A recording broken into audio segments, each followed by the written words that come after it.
Okay. I'm gonna start the quest now.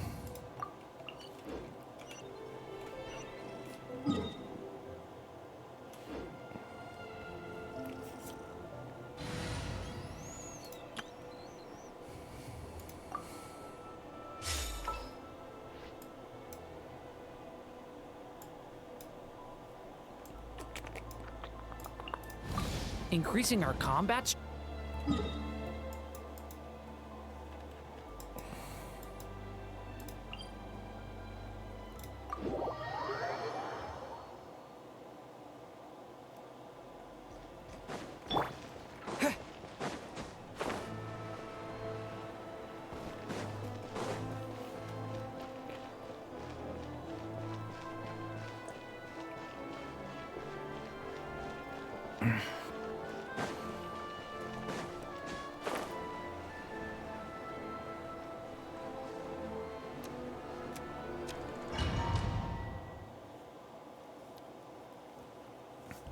Saving.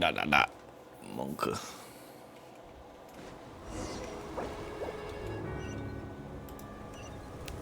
Can I? Okay, I can't. We can do that later, I guess.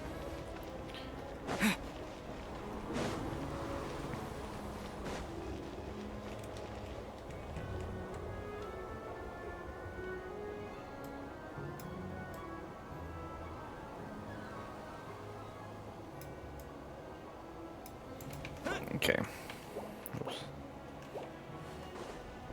Why is the camera like this? Whose idea was this?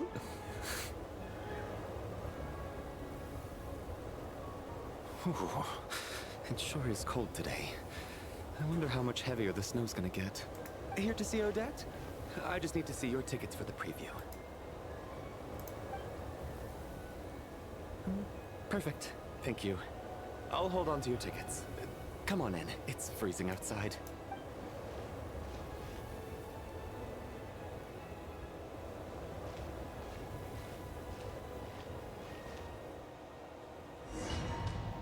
Is this where we meet Tanya? Finally.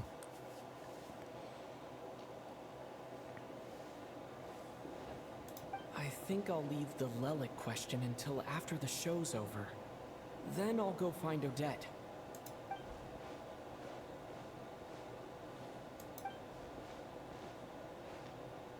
Child said he was originally going to come with Tonya. So I'm guessing Tonya's already here somewhere. Is there anyone here who looks like a Tonya? Let's see. It's a small audience. Makes sense for a preview. But wait, I do see some familiar faces. Mr. Chuganov's back again by the looks of it. Oh, and is that Mitya? And that Fatui officer, Valeri. Guess he must be playing cat and mouse with Mitya again. Oh no. It looks like the show's starting and I still haven't found Tonya. Never mind. I'll just have to take a seat for now and see if I can catch her afterwards.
Members of the audience, I'm a staff member here at the theater. Today's performance was a very special one for us. as it marks the first attempt in a long time to revive the classic Snezhnayan ballet, Spirit Seeker. To commemorate this occasion, we would love to take a group photo of the cast, crew, and audience members present today. Could I kindly ask the audience to please come up onto the stage?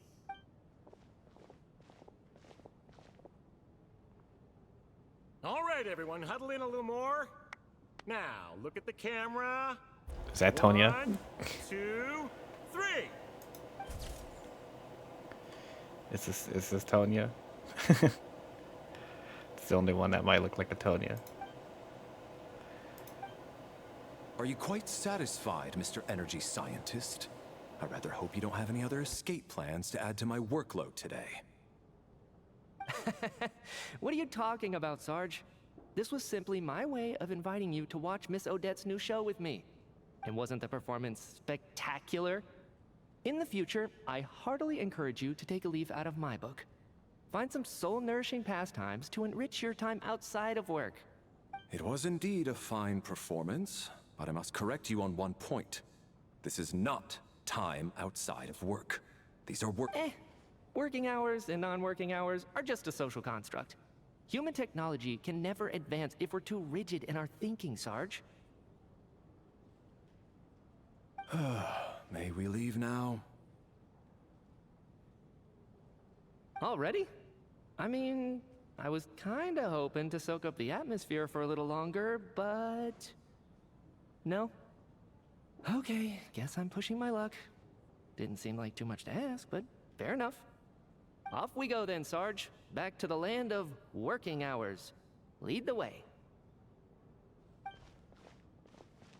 That has to be her. She's the only person in the audience around Tonya's age. Excuse me, are you Tonya? Huh? Your brother's busy today, so I took his ticket. Don't worry about him, he's fine. Oh, okay. Sorry for the trouble. I'm freaking out.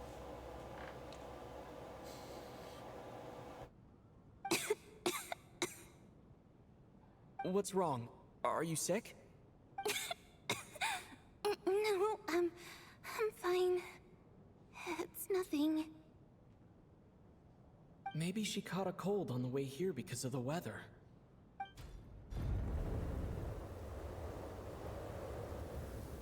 I haven't seen snow like this in a long, long time. It's most unusual. I know. It's completely white out there. You can barely see a thing. I've never seen such heavy snow in my life. Let's wait it out for now. You'd be lucky not to freeze to death in this weather, let alone find your way. Well, look at that. Maybe we shouldn't be in such a rush to get back after all. What do you think? Let's wait and see. Why do you need to take it so seriously? Fate has given us this wonderful chance to take a break. We owe it to ourselves to make the most of it. Come to think of it, there's a small inn not far from here that always keeps plenty of extra blankets on hand for guests. I know the route well. Shall I head over and borrow a few blankets? That way, anyone in a hurry can wrap up warm for the journey back. Just remember to return them next time you're over this way. Sir, there's really no need to go to all that trouble. Hey, it's no trouble at all. Wait here, I'll be right back. What a kind gentleman. Very good. My wife and daughter are waiting for me at home, so I shall be heading back as soon as I get my blanket. So... are you expecting us to go back to the Armory Palace wrapped in blankets too? Don't worry about that. I made arrangements in advance. Should I not return to the Armory Palace within 3.5 hours after Operation Showtime begins, an armed squad will be sent to collect us. They will escort us back.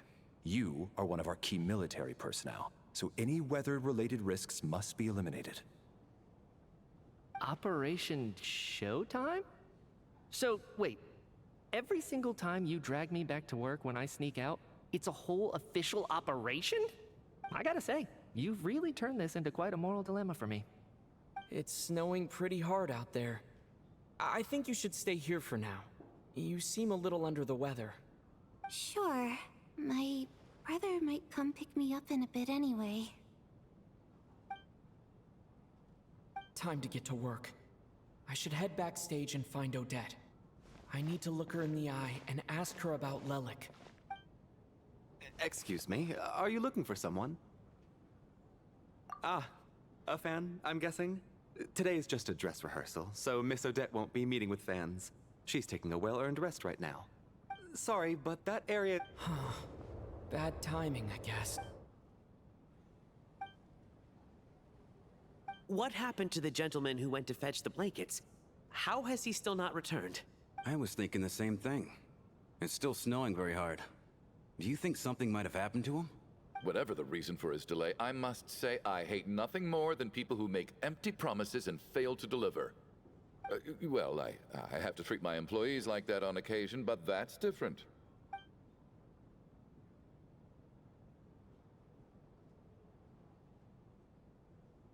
You seem anxious, Mr. Valeri. It's been nearly 4 hours since I left the armory. The army should have arrived to extract us by now. They know how much I despise tardiness and disrupted plans. There's simply no reason that they shouldn't have shown up by now, barring exceptional circumstances. Surely a snowstorm like this one counts as such. Few things in this world can stop the Snezhnayan army, Mr. Mitya. And a snowstorm is certainly not one of them. Why don't you go out and take a look? They might be right outside, waiting for your orders before they dare come in. An absurd hypothesis. I have no intention of leaving your side for even a moment until I have escorted you back to the Armory Palace. This doesn't look like an ordinary snowstorm to me. That guy who left earlier, it looked like he just vanished into thin air. Either that, or my eyes were playing tricks on me. A man-eating snowstorm? Come on.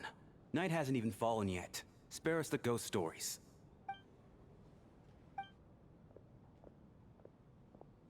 Traveler, didn't know you were coming today. How come you didn't say anything?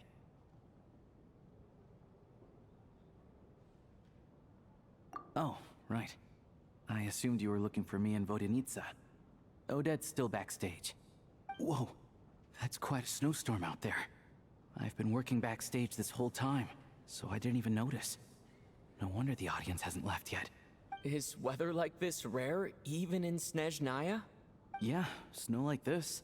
I'm sure I've seen it out in the wild before, but never in the city. Actually, I take that back. I don't think I've seen snow this bad even in the wild. This is something else. It's not normal.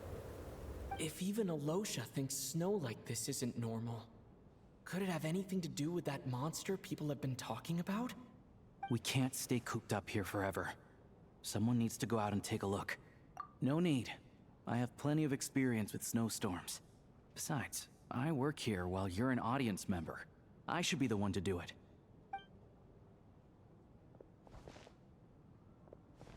Everyone by the door. Careful not to let the snow soak into your shoes. In a snowstorm, you gotta look after your toes above all else. Heading out, my man? Be careful. I've been told the snowstorm eats people alive. Thanks for the advice. I am planning to be careful. I just want to take a quick look at the situation out there.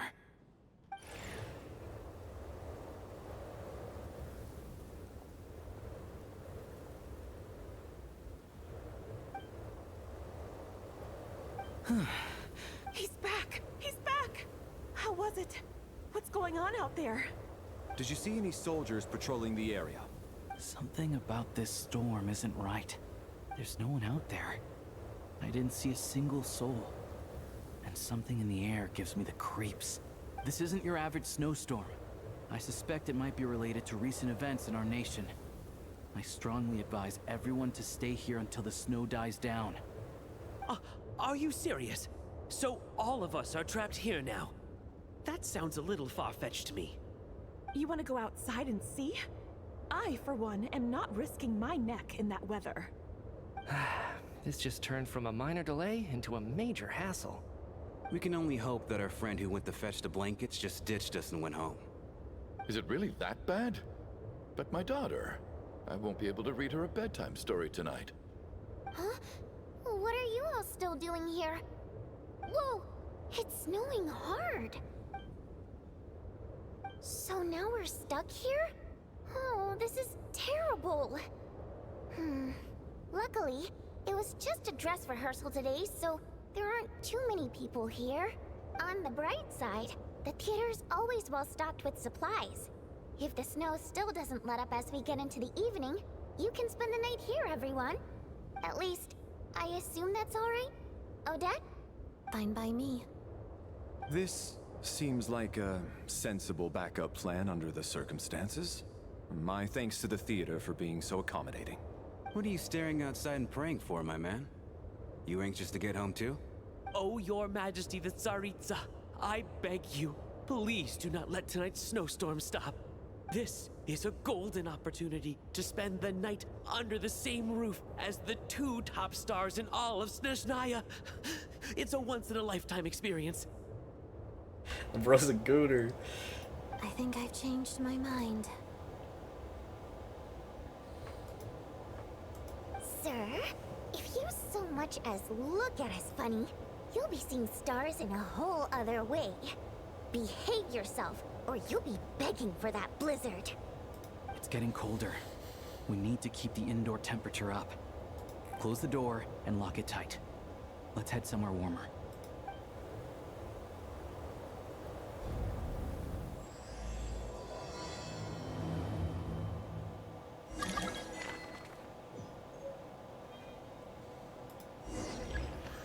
Tanya! It's her! Finally!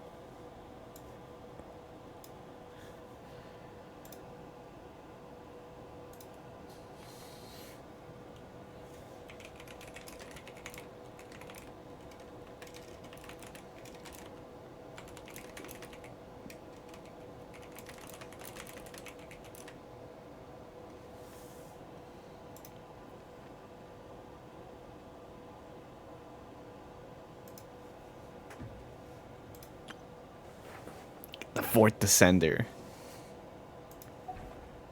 Let's see who we got here. We got Kulish, staff member at the Koroletsky Theater. Exceptionally diligent, reliable. He rarely makes mistakes. Regular theater goers know him well. That's long responsibility for checking the entrance. He's also a fan of Odette. Alosha, a hunter. Often takes part-time jobs, theater to make ends meet. First friend. A random dude that's in short sleeve shirts in a snowstorm that we know nothing about. Owner of the manufacturing plant, a member of the Snezhnaya.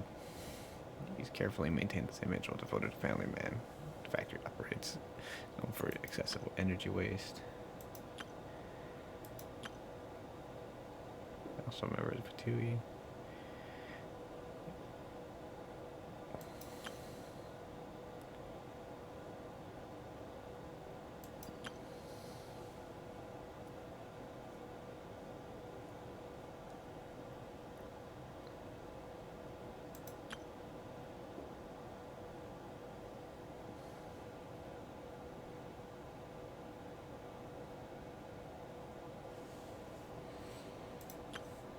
No details. No details.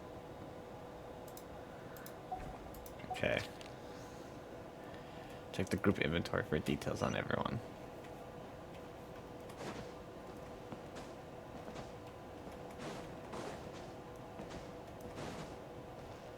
It's so like quiet and ominous.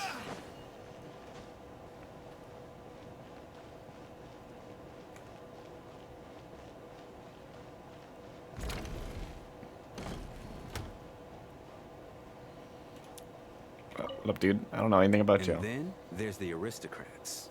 Easiest of all to deal with. You don't need to use any force whatsoever. All you have to do is show them the rope you plan to tie them up with. Do you know why?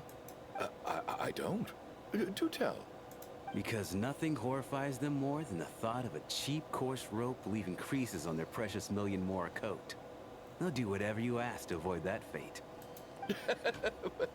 Unexpected, but funny nonetheless. Tell me another one. Well, look at that. I got myself a new listener. Hey there. Let me introduce myself. The name's Shram, and I'm a mercenary. The kind that gets paid to do odd jobs for rich folks. And I am Chuganov. an entrepreneur. If my name is unfamiliar to you, you will no doubt have heard of my factory, the renowned Iskra manufacturing plant. Are you really that famous, Mr. Chuganov? How come I've never heard your name before? Excuse me? Is that a joke? Or are you being serious? Oh, I'll have to ask my rope later. He's probably tied up more entrepreneurs than I've ever heard of.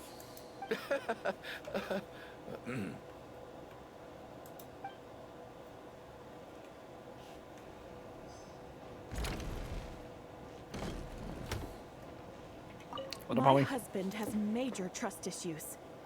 To him, I doubt even this snowstorm is a good enough excuse for me to stay out all night. That's the price of marrying into wealth. You'll get used to it. I'm not about to stop you if you want to leave. But don't drag me along. Hello?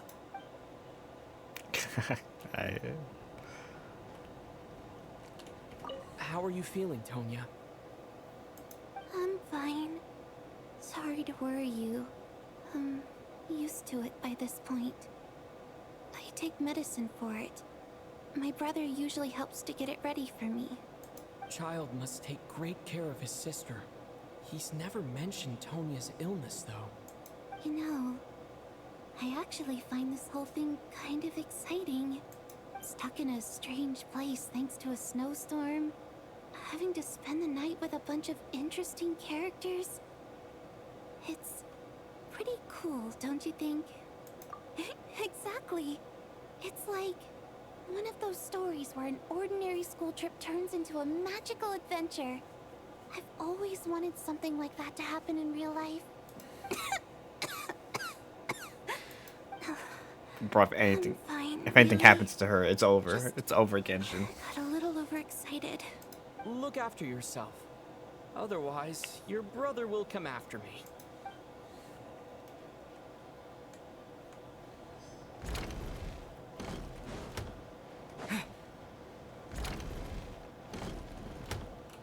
What about me? This is highly irregular. A delay of over an hour during an operation like this theoretically warrants a Harbinger-level response. I wonder what the issue is. The storm, or something else. Sarge, the day you learn to let go and just enjoy moments like this is the day you'll finally understand the meaning of life. Ah, why, hello, sir. I believe you were the one sitting at a nearby table back at Podvorye Restaurant. Any friend of the theater's star performers is a friend of mine. It's a pleasure to meet you. Greetings. Major Valeri, head of the Special Assignments Battalion. Armory Palace Royal Grenadier Guards, 1st Regiment. I am here to ensure Mr. Mitya's personal safety. Please let me know if I can be of any assistance. I'm priceless, delighted to meet you both. Mr. Traveler, I cannot help but notice that Miss Odette is stealing glances at me. Any idea what that could be about? I've racked my brains, but I can't think of anything I might have done to offend her. Perhaps she noticed me spacing out during her performance? So, Mr. Mitya, is your work related to Project Stuja? Yes, that's right. The higher-ups in the Fatui transferred me from the Energy Commission to the Armory Palace because they wanted me to... Really? I can't even talk about that? Pretty sure it counts as part of my private life. All right, I won't say anything. Sorry, Traveler. As you can see, I'm afraid this pleasant chat will have to end here.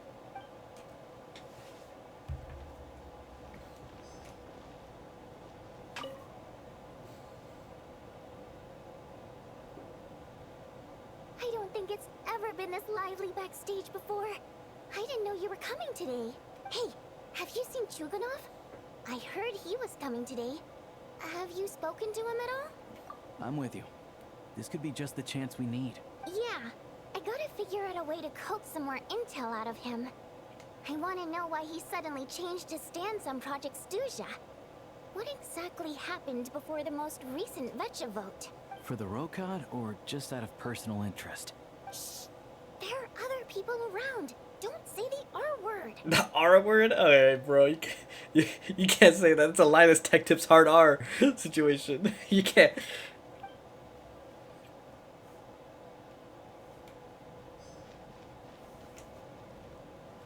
I have to say, Even though today was a rehearsal and there were some hiccups along the way, Miss Odette's performance was one of the best I've ever seen, even compared to an actual show.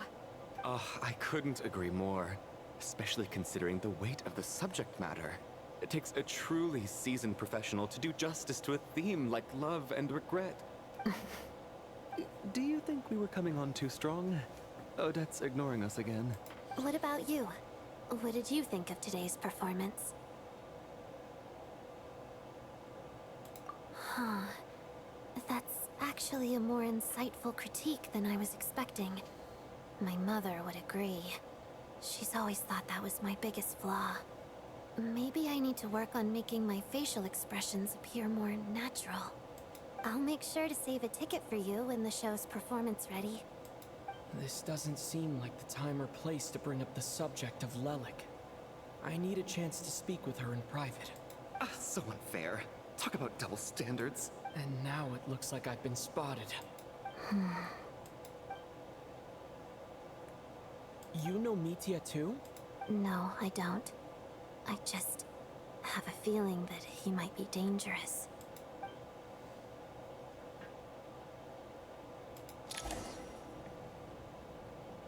Time flies. Let her conversation when she can know everyone. How's it looking, Alosha? No change from this afternoon. Heavy snow with no sign of slowing down. May I have your attention, please? The storm is unlikely to stop tonight, and it'll be even more dangerous outside at night than it was during the day. We at the theater owe everyone here a duty of care. Therefore, we strongly suggest that you stay on site overnight and avoid going outside unless absolutely necessary. In a few short moments, we'll give you a tour of the theater's various quarters. You can choose to sleep in the VIP room, the office, or backstage. Or on the stage if you'd prefer. We won't mind. I'll pass on sleeping on the stage. What if the snow is stopped by tomorrow morning? The early birds in the audience might think we're part of some experimental new show. A drama about sleeping? That could be fun. Maybe we could come up with a title for the production. Sleeping Beauty, the slumbering heavenly principles. What? Gotta admit, I didn't get that one. Anyone who doesn't wish to sleep on the stage, please follow me. I'll show you to the rooms. I guess I'll call it a night. Though I feel like I won't sleep very well without Paimon here. I'm sure she'll be worried that I haven't made it back yet. But as long as she looks out the window, she'll probably realize what's holding me up. I wonder if she's feeling any better yet. At least she hasn't been getting any worse. Still, I should try and get back first thing tomorrow morning.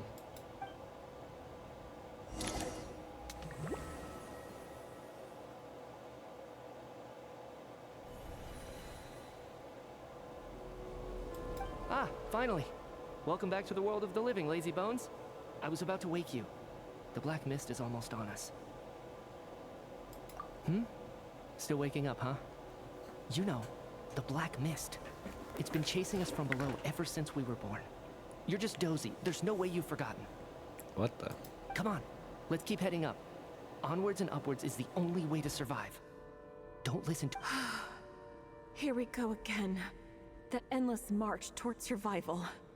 What's going on? That black mist down there is creeping me out. And it's rising. Guess I should head upwards and get away from it. The Black Mist cultists believe that being swallowed by the Black Mist leads to everlasting peace. But if you ask me, they're just lying to themselves. We're the only heretics left. The only ones who refuse to give in. We have to keep going. But how do you actually know that they're wrong? Dangerous question there, Torgov. The moment your faith wavers, you start a chain reaction that ends in the collapse of your will. Put the question out of your mind. Stay strong and believe that the Black Mist means certain death. Okay, but it's not my mind that's the problem. My body's about to give up on me. It's already starting to falter. I can't do this anymore. Monka, what's I've had happening? enough of being forever on the run. Monka. What's the point of it all? All this will pass eventually, I promise. Keep fighting. It will be worth it. You accuse the Black Mist cultists of being liars. But you're lying too. There is no end to this path. It keeps going up forever. There was never any hope to begin with. The cult of the Black Mist has poisoned your mind, Sobolova. Are you thinking of giving up as well? I am. I think I'll take my chances with the Black Mist over this perpetual torture. As much as I detest the Black Mist cultists, I'm just too weary. Then I bid you both farewell. Let me put my personal opinions aside for a moment and say, I hope that you both find peace within the Black Mist. Fate always appears so impossibly complicated. But at moments like this, its raw simplicity is laid bare.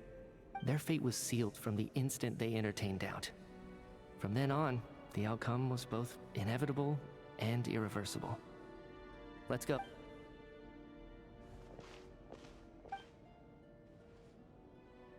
Torgov and Sobolova are gone. I never thought the day would come when even they would be swallowed by the Black Mist. It's just you and me now. Yes, it looks like it's satisfied. For now. This happens from time to time, but it won't be long before the Black Mist starts chasing survivors once again. No one knows how to stop its advance for good. Well, we should make the most of the precious moments of rest that those two bought for us. Huh? Are you really that sleepy, Traveler?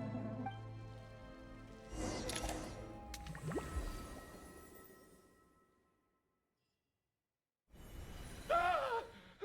Help! Somebody, come quick! What is it, Chuganov?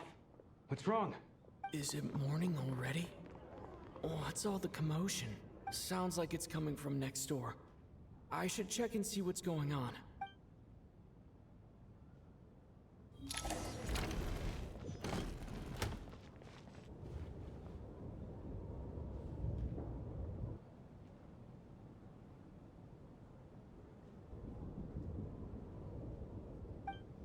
Don't look, Miss Tonya. Stay here. Okay. What happened to them?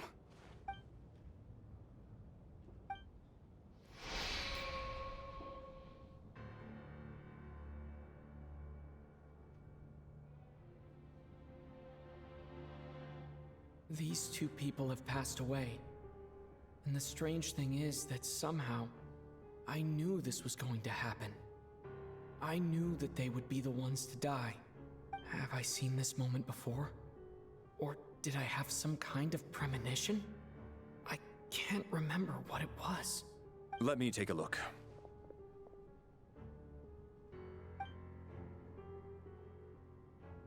No vital signs in either of them.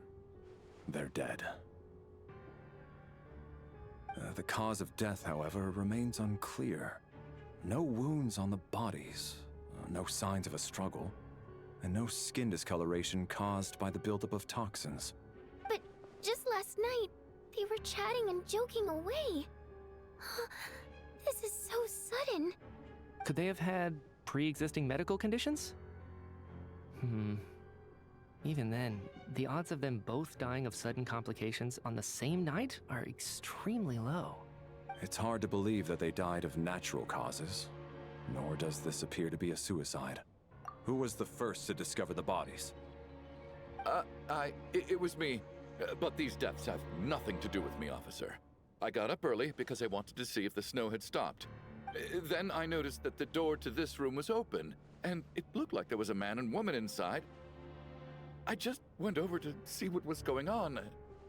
I had no idea they were... I can corroborate this. I was doing my morning exercises near the stage. When I saw Mr. Chuganov heading this way, I followed him. I can also confirm that I didn't see a single person approach that room before him. The snowstorm was raging all night, and it's still going now. There's no way someone could have come in from outside, correct? You mean an intruder? No, not possible. I slept by the door last night as a precaution. There's no way I wouldn't have noticed if anyone had tried to open it. Everyone, split into pairs and search the theater for anyone in hiding, or any signs of suspicious activity. I'll follow up with a full search of my own shortly. Go, there is no time to waste.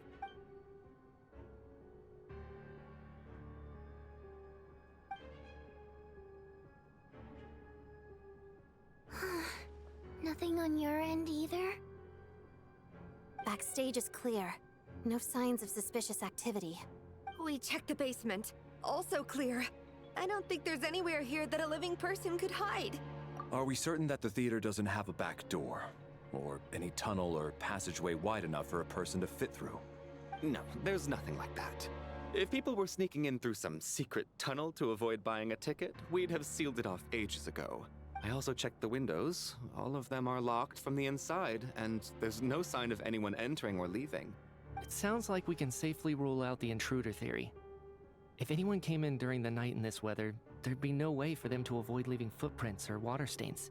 This can only mean one thing. It's like one of those murder mysteries you see in novels and plays, isn't it? The ones where the killer is one of us. We can't quite jump to that conclusion just yet. Could he be right? It's hard to imagine something like that happening in real life. Set in a theater during a snowstorm, a murder takes place, and the killer is among us. It's such a classic trope that it seems unbelievable. Among Us, Among Us, Among Us. Looking at who the killer targeted, and the clean entry and exit, it all adds up. I know what this is. It's obvious now that I think about it. What is? What have you figured out? Both victims were wealthy, well-known local merchants. And the door was deliberately left open so I would discover the bodies and witness the crime scene first thing in the morning. Such ruthless methods. This was your doing, wasn't it, Lelik? Lelik? You mean Lelik is among us? And he's the killer? Lelik. I know this code name. Member of the Rokot, anti-Project Snezhnaya. Always works alone. I've read the case files at the Armory Palace. Walk me through your reasoning, Mr. Chuganov. What do you know about Lelik?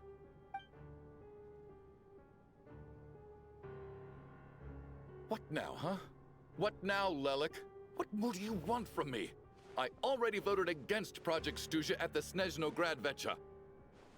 You snuck into my house the other day while I was asleep. Left a threatening letter. And I did all that you asked. But Project Snezhnaya cannot be so easily shaken. Not with the rooster in charge. So he really was threatened by Lelik. That makes sense. And now you're resorting to murder to threaten me. Isn't that right? I knew it. The Rokot despises the rich. The lives of the wealthy are but refuse in your eyes. Show yourself! Which one of you is Lelik, Tell me! I'll do whatever you want! Just stop playing these mind games! Was this really Lelik's doing? Would Odette really do something like this? If Odette really is Lelik, this seems out of character. But then again, how well do I really know her? I'm probably the only one here with a compelling theory about Lelik's true identity. But if I reveal it now, I'll be putting Odette in the line of fire. What should I do? I don't think it's likely that Lelik killed anyone. At least from the stories I've heard, he's never killed anyone before. And his name has never come up in connection with any murder cases. Besides, even if Lelik did want to threaten you, why resort to such an extreme and roundabout method? It's not his style at all. Vodyanitsa doesn't know that Lelik might be Odette, but her assessment is pretty much identical to mine. Miss Vodyanitsa, why do you suddenly feel the need to speak in Lelik's defense? Defense? Oh, no, it's just... I'm worried that we're jumping to conclusions here, so I wanted to share my point of view. Also, I don't think the Rokot is as bad as you're making it out to be. Well, if you think I'm so wrong, what's your theory then, Why don't you tell us who the killer is? The case is still evolving, Mr. Chuganov. Please do not prevent others from expressing their opinions so early on in the discussion. Even so, there's no denying that the recent threat received by Mr. Chuganov may well be an important clue. So there's still a good chance that Lelik is right here among us. I can't do this anymore. I don't care if it's still snowing outside. I have to get out of here. Whoa, take a beat. We all know it's far too dangerous out there. Even the soldiers couldn't get to us. Go out that door, and you might not live to tell the tale. And whoever this Lelik is, They're surely not going to murder anyone in broad daylight. Be sensible, my man. You're safer inside. As much as I regret having to say this, I'd like everyone to cooperate and refrain from exiting the premises until further notice. Because as things stand, every one of us is now a suspect. Unless anyone has further information to share, let's adjourn for now. Feel free to keep searching for clues, but make sure you don't go off alone.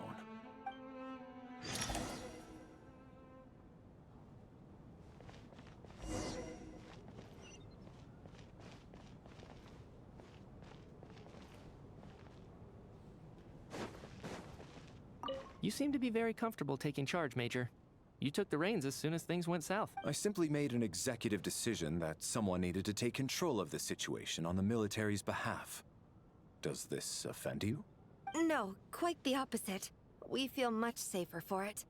By the way, what does Major mean exactly? Is it a pretty high rank?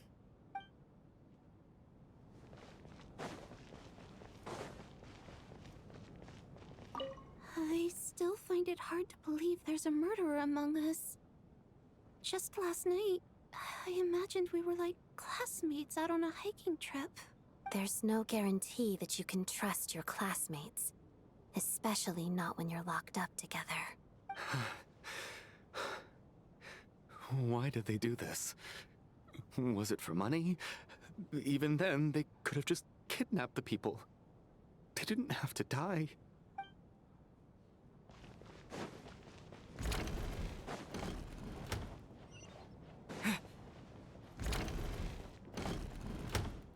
You're right, that was my bad. It was a knee-jerk reaction. I didn't think it through. Luckily, no one suspected my identity.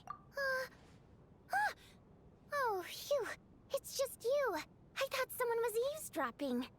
Since Vodyanitsa and I were on the same page earlier.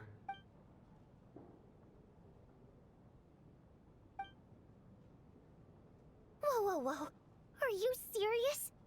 I don't know if this counts as gossip, but it's definitely on track to be the juiciest this whole year. Odette? Really? Odette? Oh god, how dumb does this make me look? Lelek has been right under my nose this whole time, and I didn't notice a thing. Actually, it's exactly what you'd expect. And now that you mention it, the more I think about it, the more sense it seems to make. It all adds up. What are we up to now? 1, 2, 3, 4... Odette's identities. She's my coworker, specifically a ballerina, and also a Fatous, a member of the Rokot. Now, Lelek. It must be so exhausting. I just want to give her a hug. I guess since I've always known her as a member of the Fatui, it never even crossed my mind that she could be involved with the Rokot, let alone be Lelek. I don't understand. If she's with the Fatui, what reason could she have for being so opposed to Project Stusha? Probably best if you ask her that in person.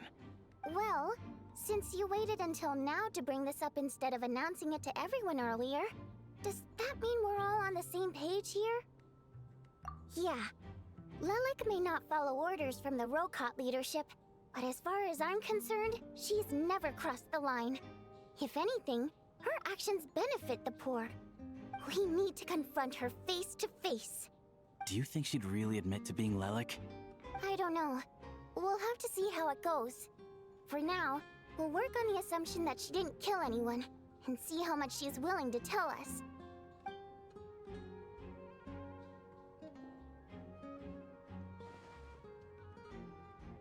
Now's our chance.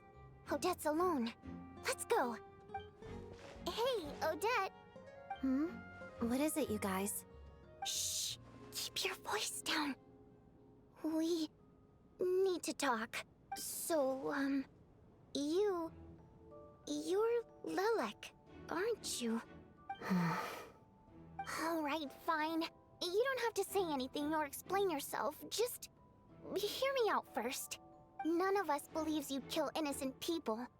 Whoever murdered those 2 people last night, it wasn't you. The Traveler was the first to figure out your identity. but he kept quiet during the discussion just now.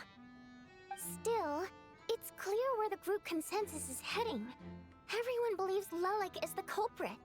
If your identity is exposed, you'll be in a really bad spot.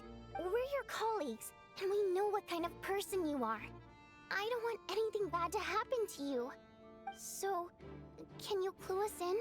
Tell us everything. The more we know, the more easily we'll be able to cover for you. All right. Yes, I'm Lelik. And no, I'm not the murderer. And thanks, but I don't need you to cover for me. Actually, I'm planning to reveal my identity. Huh? You're gonna reveal that you're Lelik? Here? That's right. I'll admit I was surprised at first when Chuganov guessed that I was here. It was just a lucky guess, but it caught me off guard. But after taking some time to assess the situation and confirm where everyone stands, I don't believe I have anything to worry about. Are you sure you don't need a second opinion? Given the circumstances. Mr. Valeri! What?!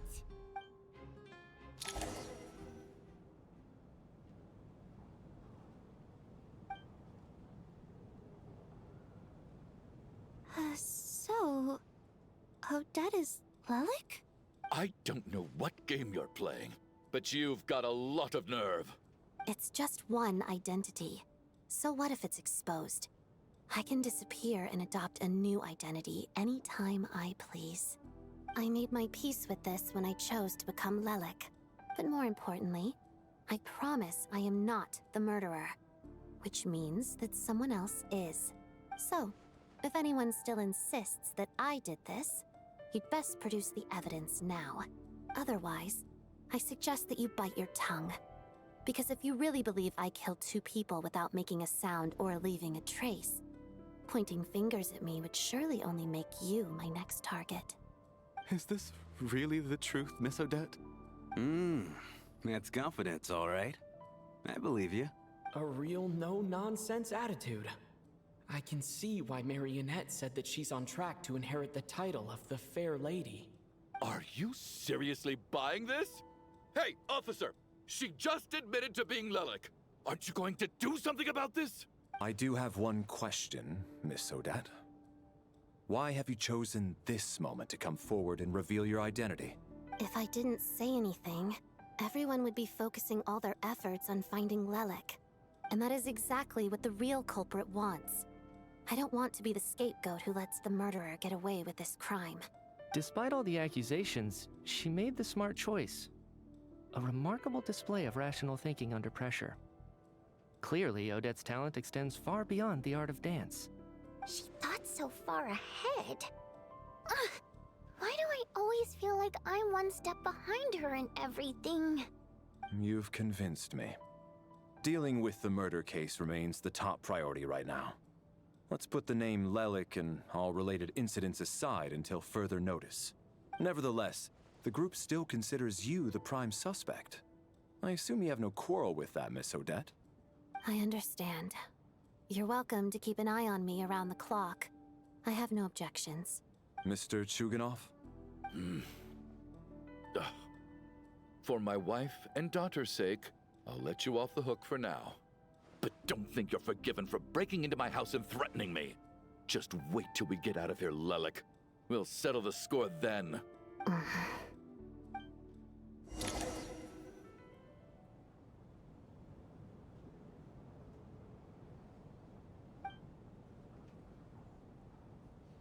Good work, Lelik guard team. And Lelik too. Here, have some hot water.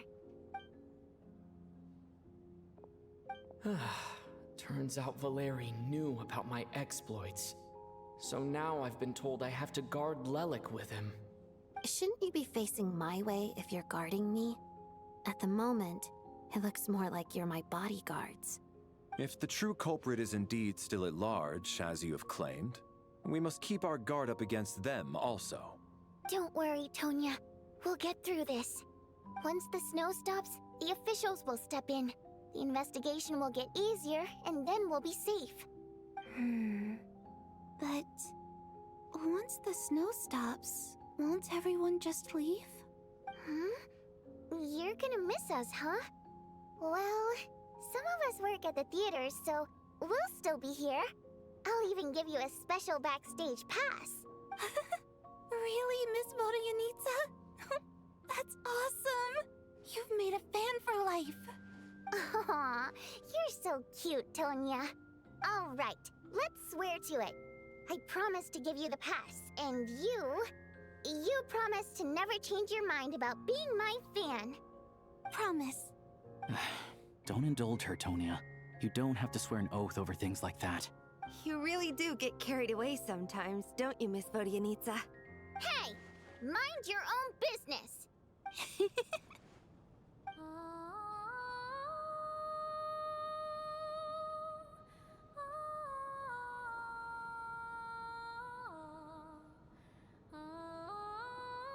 Don't be nervous, Miss Water Imp. Everyone's here. There's nothing to be afraid of.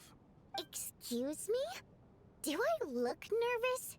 Don't be ridiculous. No. You sound nervous, lass. Oh. Wait, but how... Okay, plenty of people know that I'm a water imp, but still... How come you understand our primary mode of expression? Primary mode of expression. I've not come across that concept before. Do enlighten me, Vodyanitsa. Well, it's just...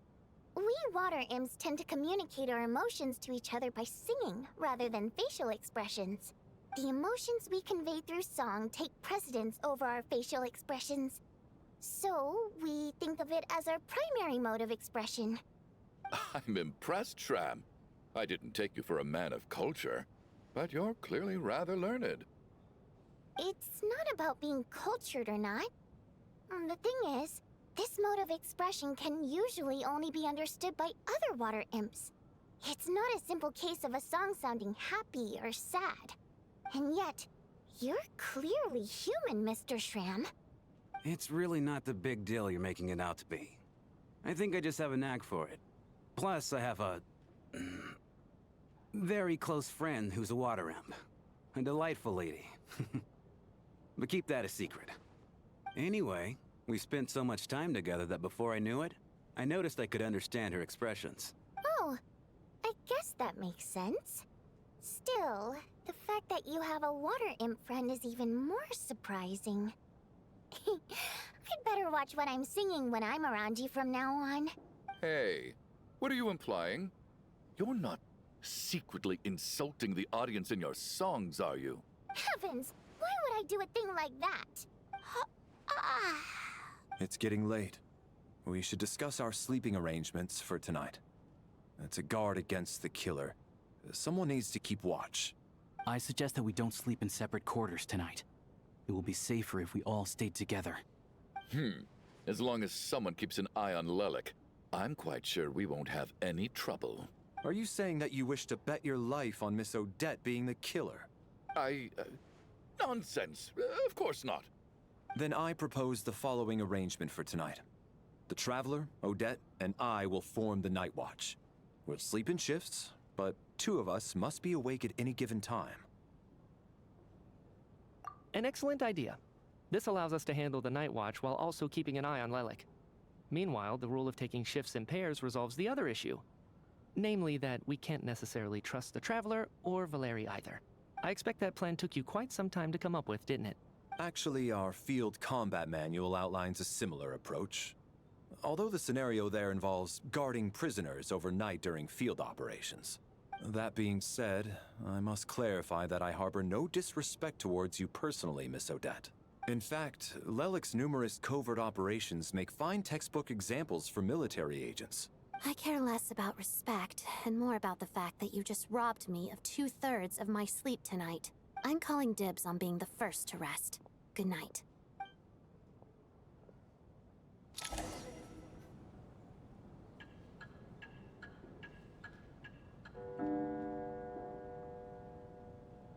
It's almost time. We should wake Odette. How are you faring? Oh, not going to argue with that. I'll take a quick nap. If you start to feel sleepy, wake me up anytime. It's finally time for Odette and I to share the night watch. I should wake her up.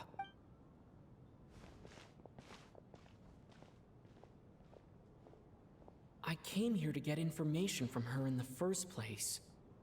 Maybe I should think about what questions I want to ask before she wakes up. How long are you gonna keep staring at me? Couldn't sleep. My mind's been running haywire. Plus, there's something I've been meaning to talk to you about. I had a hunch that you wanted a conversation too. Let's take this chance to clear the air, shall we? I just had a simple question for you, really. It's, Rosaline. In her final moments, did she have any last words or anything? I see. Well, that was all. I have no other questions. No. She was utterly ruthless in pursuing her goals. That kind of person should be hard to miss. And yet, even though I never approved of her methods, and she was an abrasive person, the fact remains that I am indebted to her. Oh, she told you. I guess that makes sense. I think she and Rosaline were on pretty good terms. Yes. Rosaline wasn't the kind to gossip about this sort of thing. Not that it's any huge secret to me, though. When I was a child, I had to join the Fatui for the sake of my mother and me. I trained under Rosaline. It was extremely grueling, and it didn't exactly come naturally to me. All I could do was try to ignore the biting cold and practice, practice, practice. I was a newcomer who'd managed to make a good first impression on a harbinger. There was pressure to live up to her expectations, to be worthy of the fair lady's reputation. Every day was a struggle against the cold, pain, and fatigue. And most nights, I struggled to fall asleep. After enduring all that, I've become almost immune to the sensation of pain. I suppose that was the cost of survival. Surely, any child who had to experience that would grow to hate her lot in life, don't you think? So, I put an equal amount of effort into my ballet. Because in my young mind, that was the only way to defy my fate. It was my way of telling her, the Fatui's demands and your expectations of me are not what I wish for. One day, I will leave. I think she probably blamed my poor performance in training on my passion for ballet. She knew my heart wasn't in it. One time, when I was secretly practicing a dance at night, she suddenly showed up. I knew she was there to catch me red-handed. I told her, "You don't deserve to watch the dance I learned from my mother." She looked stunned. I guess she was surprised that I lashed out first, before she had the chance. But strangely enough, on that occasion, she wasn't fierce with me like she was during training. Instead, she fell silent for a moment, and then left. After that, she never interfered with my dancing or asked me how it was going. She never came to watch me dance again either. She was. But even now, whenever I take out this core Ignis, I can't help but think of that night, of the look on her face. Sort of. Although gift might be too kind a term. This is her flame sealed within ice. A symbol of her favor, yes, but also our way of keeping an eye on people. She knew the location of every piece of core Ignis. If any recipient started acting suspiciously, she'd be on to them immediately. Trust her to make even a mark of approval feel suffocating. So, when news of Rosaline's death reached Snezhnaya, many people immediately crushed their core Ignis. It gave them a profound sense of relief, like they'd broken free from her shackles. But I kept mine. With my sensitivity to pain being as dull as it is, the warmth from this core Ignis is one of the few things I can still feel clearly. I still wonder, did she really come to stop me that night? I wasn't sure, but I was scared, so I said some really awful things. I guess she didn't leave anything behind. Not that I expected her to. It's fine. It's just a bit of a shame that we couldn't settle our differences before the end. She did. Are you sure she was talking about this event?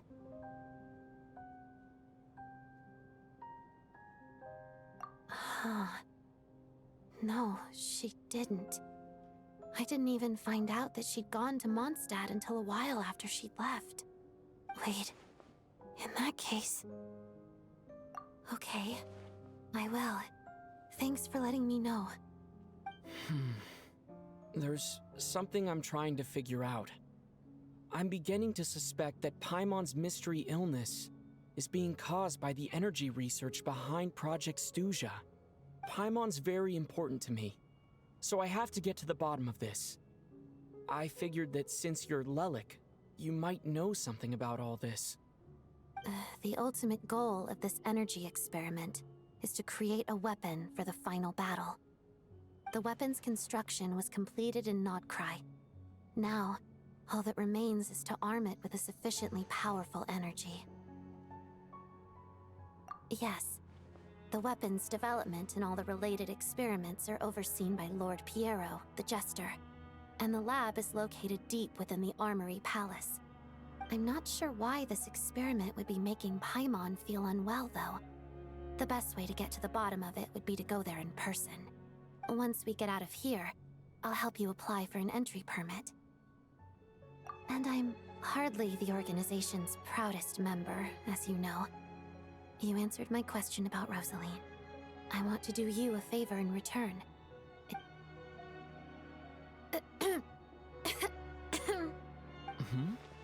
What's wrong? Are you not feeling well? You two seem to be hitting it off. I thought you were sleeping. Of course I was. In the military, one learns to fall asleep quickly, even in the most inhospitable environments. Even if he was awake, Well, thank you both for keeping watch. Traveler, I'll take over for now. Sure. This is our second night here, but at least I've found out a little more about Paimon's condition. I hope she's been sleeping well. Why do I feel like I'm being watched? Seriously? Is this payback for when I stared at her earlier? But I thought she was asleep. Never mind. I'd better try and get some sleep myself.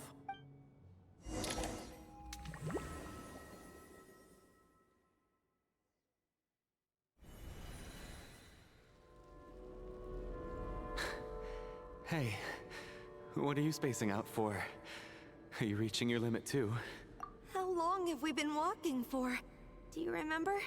Time's lost all meaning. Ever since we noticed that thing above our heads. What was it called again? A star key? Or key star? Anyway, the person who named it was swallowed by the black mist. Whatever it's called, ever since we noticed it, we've been walking up and up, hoping that as long as we reach it, we can find a way out of this place. But it seems like no matter how far we walk, we never get any closer. Well, we've come this far. You never know. Maybe we're almost there? Come on, enough moping. Let's go. The black mist is catching up.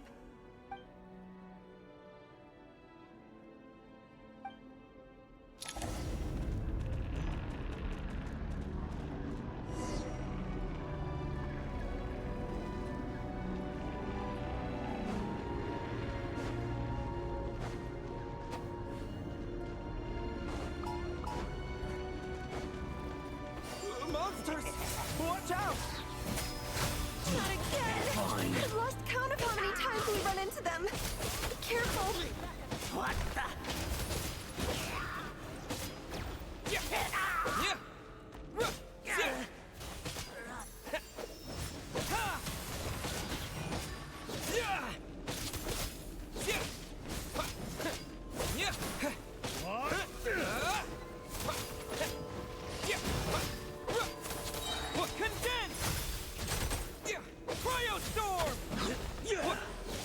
Shut up.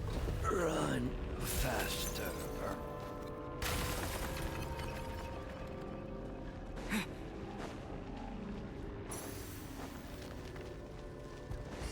Here they come again. Get ready. You wanna fight? Let's go.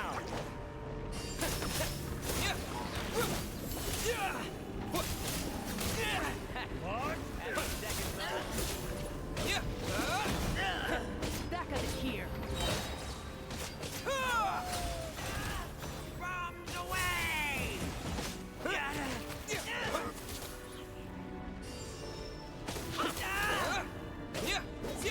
the?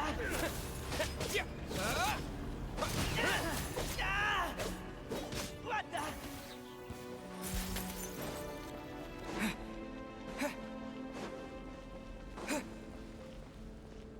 Monsters ahead of us. The black mist behind us. It feels like there's no escape.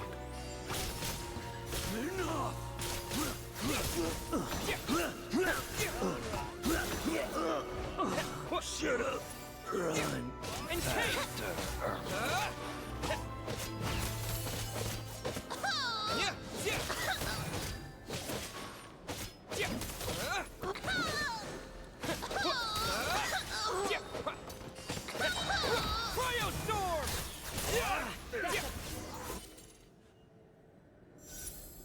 Are you hurt, Coolish?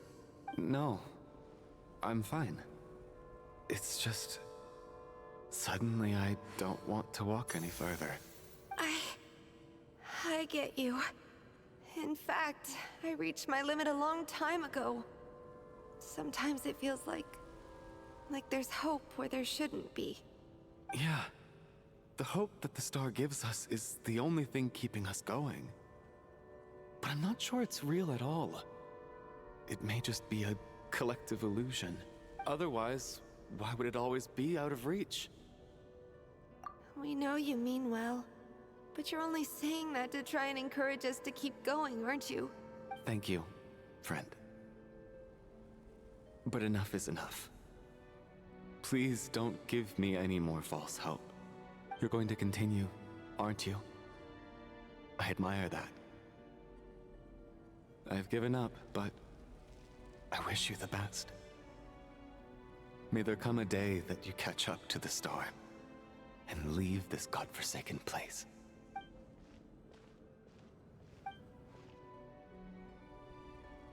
It's not an illusion. We really are getting closer to the star. Congratulations. You're the first person to make it here.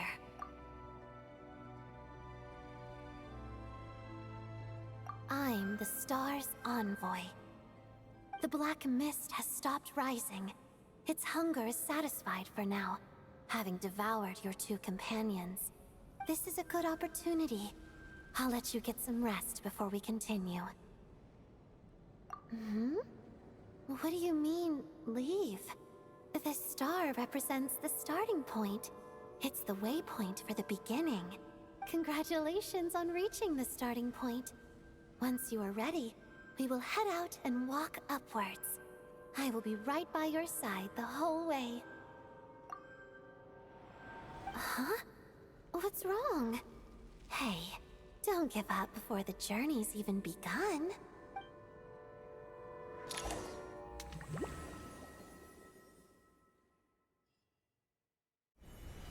Rampana! Rampana! Is that Vodyanitsa's voice? What happened? Coolish, wake up! Please wake up!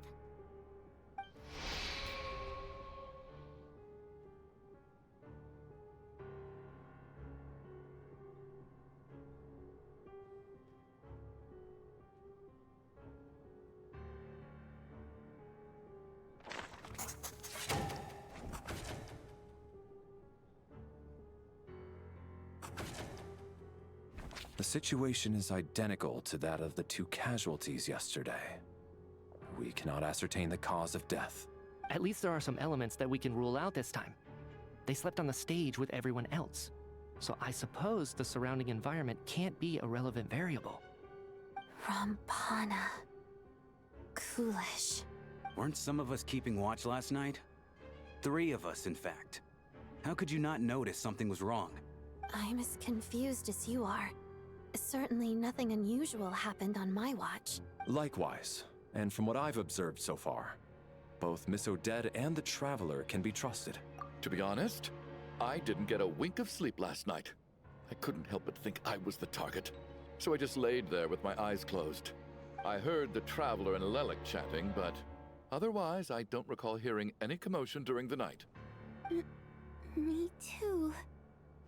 I didn't want to wake everyone up, so I was concentrating hard, trying not to cough. I hardly slept at all. If anything had happened, I'm sure I would have noticed. Then, what could possibly be causing this? Once was bad enough. I can't believe it happened again. I worked closely with Rampana and Coolish for so long. I never imagined that one day they'd... And on this stage of all places... Florianitsa... 4 victims in just 2 days. And we still don't have a single lead. I need to get to the bottom of this as soon as possible. And above all, keep Tonya safe. I'd never be able to look Child in the Damn eye right. otherwise. Damn right, Aether. Still snowing? Yes, I just checked.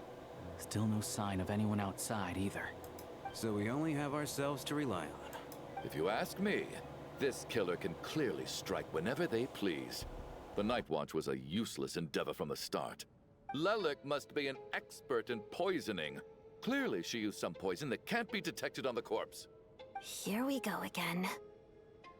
Listen, I was already thinking to myself last night, was Lelik's reason for revealing her identity the real story? Well, now I have my answer. It most certainly was not. She's been playing us for fools. You get off on this, don't you? Revealing your identity, only to carry on with your killing spree? That's a hideous thought. One that only a hideous mind like yours could dream up. How dare you? That's enough. Yesterday, you named Lelik as a suspect because the victims were both wealthy merchants. Lelik might have had a motive then, but today's victims were just ordinary people. Not to mention that they were colleagues of Odette and mine. What reason would she have to murder them? Let me guess. Just to scare you? Who knows? Maybe you don't know her as well as you think. I implore you all to ask yourselves, how many people are there really in this world that have what it takes to kill another person? Not many, I'd wager. Lelik is well known to be a ruthless operator, and now she has revealed her identity. How could it be any more obvious?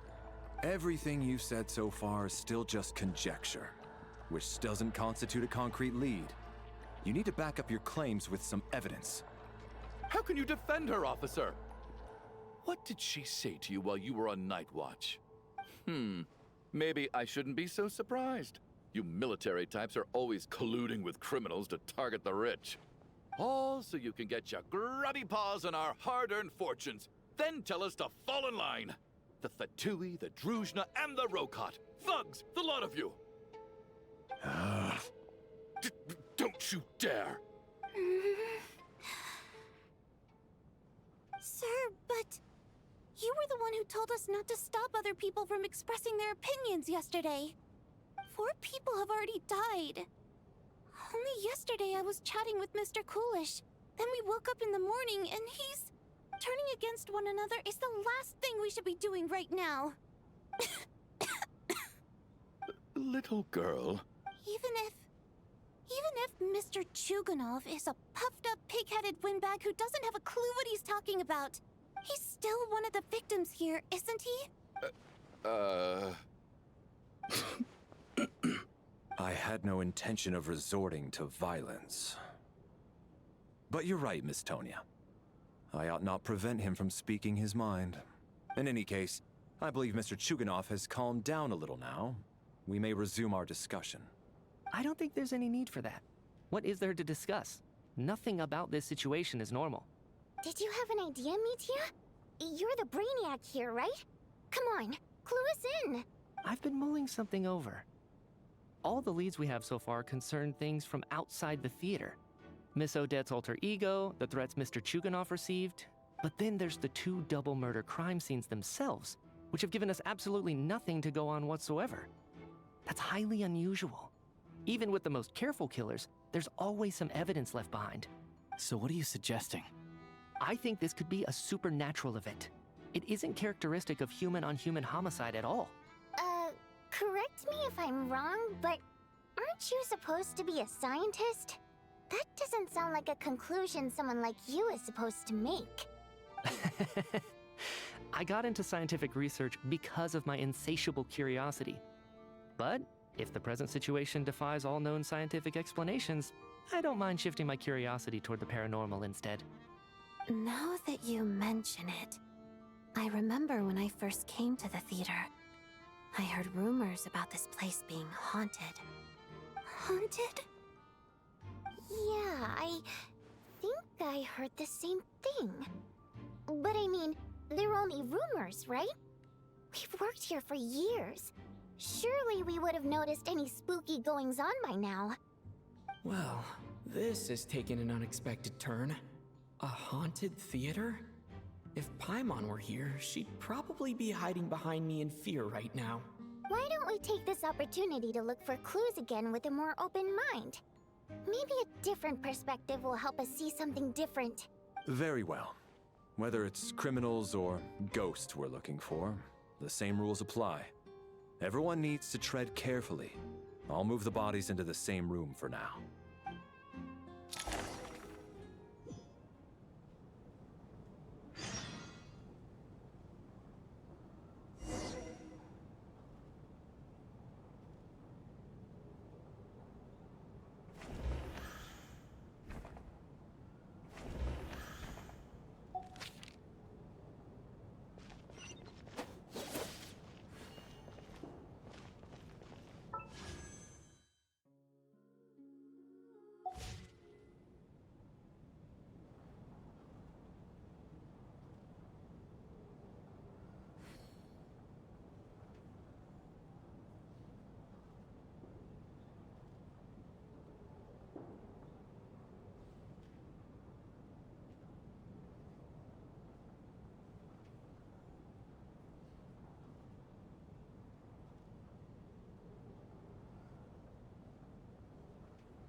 Valeri, come take a look at this.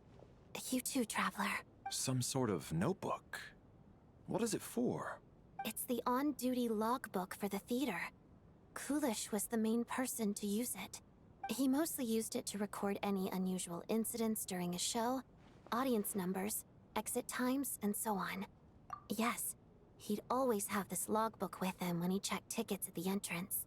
This should confirm a lot of key details about the recent show. So, you find anything unusual? Yes. The number of people. I've checked and double-checked, but the numbers just don't match what's recorded in the logbook. Apparently, we have an extra person among us. Are we certain that logbook is accurate? Could someone have sneaked in without buying a ticket or something? Unlikely. Coolish took his duties very seriously. I've rarely seen any errors in his work. Not to mention that this was a dress rehearsal, meaning smaller audience numbers and tighter ticket restrictions than usual. Everything would have been well within his control.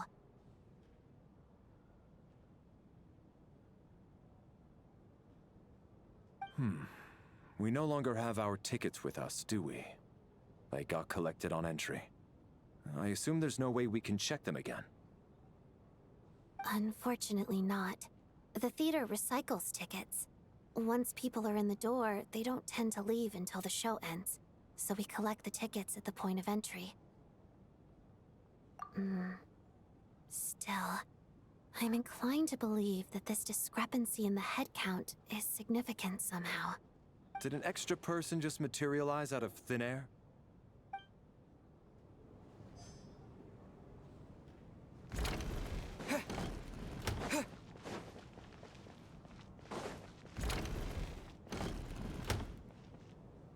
Ah, Traveler. Since you're here, come take a look at this. Alosha found it. We're both curious to hear your perspective. It appears to be an investigation report. And the focus of the investigation was the rumors of haunting we heard about earlier.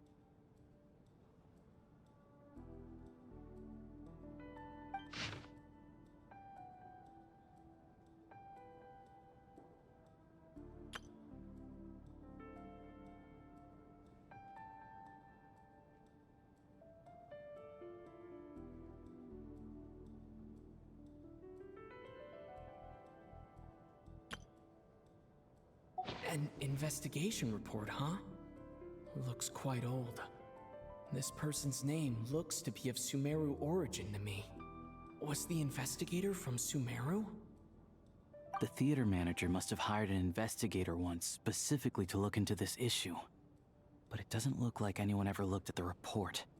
Presumably, the manager wanted to know if the supposed haunting was dangerous, while also being fearful of word getting out in case it affected the theater's business. Anyway, the bottom line is, the haunting is actually real after all. It's caused by an obstruction in the ley lines. Is there any chance this is the key to finally making some progress with the murder cases? Ley line problems are pretty unexceptional to me by this point. And while it certainly offers an explanation for the ghosts, it's hard to imagine what connection it could have to these two murder cases. Some of the language that appears at the very end of the report caught my eye. Angel civilization, ley line renovation? My area of research doesn't touch on any of that, so it's completely outside of my wheelhouse. Huh? A piece of paper just fell out from the report. It landed right by your feet.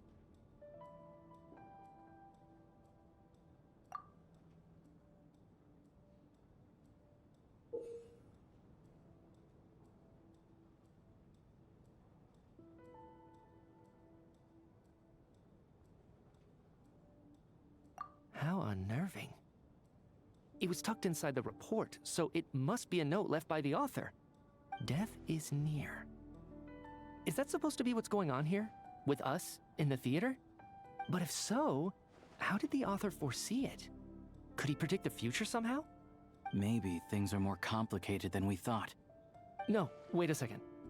If we take the report and the note at face value, they completely contradict one another. The report definitively concludes that the hauntings in the theater are harmless and cannot affect the real world. But the note seems to be warning of potential danger. The question is, what exactly does the note mean by death?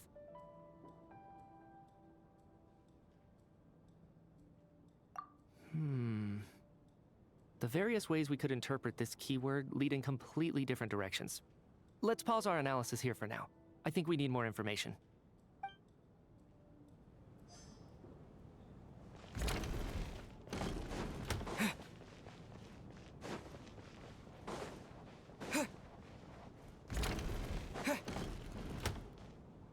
Tonya, did you find anything? Not yet. Still looking. So... Are we supposed to be looking for something paranormal? I think I'd prefer teaming up with you than looking around on my own. This looks like... somebody's notebook. Shall we read it together?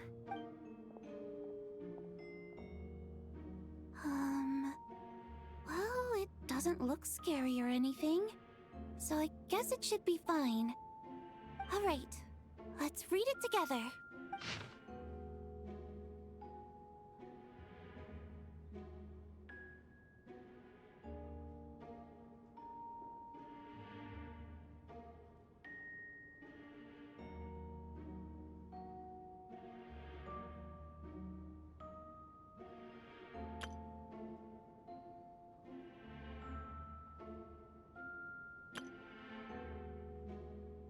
Huh. This has to be Vodyanitsa's writing, surely. Maybe it's a little rude for us to peek at this. I feel like I just read someone's secret diary by accident. It sounds like she's writing this for her parents, right? I don't understand. Why put this stuff in a notebook instead of mailing it in a letter?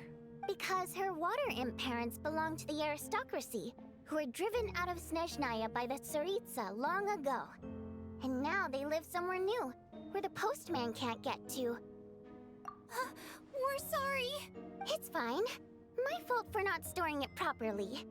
I can't leave things lying around and expect them to get ignored when everyone's scouring the place for clues. All right, give me my notebook back. I'll take over the investigation in this room.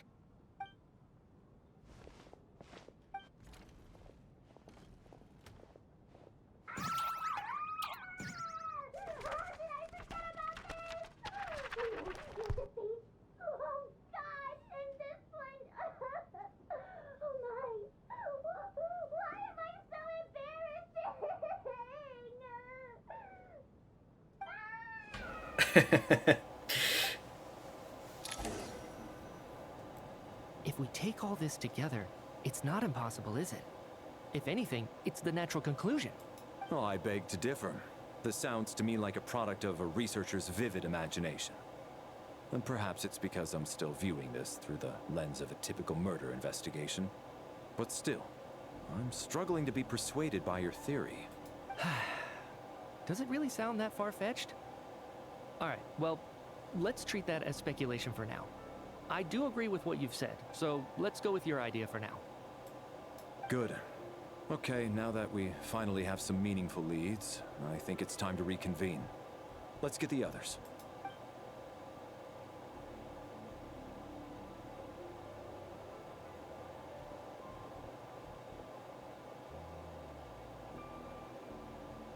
So, that's about everything we've discovered so far. I'll share my theory first. Based on what we've learned from the logbook, I believe the extra person among us is most likely the killer. If the killer had simply bought a ticket, it would have greatly increased the risk of their identity being exposed. I expect he or she either hid in the theater ahead of time, or found a way to slip past the ticket inspection. They then blended in with the group and waited for an opportunity to strike. What about the note found in the investigation report? Any thoughts on how that fits in? The killer may have simply planted it there as some sort of sick joke. I've seen my fair share of psychopathic killers. They love playing cryptic mind games. So, it has nothing to do with the haunting of the theater after all. This theory makes sense to me. If we have an audience member unaccounted for, chances are they didn't come here to watch the show. Man, I don't trust it really be that simple? So, in other words, all we have to do is find out who got in here without a ticket, and all our problems will be solved? Then let me make one thing clear. All the theater staff should be well aware that I came here for the rehearsal legitimately, yes? There's no way I'm the one who didn't have a ticket. It's true. I hear you used every trick in the book to get a hold of that ticket, too. Everything short of throwing a temper tantrum and rolling around on the floor at the entrance. I most certainly did not degrade myself in such a way. Probably a stupid question, but I might as well ask. Did anyone here get in without having their ticket checked? Guess it was naive of me to expect them to just admit to it. Especially after the unprompted Lelik reveal. Once was already a miracle. Twice would be unfathomable. Oh, it's this guy for sure. I don't believe any of us here knew Shram before all this. If no one can verify Shram's identity... Mr. Shram, did you really go through the ticket inspection to get in here? Huh? Me? Why am I being singled out, my friend? Do I seem that suspicious? Yeah, because you're wearing short sleeves. That is suspicious. More than everyone else has been ruled out as trustworthy. Okay. Well, we spent the best part of 2 days together now, so I'm sure you can all tell what kind of person I am. I'm a true gentleman. I never dream of doing something like sneaking to the theater without a ticket. Yeah, I have no doubt that you're a good person. But the problem is, none of us here actually know you, so no one can say for sure that you are who you claim to be. Although, actually, what was it you said last night? Yeah, you're friends with that water imp, which is why you understand our primary mode of expression. Last time I checked, there were barely any of us remaining in Snezhnaya, since most of the water imps left. Could you tell me a little bit more about your friend? There's a good chance I actually know her. And I suppose it's also kind of a way for everyone else to get to know you a little better. Good grief. Are you blushing? Pull yourself together, man. Stop giggling like a teenage boy. It's revolting. Hey, revolting is a little strong. All right, fine. I'll admit it. That water imp friend of mine, the truth is, we're dating. I was just the bodyguard hired by our family. But the stars must have aligned, because sparks began to fly between me and their daughter. Never in my wildest dreams did I think I'd get so lucky. We don't need details. Just get to the point. Okay. I'm just a little hesitant to reveal her name, that's all. You know how it is. These are delicate times. Even with me to protect her. If word gets out that she's dating a human, both the Fae and human factions will give her a hard time. Really? Wait, no. That can't be. Huh?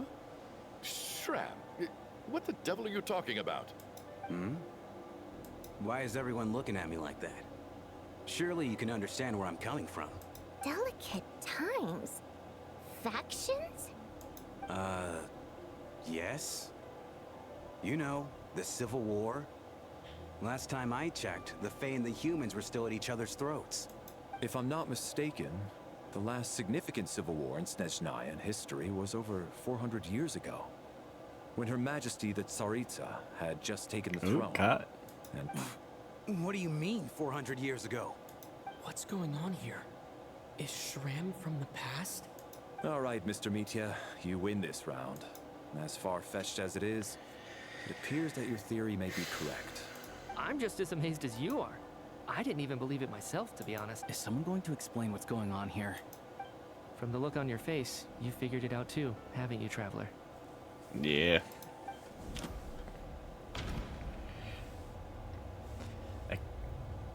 According to the theater's duty log, there seems to be an extra person. A letter to her family, but never sent. A clue that is yet to be surfaced. Do I click on them? That seems to be the case. Shram's the extra person, but there's no way of learning his identity from this clue. Vodianitsa's private letter touches upon the history of the Water Imp aristocracy's exile, but reveals nothing about Shram's identity. No, the truth lies within the clues we've already discovered. The theater's ley lines have been modified to block souls within its grounds from returning to them. Some souls can even wander this place forever. Mr. Shram's statement proves he is from hundreds of years ago. And according to the investigation report on the theater hauntings, Mr. Shram is very likely a lost soul wandering the theater.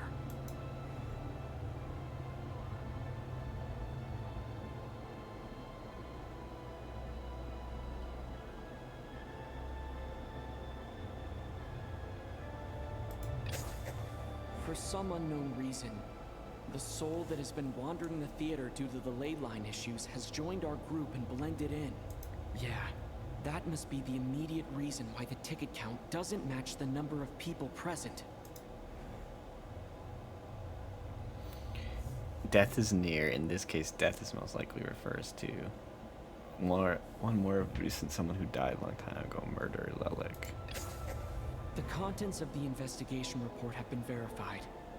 There are indeed ley line issues and What's up, Tank? wandering souls in the theater. Death likely symbolizes the deceased. Mr. Schramm, for instance. Death is near. That must mean that there's a dead person in our midst. That's the truth, isn't it? Yeah, the logic is clear now. The investigation report said that there would be souls stuck wandering around the theater because the ley lines were cut off. Mr. Schramm must be one such soul who died in the theater a long time ago. In which case, that also makes him our extra person. So when the note said death is near, it must have been referring to death as in the deceased. People who died a long time ago. Someone who died a long time ago. In short, there's a dead person among us. Among the us. extra person we've been searching for is a ghost from the past. Nice. Rare Obvious card, W. You mean I'm a ghost? No. Don't make jokes like that, my man. There must be some mistake. But even if I was dead, I know for a fact I didn't kill anyone these past 2 nights. Yeah, even if all that's true, the report also said the souls inside the theater can't affect reality, right? They're harmless. Then what if the problem isn't the souls at all, but the ley lines themselves? The ley lines have a powerful ability to attract and devour souls. Let's say that the ley lines are like a black hole, constantly seeking to engulf souls. But the souls that don't want to return are trying to avoid being sucked in. Huh. Why does this analogy sound so familiar? What happens when the black hole can't achieve its goal? I'm only speculating here, but what if it ended up swallowing innocent souls by mistake? Or intentionally taking other souls to compensate? That could explain why we weren't able to determine a cause of death. If you're right, and their souls were devoured by the ley lines, it does make some sense. It does seem to explain a lot of the things we couldn't make sense of. Does that mean it's true? Except there's no concrete evidence. Mitya's relying on a lot of logical leaps. Still, it seems like the best explanation we have under the circumstances. Alright, so how could Schramm not know that he's dead? Seems a little unlikely that he hasn't noticed anything unusual even after several days interacting with us. On the contrary, it's perfectly normal for a soul to wander the theater for centuries without questioning their existence or reason for being there. It's simply what's natural for them.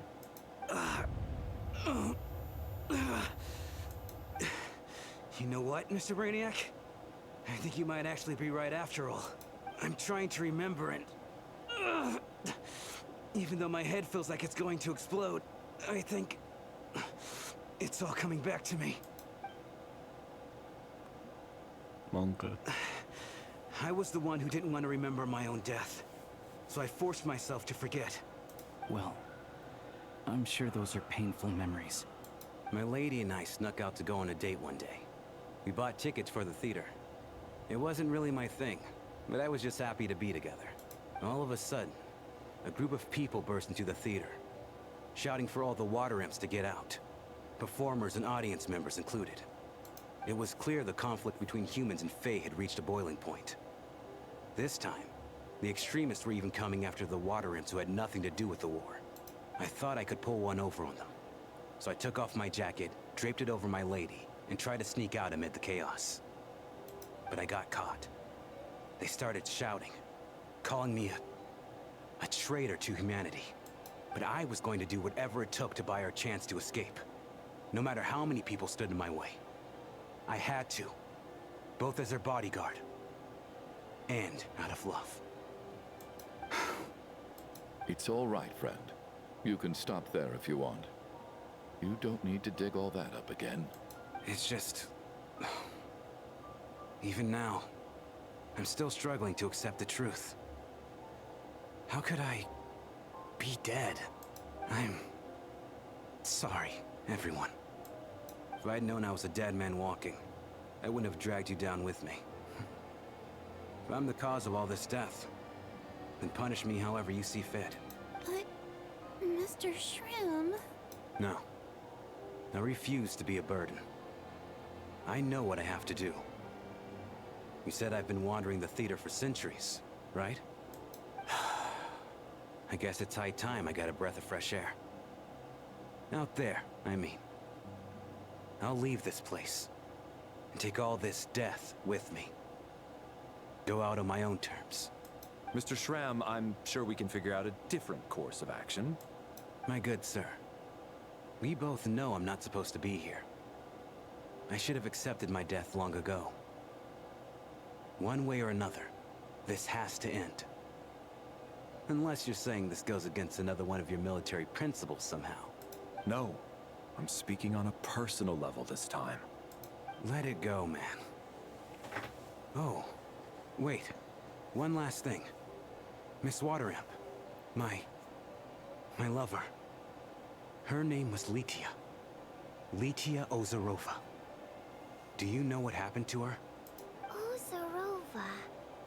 Oh, Auntie Ozarova. That's what we all called her. I remember her as a very kind elder. She had a bunch of kids, too. I'm so glad she survived. And she had lots of kids? Good. That's... good.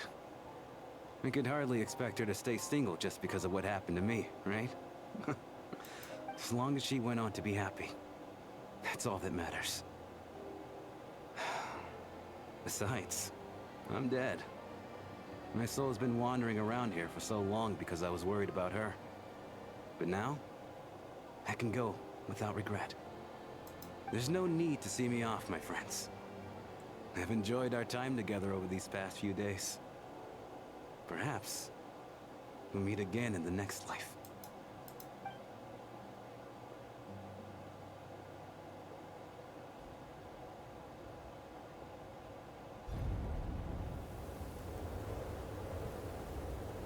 Take care, my man. I knew My Mr. man. Shrim was already dead, but... I still feel so sad. Death is cruel, no matter how we might try to make sense of it. So, was the conflict between Fae and humans really that bad back then? I was only little, so I don't remember much. It's terrible to think that so many innocent people had their lives turned upside down. Even the historical records about that time period don't say much about it. All people know is that the Tsaritsa founded the Fatui, drove out most of the Fae aristocracy without explanation, then used her terrifying power to suppress the humans. It seems to me like the Tsaritsa chose to make herself the enemy. She downplayed the conflict, directing whatever animosity both sides had for each other at herself instead. That's also why, despite how brutal the conflict was at the time, there hasn't been much lingering tension between humans and Fae since. Things have been fairly harmonious for the past few centuries. So, the Tsaritsa banished the Fae to protect the Fae living in the city? She offered herself up to be hated in exchange for peace. Maybe it's not quite as bad as it sounds. I don't think Her Majesty is too concerned if mortals hate her or not. And besides, there are very few who truly do.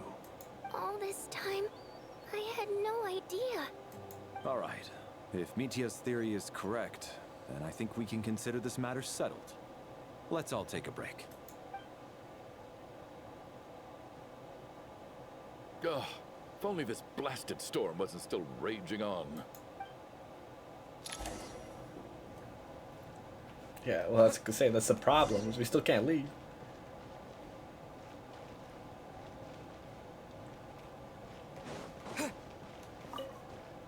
Even though Shram was already deceased, his decision to walk into the snowstorm was still a sacrifice, and a very brave one. This is one of the few times I don't feel at all happy to have my theory proven true.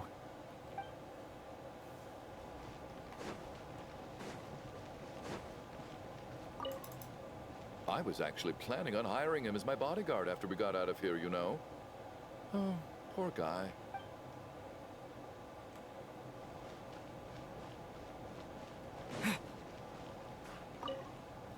Well, at least it seems like Mr. Shram stayed optimistic until the end. The information he revealed, it's given me a lot to think about.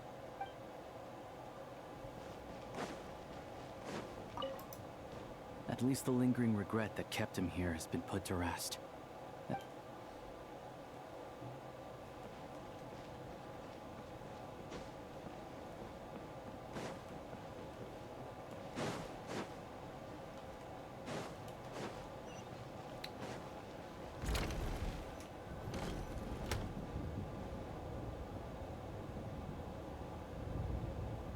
Looks like now we can just rest until the snowstorm stops. I still can't believe Shram turned out to be a ghost who'd been in the theater for hundreds of years. To think he was dead this whole time. What a strange turn of events. Knock knock. Huh? Knock knock. You know the door isn't closed, right? You don't have to knock. Think of it as a signal then. When I'm entering someone else's room and I knock, I'm here as Odette. If I don't knock, it's Lelik. Thanks. So, why did you come to find me? Is there something I can help with? Vodyanitsa said you knew about my secret identity from the start.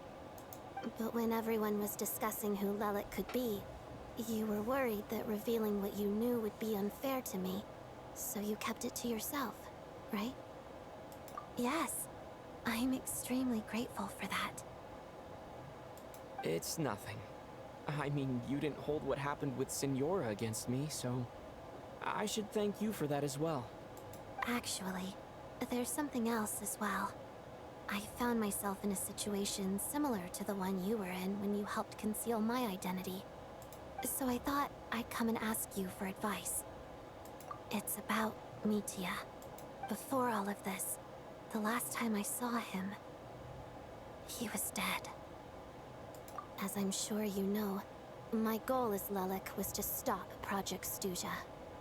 Well, when I found out the tech lead for the experiment behind Project Stuzha was Mitya, I immediately started planning to track him down and threaten him to back out. I often saw him around the theater, but I soon concluded that making my move there would risk exposing my identity. So I decided to infiltrate the Armory Palace and go directly to his lab. That way, the threat would be much more effective.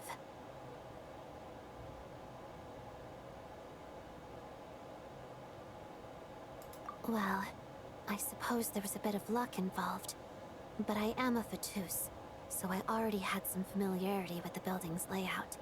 But when I finally made it to his lab, Mitya seemed to be dead.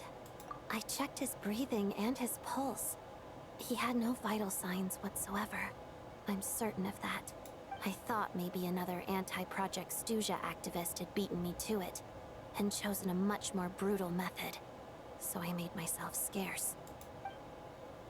That's why you were so on guard around Mitya that first night here. Yes. When I saw him sitting in the audience during the performance, I could barely contain the shock. To me, it was a miracle. Somehow, he'd come back from the dead. But then, the murders started happening and things got so complicated that it wasn't really at the front of my mind. That is, until Mitya himself said there must be a dead person among us. Then, I couldn't ignore it any longer. And yet, you thought that bringing it up right away would single Mitya out. Just like when everyone was suspecting Lelik. Exactly. I thought there could be something I was missing. Besides, we soon figured out that Mr. Shram was a ghost, and we knew there was only one extra person, so we thought he had to be the one. But now, it seems like there's another candidate. I understand why you kept it to yourself. There was so much information being thrown around during that discussion. Bringing up Mitya would have just introduced more confusion. So, what do you think we should do? Let me confirm one thing first. When was it that you found Mitya dead? Around a week ago. Sometime in the afternoon. A week ago? That's earlier than I thought. I saw him just a few days ago at a restaurant. That definitely would have been after you found him dead. He seemed completely normal to me, chatting with Vodyanitsa, trying to avoid Valeri. So he was definitely alive on that day. Huh. Well, all I can say is I know what I saw. Here's a thought. The reason we even suspected a dead person could be among us was because of the problem with the theater's ley lines. But Mitya's death happened inside the Armory Palace. The ley lines affecting the theater shouldn't reach that far. You're right. I guess he doesn't fit the profile of the person we were searching for. I think the chances of it being him are very low. Surely he can't have died for real in the Armory Palace. Unless... Unless what? Unless he really did come back from the dead. You're right. Do you think we need to disclose this to the others? Huh, what's this? A private meet and greet? Where do I line up? That's not what's going on here. Well, I was just making the rounds. Thought I'd try to lighten the mood a bit. Vodyanitsa's handing out food if you're hungry. Monka.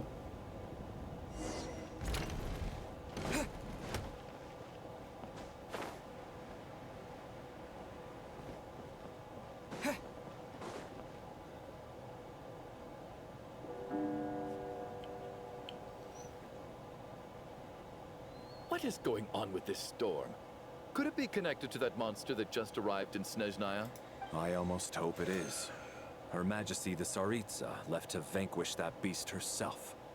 We just need to wait for her triumphant return. Do you think people still feel the cold after they die? I'm wondering about Shram. Oh, maybe we should have given him a coat before he went out there. Death itself is cold, isn't it?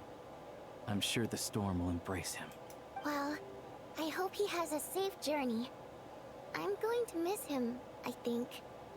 It's not like we can blame him for Rampana and Kulish's deaths. Thinking back on it, we barely made it out alive ourselves. Once we get out of here, how are we going to explain what happened to their families?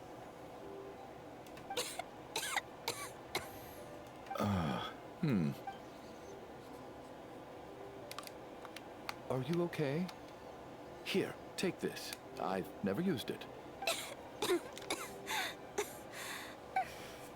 Thanks. Look who's Mr. Nice Guy all of a sudden. Is it because Tonya stood up for you this morning? At least you know how to return a favor. Yeah, without Tonya, who knows how badly he would have been hurt. I told you already, I never intended to resort to violence. Duh, bunch of rascals. Little girl? I was rather surprised when you spoke up for me this morning. I didn't think I had many admirers here, so, thank you. Oh, no need to thank me. I said some bad stuff about you too. I've been, too embarrassed to admit it, but, you remind me a lot of my daughter. So kind to everyone, but never lets her old man off the hook. Unless my wife and I are having a fight, then she's always on my side, especially when she was little. Every time I took her out, All right, easy now. How long have you had that cough, Tonya? I don't know. It's probably been a while. I'm fine. Are you taking anything for it? Yeah. I'll be fine once I see my brother. He's gonna pick some frost fairy flower leaves and brew a tonic for me. I'll feel much better once I drink that. I see. That's good to hear, then. We should probably discuss arrangements for tonight. Now that the deceased has left our midst, there shouldn't be any more incidents. However, out of an abundance of caution, I'll keep watch. Shouldn't we take shifts? I can take one if needed. No need.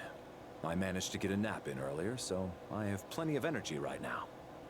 After all the tension of the past few days, everyone else should just focus on getting a good night's sleep.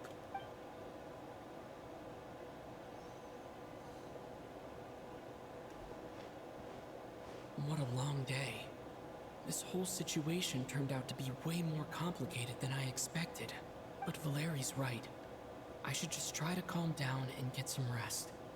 The last thing I want is to give myself nightmares. Oh, back to the black mist. He's awake. He's awake! Get over here, you big lug, and take a look. If you must call me something, call me Mr. Door. The Black Mist is coming. You need to go. Are you all right? Can you walk? We just got attacked by monsters on our way up. That Mr. Door fellow protected us. He just seemed to come out of nowhere. Not much of a talker, but when it comes to taking down monsters, that man doesn't hold back. Curses! The Black Mist is catching up to us. We need to keep going. Mr. Door, I don't believe I've ever seen you around here before. Why is that? There's no need to try to get to know me. I'm just Mr. Door. I have to find the door that belongs to me. Mr. Door! Monsters! Quick, get rid of them! I can just push these ones off. Oh, well, anyway, we're lucky to have you here. Thanks for saving us. No need to thank me. This is where my duty lies.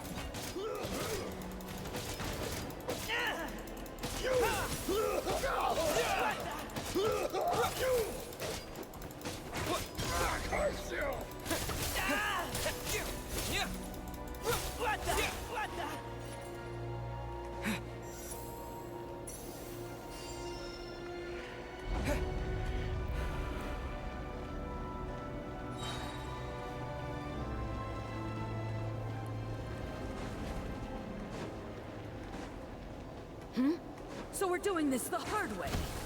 Cryo Storm! Fighting Frog!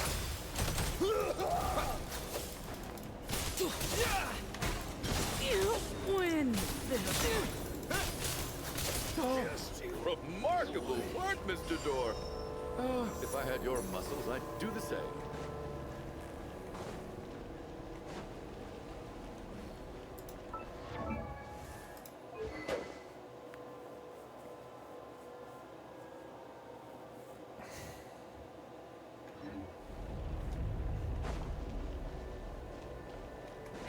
Are none of these doors the one you're looking for?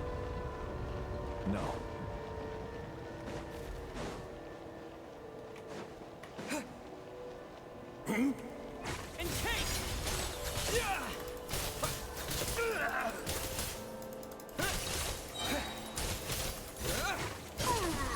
Come now, closer. I'm so exhausted. No, The black mist is choking still up. rising. Oh, wait, look! There's more monsters down there. Are they coming from within the black mist? No, no! They're gaining on us. Quick, keep going, or they'll be at our heels any second.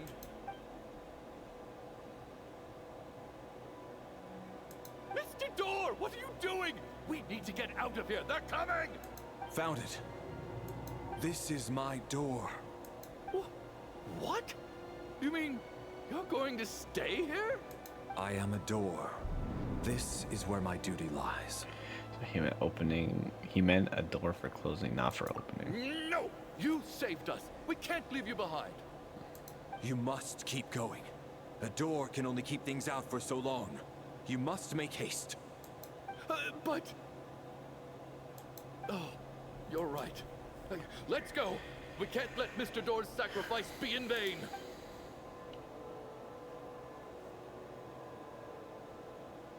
The black mist isn't moving anymore. Looks like both the monsters and Mr. Door are gone. I didn't just imagine all that, did I? Surely I wasn't so scared out of my mind that I hallucinated a door as a human being? Oh, okay, good. There's no way we both hallucinated the same thing. Getting sleepy? Well, looks like we're safe for now. Go ahead. Let's get some rest.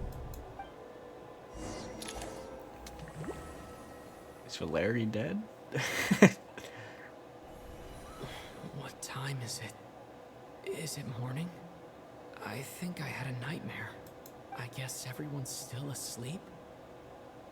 These past 2 days have been exhausting. Valeri's keeping watch though, so he's probably the only one awake. Valeri?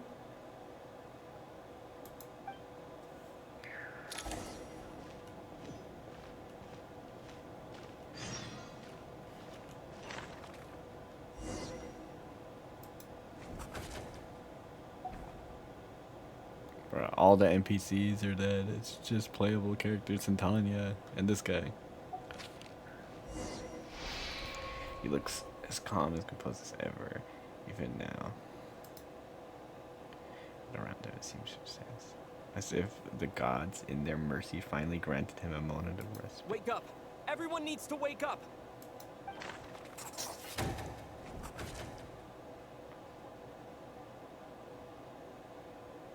God damn.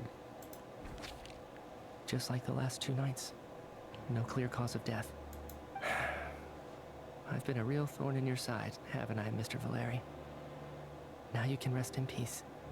But for me, life will be all the duller for not having to run away from you, my friend. How's Tonya? Is she okay? I just checked on her, and it doesn't seem like anything serious. She's just exhausted from the past couple of days, and she's still recovering from her illness. We should let her sleep a bit longer.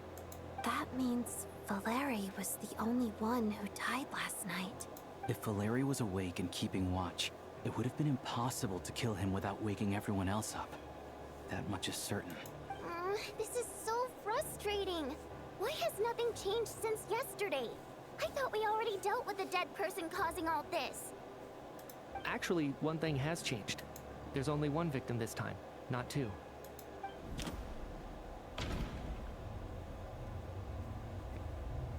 Died twice in a single night.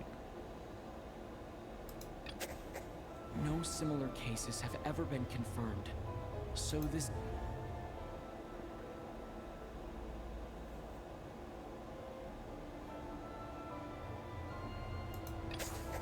After the deceased Shram left, there was one less victim last night. That more or less tracks. It's a reasonable conclusion, considering the only variable that changed. The number of people who die each night is equivalent to the number of dead among us. That's your theory, right? Exactly. We identified Mr. Shram, and the night after he left, the death toll dropped from 2 to 1. By that logic, there must be one more dead person left among us. Another one? But there was only one person unaccounted for in the ticket checks, right? The head count should match up now. Having an extra person was definitely a cause for alarm, but being one person short isn't nearly as unusual. Someone could have left in the middle of the show, or made it out before the storm hit. One more dead person among us. If Mitya's theory is right, then what Odette told me seems a lot more relevant. It's just, at the time, we had no reason to think there was more than one dead person. If only we'd taken it more seriously as a possibility. Maybe this could have been avoided. I'm sorry. This is my fault. I had information that could have been helpful, but I held back. I should have brought it up right away. I'm partly to blame as well. I was too quick to dismiss Odette's concerns. What is this about? What have you two been getting up to behind my back? Sounds like there's some big news you've been keeping from the rest of us. Well, we're all ears.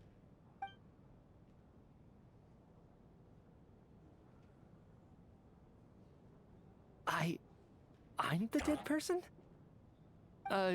Wow, that's certainly news to me. Odette and I talked about it yesterday, but we thought it just wasn't possible, so we left it at that. Yeah, I don't blame you. If I'd been there, I probably would have reached the same conclusion. It just sounds too unbelievable. Let me just try and verify this. I just scoured my memories trying to think back to the afternoon Miss Odette mentioned. But I honestly have no recollection of dying. That's where I'm different than Mr. Schramm. Having seen Mr. Mitya a few days ago myself, I also find it hard to believe he could be the other dead person among us. Well, if it isn't Mitya, then who? Do we vote on it? If you don't mind me asking, Traveler, I believe you mentioned that you know Tonya's brother. Had you ever met her before all this? No, never. Wait, are you saying... Now just 1 minute. I know where this is going. You can't just randomly point a finger at anyone you want. Bro, if Tonya's dead, or if this isn't actually Tonya, like, brother. You're in the hot seat, and all of a sudden you want to divert our suspicions onto... Trying to pick a fight, Mr. Chuganov? Whenever you open your mouth, all you do is attack people, and I've had enough of it. If you don't want to engage in a civil discussion, you can shut up. You little brat! Did Mitya ask about Tonya because he suspects her? I suppose I only identified her by age, and nothing else. Could that mean... I'm just saying, you're going around casting suspicion on people for no reason. How could Tonya be dead? I can vouch for her if nothing else. I've seen her before. She's the sister of that Harbinger, isn't she? The one called Child. Oh, really? You're telling the truth? Since being here, I don't think I ever mentioned she was Child's sister specifically. Does Chuganov actually know her? If Chuganov can vouch for her, then it can't be Tonya either. In which case, it seems unlikely that there's another dead person among us at all. Miss Odette, could you go over that afternoon with me one more time, when you found me dead? No problem.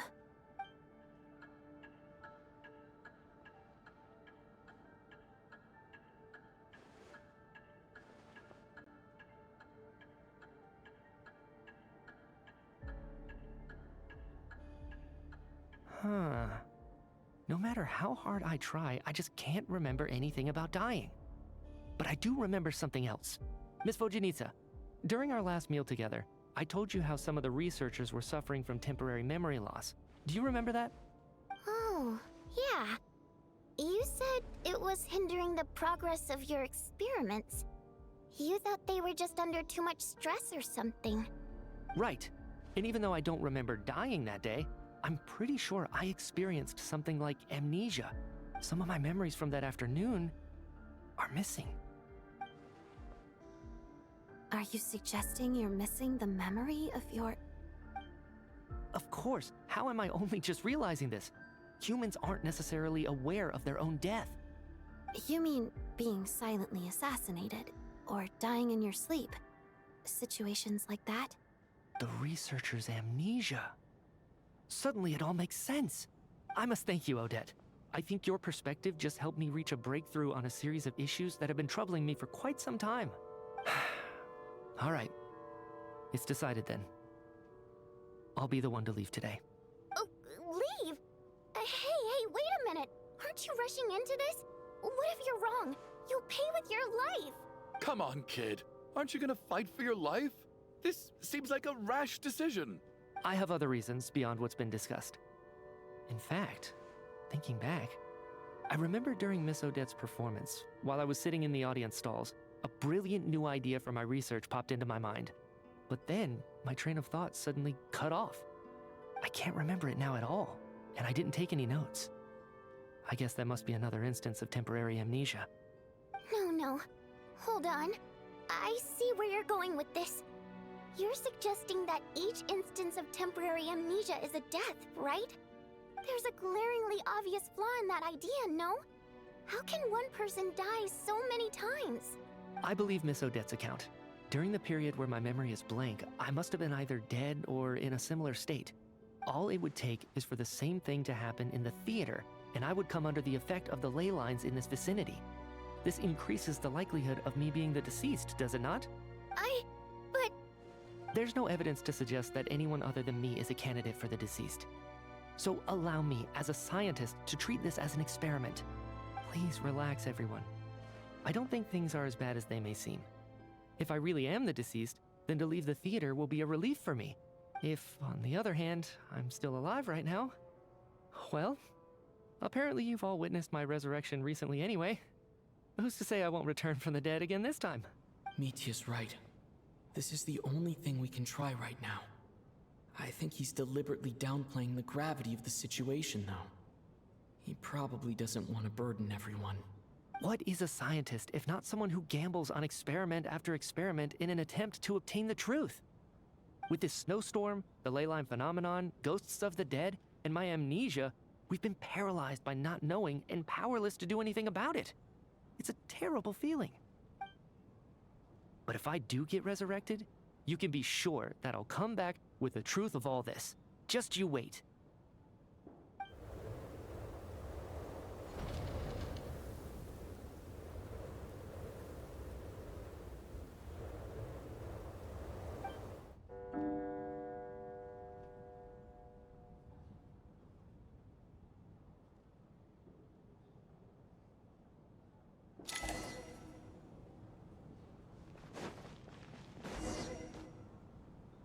Poor Mr. Mitya.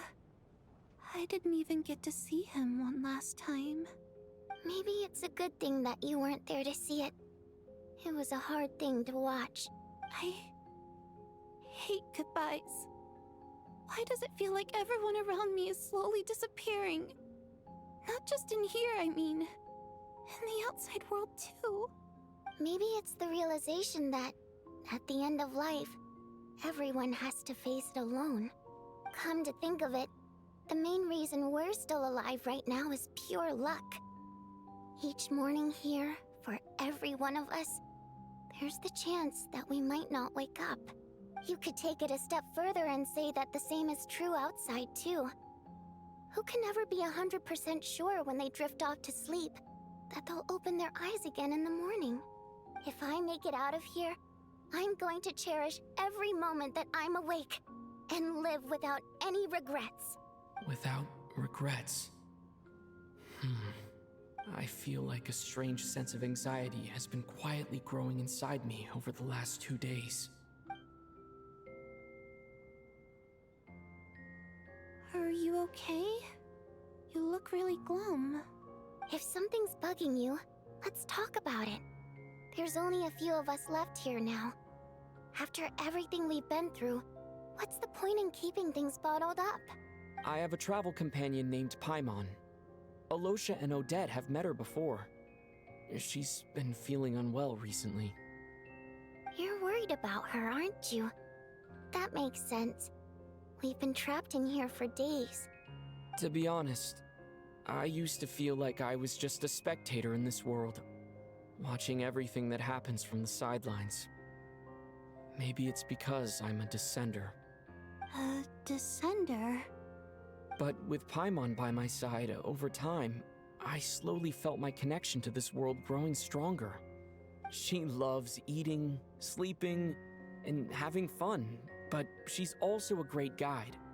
It's her authenticity that makes this whole world feel more real for me. Over the last few days that we've been apart, I've often caught myself wondering, what would Paimon say if she were here right now?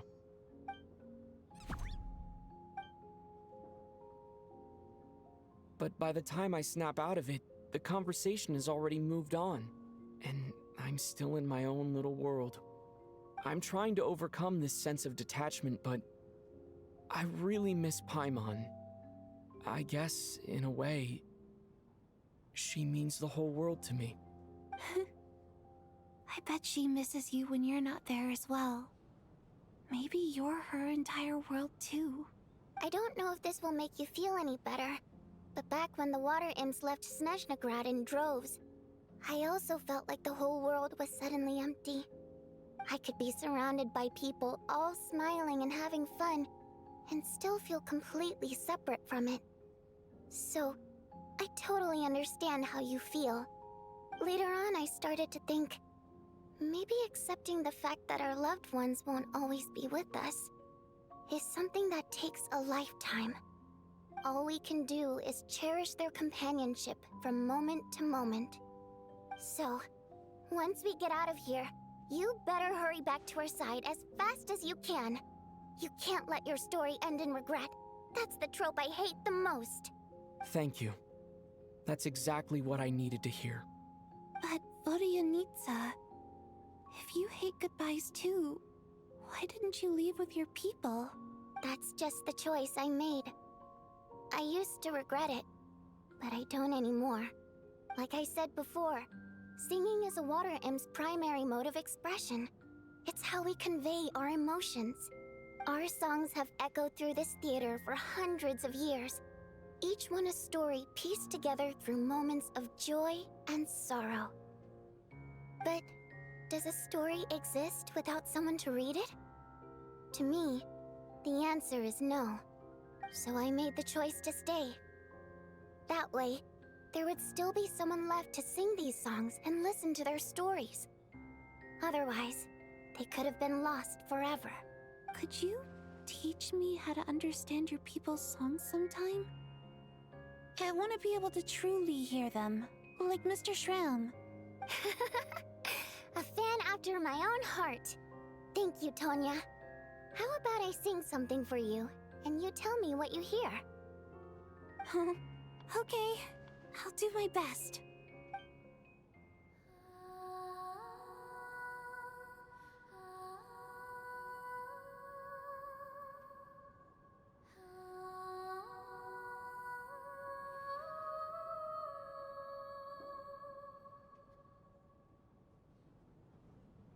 I've never heard that one before. I feel like I can hear a sense of longing somehow.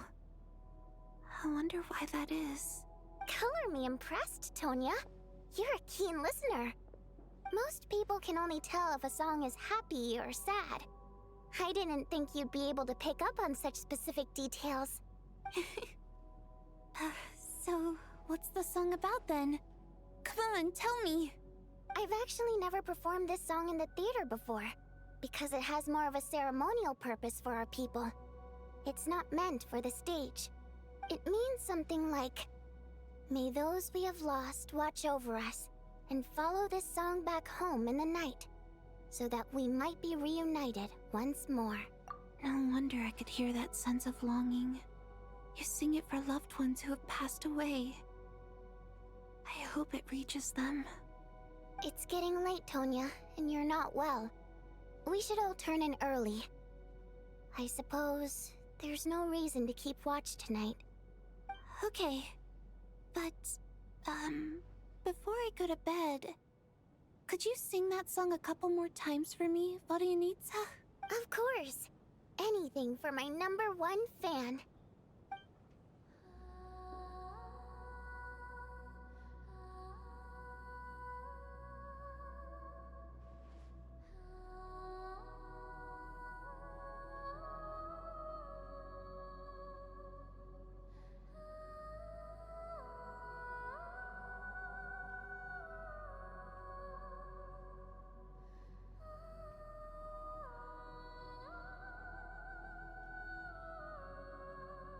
Once I get out of here, I definitely don't plan on ever coming back. But I guess that means I'll never get to hear Vodyanitsa sing again. That's a sad thought. Before I fall asleep, I should cherish this moment of companionship while it lasts.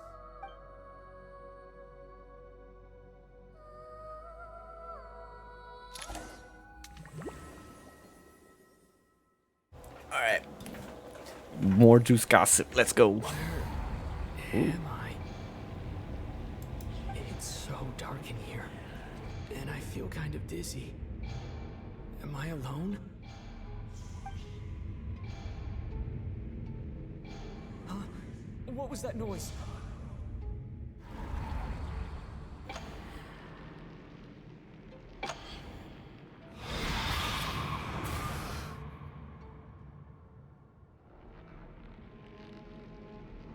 Return, O spirits. Fulfill your oath of protection.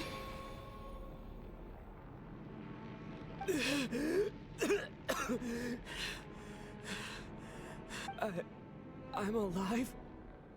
What just happened? No time for questions. Quick, over here. Turn on the switch. We need to bring back the light.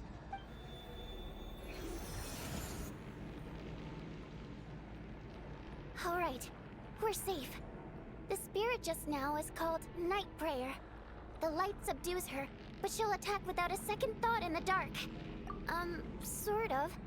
I know it's hard, but you can't let this place go dark, or she'll kill you again. Yep. Luckily, I was here to resurrect you. Otherwise, that'd have been a real bummer. A bit more than a bummer, I'd say. Wait, so you have the ability to resurrect people? Sure I do. I'm your guardian spirit after all. I specialize in soul recall. Oh, it's nice to meet you, by the way. Thanks. It's nice to meet you too. Alright, there's no time to waste. The black mist is already catching up. We need to avoid it at Night Prayer at all costs. Come on. We need to reach the next switch before the place gets too dark. If we bring the light back, Night Prayer won't be able to get to us. Sweet, sweet light! It's back! Shh! It's Night Prayer. We need to move quick, but don't let her notice you. Look out!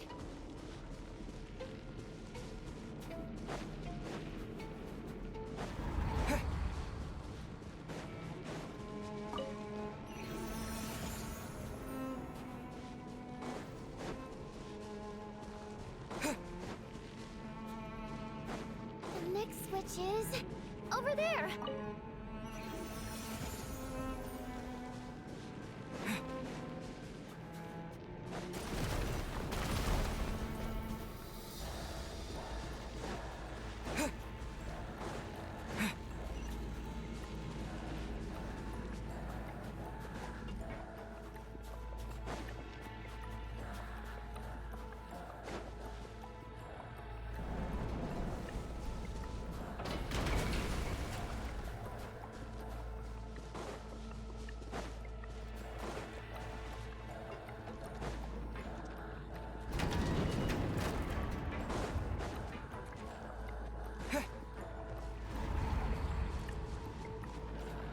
No, Night Prayer is here too. This can't be the only path. Let's head up there and take a look. The switch is just up ahead. Hurry!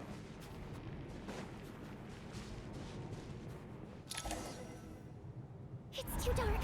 We're not gonna make it. Come on, faster!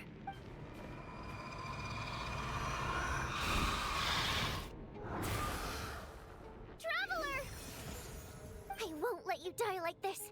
Not on my watch.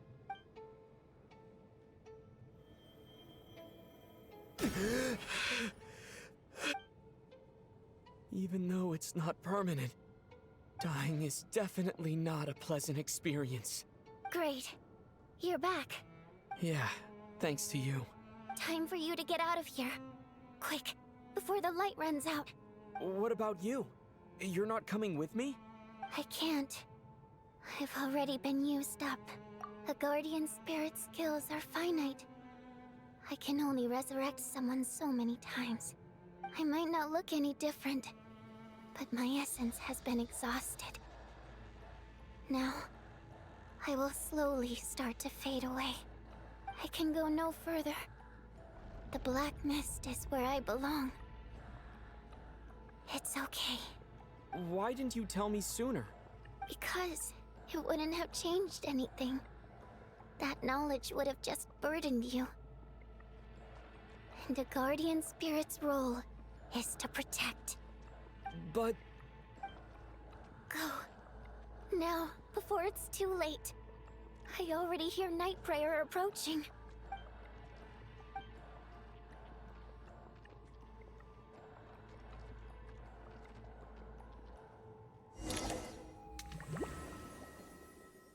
Bro, is everyone dying in this fucking bitch? What do you need, sir? How could this happen? Well, I guess there's no need to inspect the body.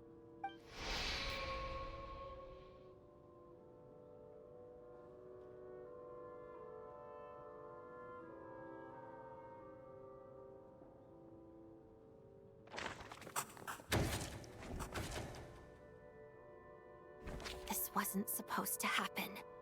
You lied to us, didn't you, Chuganov? You've been lying from the start. Take a long, hard look at yourself before you go around accusing other people. I suspected you on day one, Lelik, and now look where we are. By some strange coincidence, you've never been targeted. You just happen to have survived this long? No, you should be the prime suspect.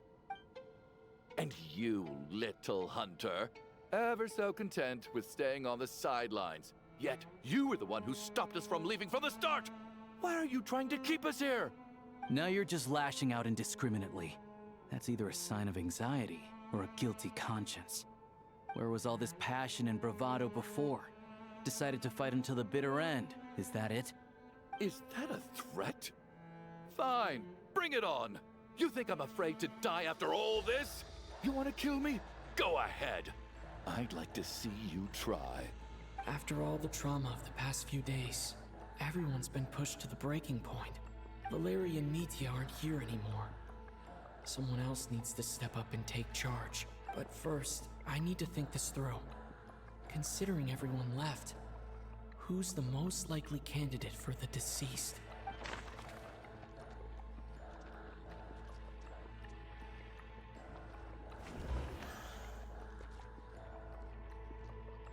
I clearly remember Mr. Chuganov from the first time I visited the theater. He made... Of those who remain, the only person we've never met before is Tonya. There is room to doubt her true identity. People are easily misled by first impressions. Now that I think about it, Child Sister was in fact a label I imposed on her due to my own assumptions.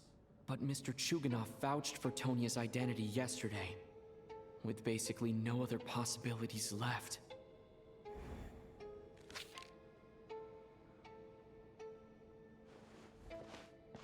Tonya, how's Tusser been lately?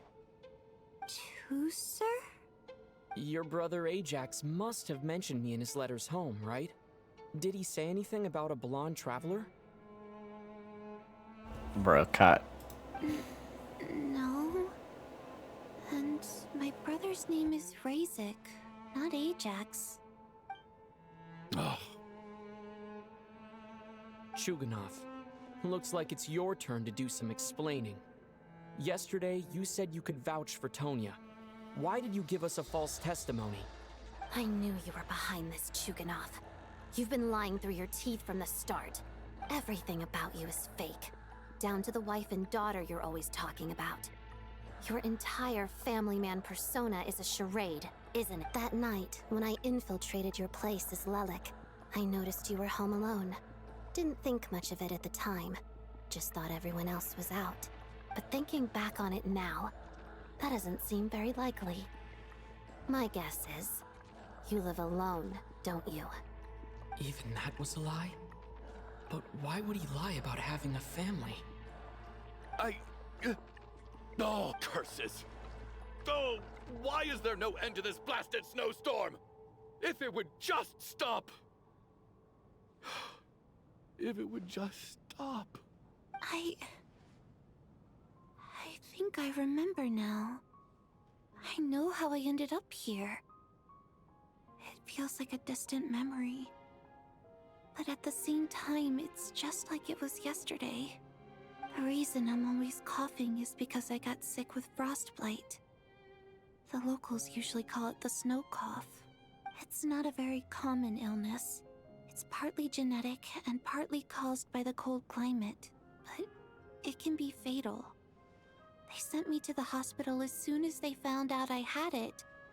And I spent so long lying there in that hospital bed. After a while, I felt myself growing weaker and weaker. So one day, I told my brother that I wanted him to take me outside for once, so things could be like they used to, just for one day. I wanted to meet loads of friends, experience new things. He agreed. He snuck me out of the hospital, and we escaped. We got to the theater, bought tickets, and went inside. Oh, it was all so exciting. I remember the show very clearly. It was amazing. But I found myself getting sleepier and sleepier. Oh, Tonya. When I woke up, I couldn't find my brother anywhere, so I guessed he'd already left. But there's no way he'd leave me behind. So I decided to stay here and wait for him. At the time, I figured he'd probably gone to brew some more medicine for me. I was planning to chew him out for abandoning me when he got back. Tonya, it sounds like by then you'd... Yeah, I know. I understand now. Dead, aren't I? This cough and the feeling weak, it's probably just my body's memory. After all of that, it turns out I can't blame my brother after all. I was the one who abandoned him. I'm sorry, everyone. I realized this much too late. It seems like death skewed my perception. And now I've dragged you all into this mess. Your name probably isn't even Tonya, is it? Didn't that ever strike you as odd over the last few days? Well, when I was little, my brother and I read a storybook, and Tonya is the name of one of the characters. When we escaped from the hospital, our family and the hospital security were looking everywhere for us. So when you first approached me and said my brother had sent you, and called me Tonya, I thought he must have chosen a fake name that only the two of us would know. Because he was afraid of getting caught. At least your memory of death isn't painful. That is a small comfort. Now it's your turn, Chuganov. Talk to us. I believe no lie is ever told without a reason. You're right. I was lying. I happen to know that the Harbinger child and his sister Tonya managed to get tickets, so I lied to you and pretended I knew them. And yes, I was lying about my family too. The truth of the matter is, I lost them a long time ago. I just refused to accept reality. And now I've spent the second half of my life living a lie. My daughter's name was Iskra. And before you ask, yes, Iskra, as in Iskra Manufacturing Plant. She also died from the snow cough. She was just 6 years old. If she were still alive today, she'd be around the same age as little Tonya here, after Iskra passed. My wife couldn't bear to face those memories either. So she chose to start a new life, without me. One day when I came home from work and saw the empty room, I felt like I couldn't breathe. Subconsciously, I started to imagine that they were still there. I soon discovered that this was the only thing that made me feel any better, so I just embraced the delusion. Nothing more than a pathetic means of escapism, I know. But at least it's not a crime. So explain your false testimony, then. The night before last, when I was chatting with Tonya, she mentioned that her brother would brew medicine for her from frost fairy flower leaves. Combined with her various symptoms, I suddenly understood everything, including the fact that she was deceased. The snow cough used to be an incurable illness. I would pick frost fairy flower leaves to brew medicine for Iskra too. It took hours and hours on the stove. But the year after my daughter passed away, the jester of the Fatui announced that a cure for frost blight, also known as the snow cough, had finally been developed. It turned out that all previous treatments were completely ineffective. No better than random concoctions. That was the final straw for me. I just couldn't take it anymore. Just one more year. One more year, and everything would have been okay. So, more than anyone, I know full well that in this day and age, no one in their right mind would still be using frost flower leaves to brew medicine for the snow cough. Poor Miss Tonya, therefore, had to have been from an era when Snow cough was still a terminal illness. So, you projected your daughter onto her? Even though you knew she was one of the dead? That doesn't make any sense. You knew she was already dead. What did you hope to achieve by protecting her? I just don't believe in your crackpot theories. Nor do I approve of your actions. How can you just declare a living person dead and throw them out into that snowstorm? Mitya's gone. My good buddy Shram's gone. And now it's Tonya's turn, isn't it? The others I can make my peace with. But little Miss Tonya, here she is, standing right in front of us, alive and breathing, and fighting her own battles. Yet you're quite happy to say she's dead? I just want her to live. Once this snowstorm is over, the very moment it stops, I'm going to march out that door and find someone who can fetch the very best medicine for her snow cough. I'll be damned if I'm gonna let you cast her out into the snowstorm before I have the chance to cure her. Not again. Not this time. Not when the cure is right within our grasp. I'd never be able to forgive myself. Mr. Chuganov, stop. I can't let you do this. Tonya. By the sounds of it, you've known I was dead since the night before last, right? I really liked Mr. Valeri, Mr. Mitya, and Miss Vodyanitsa. And now they're all dead because of me. I'm not happy about that. The reality is, you've been trying to fight your own demons through me.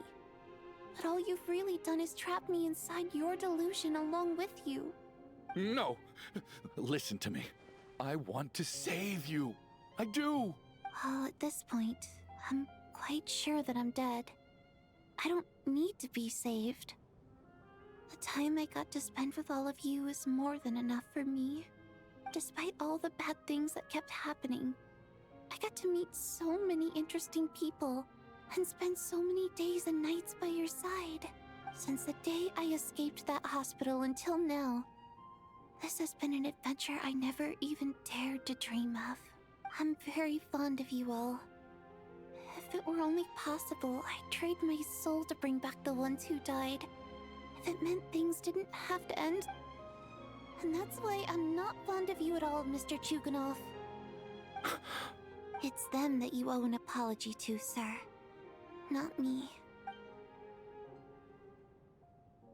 Well then, I suppose this is it. It's time for my adventure to end. I've caused enough trouble. You're leaving already? It's still early. Don't you want to stay a little longer? No thank you. Oh, and by the way, my name is Patashka. It was nice meeting you all.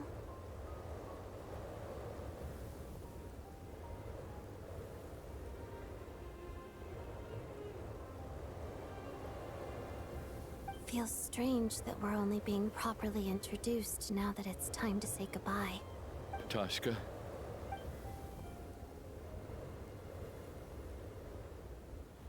What are you doing, Chuganov? Are you crazy?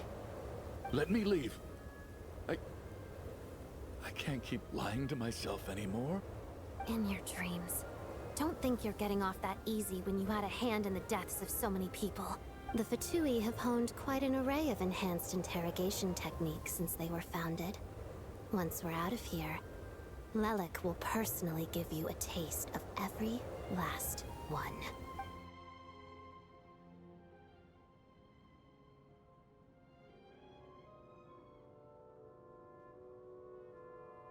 I think we should leave. I doubt this snowstorm is ever going to stop. For all we know, this storm might have destroyed all of Snezhnaya by now. Wait, we finally solved the mystery of the haunted theater today. Maybe let's at least try to enjoy tonight? Fair enough. I don't particularly feel like dying in Chuganov's company anyway. And yet you won't let me die first. Hey, Chuganov, on a serious note, if we do make it out of here, you should close down that factory of yours. A lot of people are freezing thanks to you. Is this really the time to be discussing my factory? All right, fine. I'll shut it down. doesn't matter to me anymore. Am I hearing things? Or was that a knock at the door? There it is again. But I don't understand. The snowstorm hasn't stopped, has it? Should we open the door? Is this it? Is this nightmare finally over? If the last few days are anything to go by, I probably shouldn't be getting my hopes up. Whatever lies beyond that door at this moment. It could be something even more terrifying than everything we've been through so far.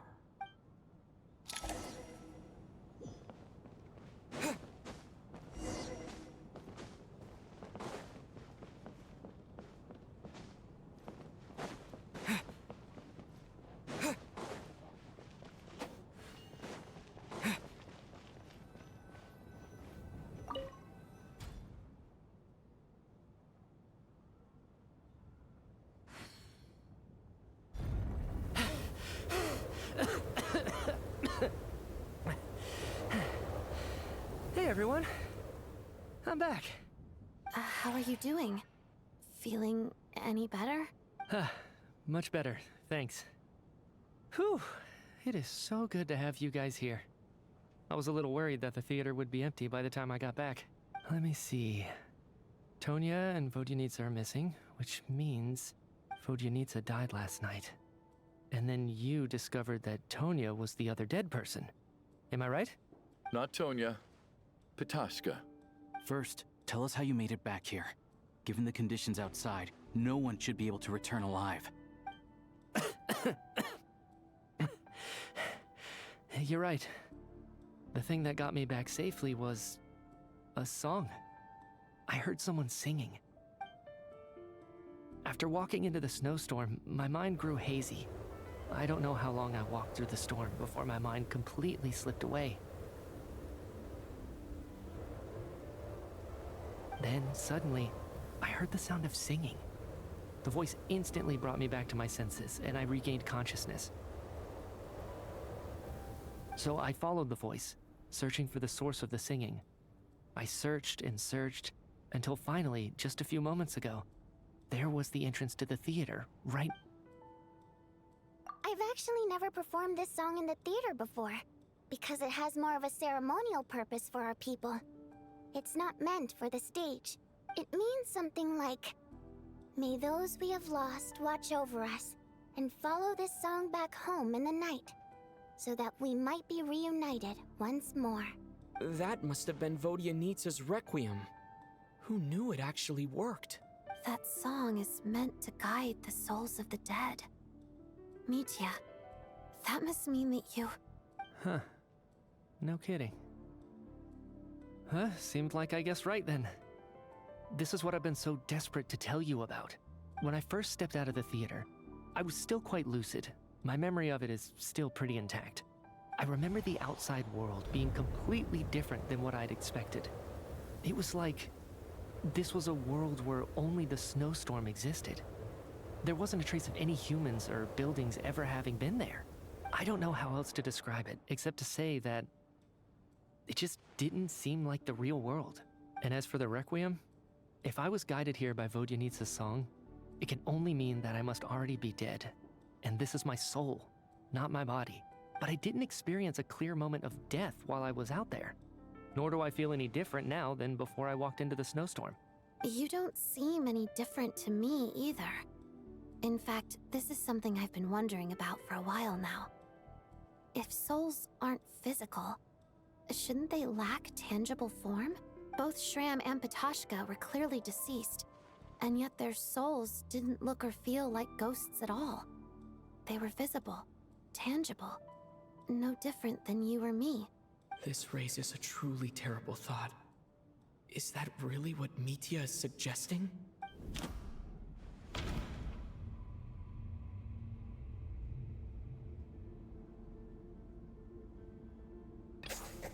Mitya's soul was summoned back by the Requiem, confirming that he is indeed already dead. And yet, he looks no different from us. Of course, if even the long-deceased like Mr. Shram can blend in with us undetected, then maybe we've all been dead from the very start. and all of us are now souls wandering the theater.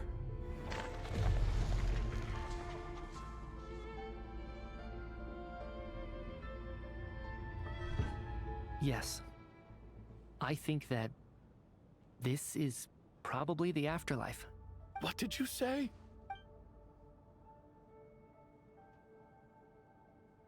You heard me. We died in the theater. All of us did. But due to an obstruction in the theater's ley lines, our souls are trapped here, while an endless, infinite snowstorm rages outside. It's ironic, really. All that time, we were working so hard to figure out who the deceased among us were, when the truth was, we were all deceased. The only difference being some of us died more recently than others. Do you remember that note, "Death is near"? Seems like we misunderstood what it meant after all. Death was nearer than we wanted to think all along. The note simply meant that all of us were already dead. So all our attempts to survive, our search for the deceased, it was all for nothing? Hard to say. At the very least, we helped 2 lost souls find clarity and go to where they belong. The presence of those 2 is probably what caused our souls to be drawn in by the ley lines.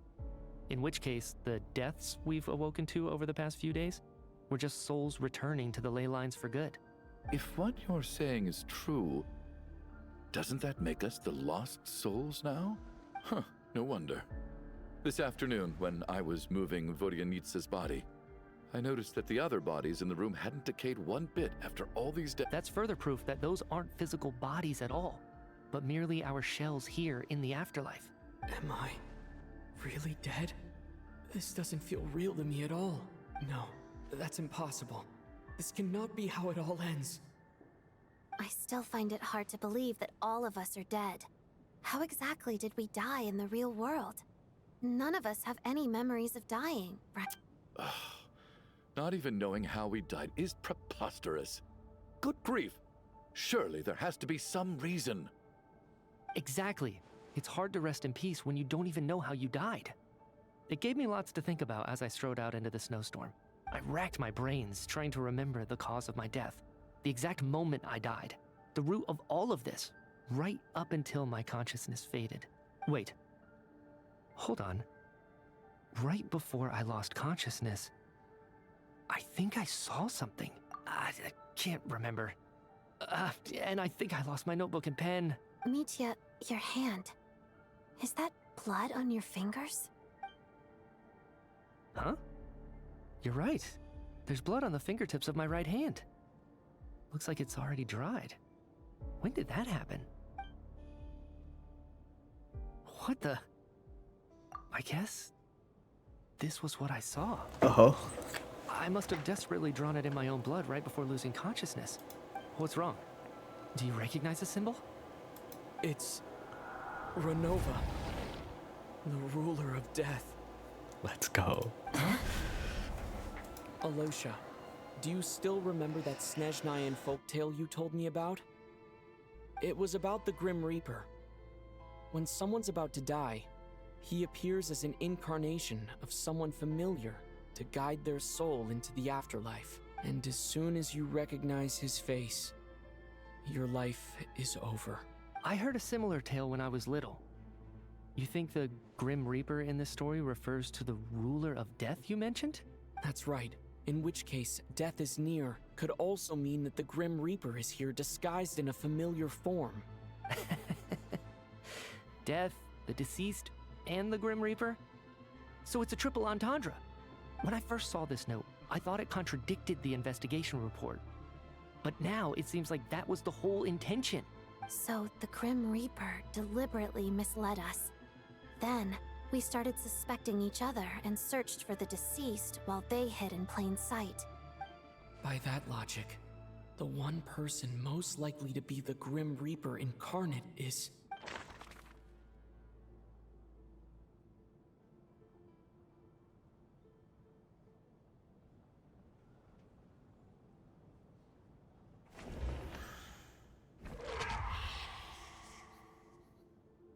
No doubt about it. It's Alosha. Looking back at how everyone has acted over the past few days, Alosha that was is most likely the creepy Grim ass Reaper animation. lurking among us.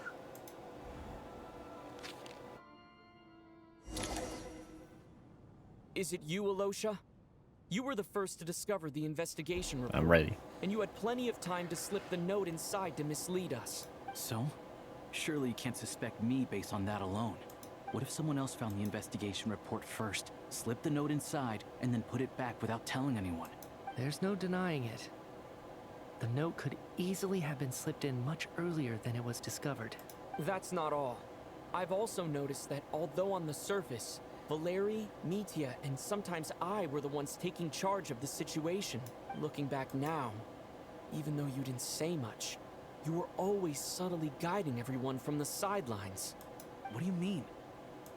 You were the one who emphasized how dangerous it was outside and insisted we all stay here. It was also you who suggested that we all sleep in the same place.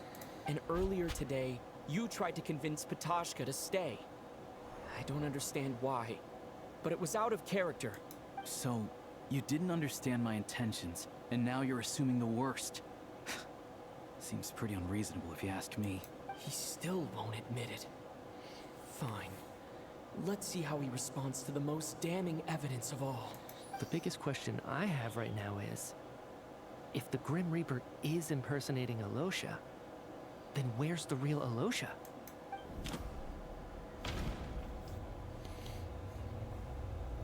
After the performance wasn't... After the performance while investigating the snowstorm, the first night we spent in the theater together, we discovered the investigation.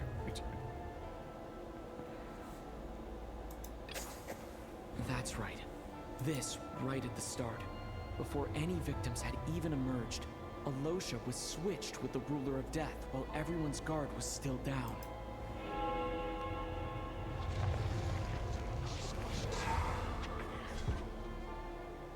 Monka. When all this began, right after the performance ended and the snowstorm began to pick up, no one suspected anything unusual. We just assumed we were snowed in. It wasn't until we discovered the bodies the morning after that we realized something out of the ordinary was going on. But it's clear now that the oddities actually started earlier than that, when Dimov walked into the snowstorm and never came back. Right. So Mr. Dimov was the first victim, not Sobolova and Torgov. And if we pinpoint that moment as the beginning of this incident, then one thing becomes clear. Alosha, you are the only person who walked into the snowstorm and came back without the help of Vodyanitsa's Requiem. More precisely, Alosha never came back at all. The one who came back was the Grim Reaper. Not bad. Well, since you've backed me into a corner, I suppose there's no point in keeping up the act anymore. Let's go! Alosha? You're the Grim Reaper? I am no such tired cliché. Mortals should address me as the ruler of death. Before being wiped out for good, you identified the two deceased, and even sensed my presence. A commendable achievement, far beyond what I expected. I heard you can ferry souls. Those deaths each night. Were they your doing? Your initial conclusion was correct. Due to the existence of the two deceased, the ley lines yearned to reclaim those long-lost souls. Every night they devoured an equal number of souls to fill the void. This required no intervention from me. Though, of course, ferrying souls is indeed my authority. Here, take a look.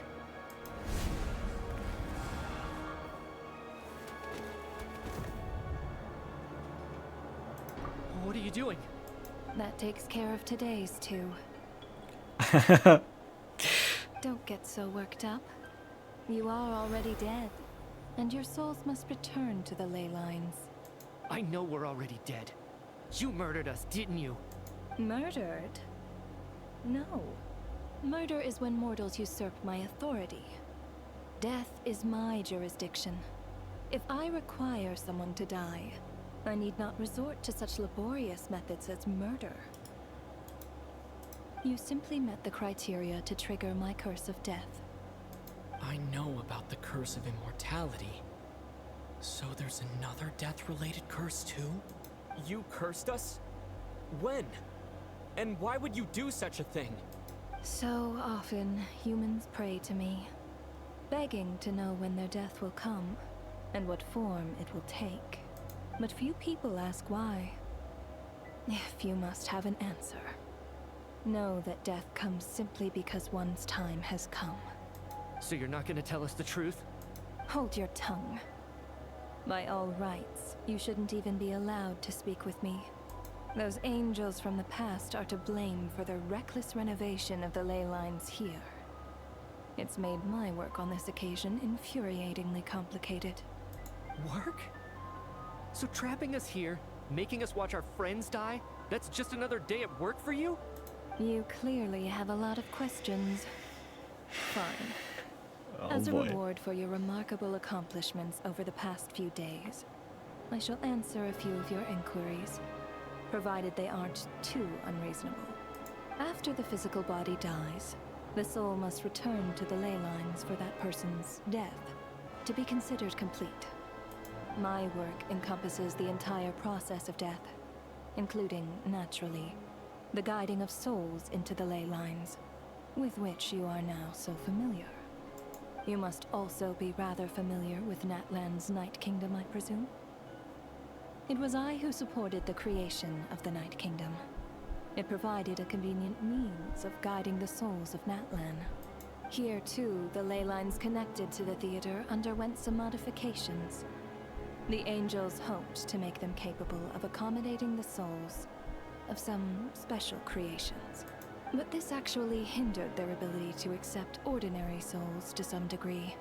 This effect manifested itself after you died from the curse in the theater, leaving you stranded in the afterlife, unable to achieve a complete death.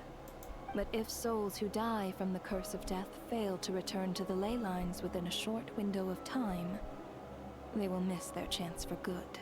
Then, they will remain forever suspended between life and death, no longer subject to the authorities of either. So if you don't resolve this matter soon, and see all our souls return to the ley lines before long, we'll escape your control. Mitya is sharp. This must be what Renova was worried might happen, and the reason she got involved to begin with. But if you have the authority to guide souls, why didn't you just show yourself and get it over with? Why hide among us in the form of Alosha? You seek to understand the mind of a god. Very well. I'll tell you. This is a theater, and I decided I wanted to watch a show about death. That's why I encouraged you to take the events to the stage. I found myself getting quite immersed. I suppose the entertainment you provided makes up for all the trouble you've caused me by being so defiant in the face of death. There. Are you happy with my answer? Can't say I am. Really? But it fits the stereotypes you humans have about gods. Just moments ago, you were complaining about how infuriatingly complicated your work here has been. Work is work, I get it. There are times when it's a huge pain, but you just have to get it done, right? That's a rather unique perspective for a human. You are in fact correct. There is a pain point in this case. Due to the obstruction in the theater's ley lines, there is a hard limit on the number of souls they can receive each day, making it impossible for me to ferry all your souls at once. Revealing my identity too soon would inevitably have led to futile resistance, and there was a risk that any souls who chose to run would disappear. Then there was the issue of the two lost souls you called the deceased. The way you resolved that quandary was all part of my design. That's what I don't understand. If all of us were souls of the dead, what made their presence among us special? For centuries, they have refused to return to the ley lines, exploiting the issues created by the angel civilization to resist being drawn in. Centuries of obsession accumulated during this process. You may think of this obsession as the resentment of the dead, and in this quantity, it was a bomb that could have detonated at any moment. It reached the point where I could not afford to leave it unchecked. But the only way to fix it was to help them acknowledge their own deaths, make peace with their regrets, and willingly walk into the snowstorm. Only then, with my guidance, could they finally return to the ley lines. Otherwise, you would not like to know what the consequences would have been. I vaguely remember seeing Batashka, but in the most terrifying form. Was that in a dream? Is that what would have become of her if she hadn't returned to the ley lines? I see your dreams brought you many revelations. So you see, death in fact grants wisdom to mortals. Souls connect to all things in the world and see the chain of cause and effect between them. It's nothing unusual. Anyway, giving psychological counseling to lost souls is not my strong suit. That is more of an angel's role. It was something I could not resolve directly using my authority, so I decided it was easier to leave the bomb defusal to you. Meanwhile, of course, their presence caused the souls of other members of your party to return to the ley lines each night. From where I stand, that was killing two birds with one stone. As both issues slowly resolved one another without me having to lift a finger, all I had to do was stay close by and keep the situation under control. Then use my authority to wrap things up at the end. And, of course, while I was at it, I thoroughly enjoyed watching this drama, dealing with death from a mortal perspective, play out on the stage. Sounds like you had it all figured out, Grim Reaper. I just did the math. You said there's a hard limit to the number of souls the ley lines here can receive each day. It's 2, isn't it? That much is obvious, even to a fool. It's time to review this whole affair. If the ley lines can only take in 2 people per day, I need to go over the deaths from these past few days again.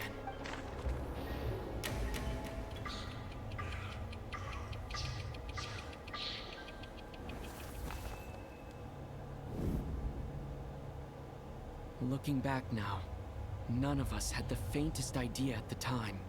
From the moment that staff member named Demoff walked into the snowstorm, the incident had already begun. Day 1.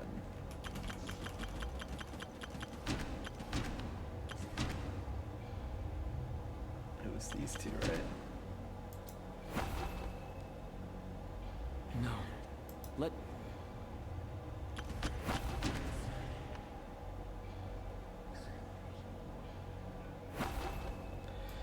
The guy who went on to the storm's not in here. Let me... Am I losing my mind?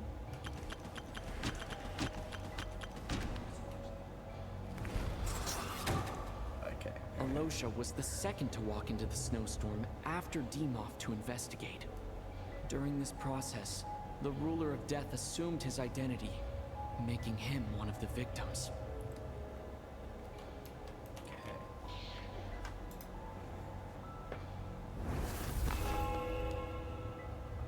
During our first night in the theater, everyone was caught up in the novelty of it all.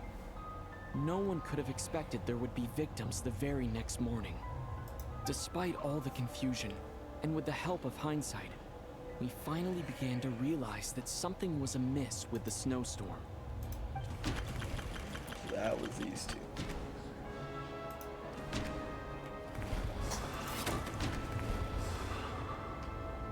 The ley lines devoured Torgov and Sobolova on the first night. At the time, we thought this might be a murder case connected to Lelik.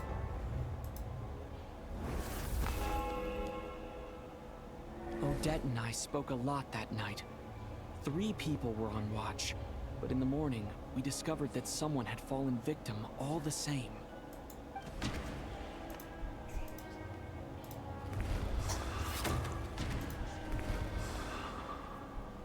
The deaths of Kulish and Rampana caused everyone to stop suspecting Lelik.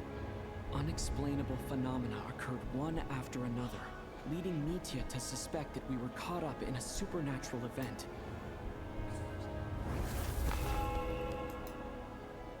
Later, we discovered that there seemed to be an extra person among us, and subsequently discovered the existence of the deceased.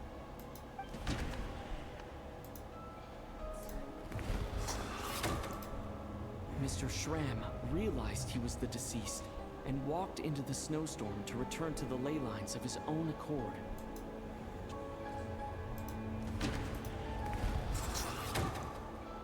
He thought it was all over, but Mr. Valeri's death was a rude awakening for everyone. A lot happened today. Mr. Valeri's death led us to discover the connection between the number of deceased and the number of victims during the night.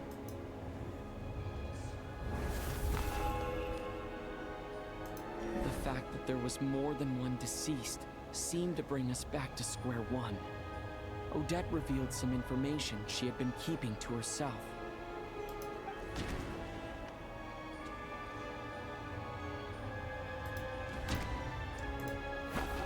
Okay, well, it can't be him because he's. Although Mitya did indeed walk into the snowstorm that day, the void in the ley lines hasn't been.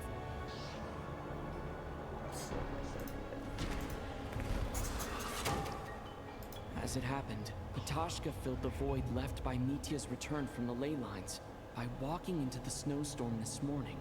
The girl I thought was child's sister Tonya turned out to be another of the theater's deceased.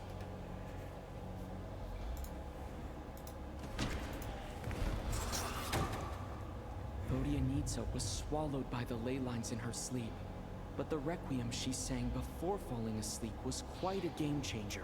Come to think of it, Patoshka was about to walk into the snowstorm at that time, and Renova, unaware that Mitya would return, was concerned that her soul would overflow from the ley lines. That's why she used Alosha's voice to try and persuade her to stay behind. Looking back, I suppose that was an early slip-up on her part.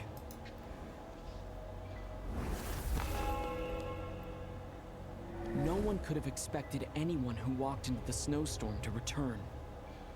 But just after nightfall, Mitya returned, bringing crucial information with him. Various truths began to surface, including that all of us were already dead, and that the ruler of death was here among us. Then, after revealing her true form, Renova callously claimed 2 souls.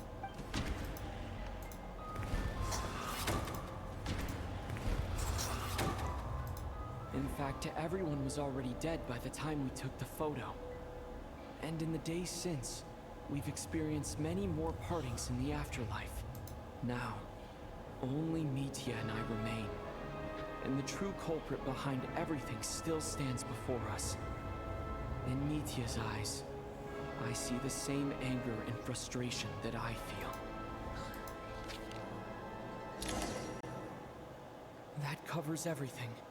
Your work isn't finished here yet, is it? The Traveler and I are still standing here, safe and sound. The Water Imp's song threw things off a little, but it is of no consequence. The ley lines have already anchored your soul, and the first ray of light tomorrow morning will take you back. I, meanwhile, need to review my attitude towards the Water Imp race. So the reunion in the night that Vodyanitsa mentioned, I suppose that was never meant to be a permanent reunion. That just leaves you, Traveler. My power only allows me to temporarily separate your soul from your body. The ley lines of Tevat would not accept you, and your soul is firmly anchored to your body by your will. For a descender like you, who is not bound by Tevat's rules, your death can only be brought through the most violent of means, such as directly destroying either your body or soul. I have no interest in involving myself with Descenders, for now. Although, this may change if Asmodee remains missing, or you insist on interfering with our affairs. One last question then. All our struggles and sacrifices here, they were meaningless from the very beginning, weren't they? Death abides no reason. Besides, what you call sacrifice is merely a concept created by humanity. To me, it is nothing more than a self-indulgent charade in the face of death. Mere mortals fantasizing that their actions could reclaim something from my grasp. A truly laughable idea. Whole cutscene. Grim Reaper. You really know how to get on my nerves. I'm not here to ingratiate myself with you. I kill merely because your deaths are necessary. Oh, you've made that quite clear. But humans don't take well to being scorned. Not even by the gods.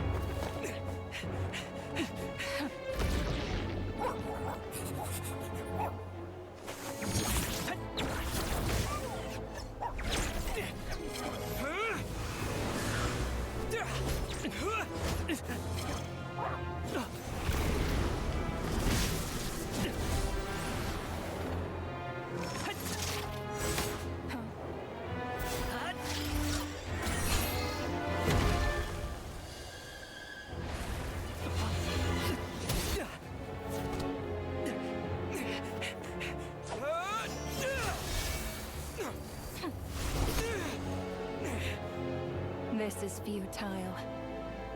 You must know that you are powerless against me in my own domain. I suggest that you save your strength. For what? Maybe we can't change it. But if nothing else, we can at least teach you to have some respect for the dead. Audacious.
Amonka.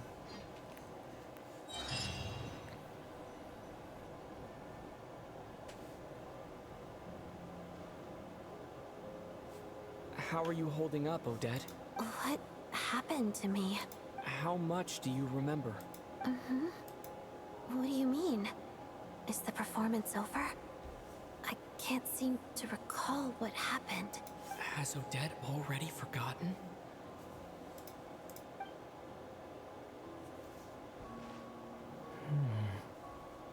Mitya? Oh, I'm sorry. I guess I spaced out there for a second. Remind me who you are? Don't you remember anything? Yeah, I remember now, comrade. Looks like we guessed right. Just like me when Odette found me at the Armory Palace. For some reason, everyone killed by the Ruler of Death eventually came back to life. Just with one catch. They forgot what happened while they were dead. Odette and the others have already forgotten everything. Why were you able to remember this time? Could this be the reason? You said this is the Ruler of Death's symbol, right? I don't see anything there. You don't? Huh. Okay. I guess that makes sense. I carved this into my hand in the afterlife, so it's not visible in the physical world. Does that mean I carved this symbol into my soul? What an unsettling thought. Still, at least I get to remember what happened. I suppose it's a blessing in disguise. What about you, though? The Ruler of Death mentioned that you're a descender? Is that why you can remember? A full explanation would get complicated very quickly. But that's essentially it. Well then, now that it's all over, let's figure out what we've learned. The first thing I notice is that everything here is precisely as we left it, right before our deaths. This confirms that time passes differently in the afterlife than in the real world. They say that right before death, time slows down, and your whole life flashes before your eyes. That must be how you know you have one foot in the afterlife by that point. Anyway, clearly the few days we spend in the afterlife probably only amounted to a few short minutes in the real world. This also aligns with previous reports of widespread temporary memory loss among the Armory Palace personnel. Now it seems likely that those were all brief deaths caused by the Grim Reaper's so-called curse of death. To those unaware of the truth, dying and coming back to life must feel similar to a short bout of catatonia. This leaves me with a couple big questions. What are the conditions that trigger this so-called curse of death? And why are we resurrected after we die? If nothing else, I think it shows that killing us wasn't her ultimate goal. We still don't know her true reasons for subjecting us to death.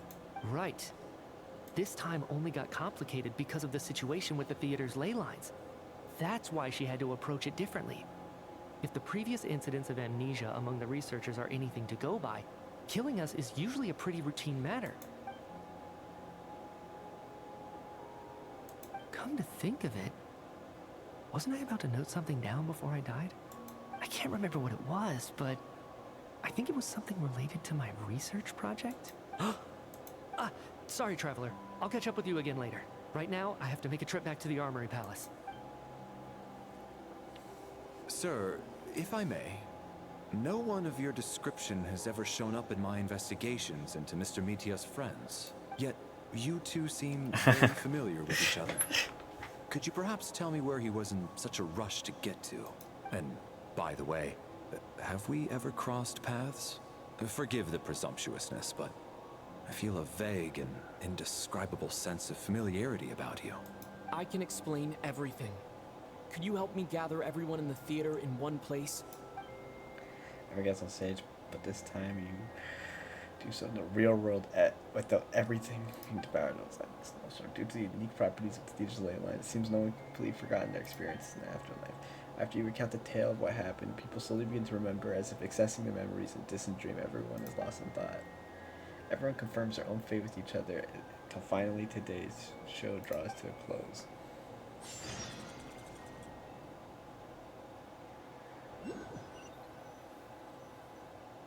So Chuganov really is going to shut down the factory.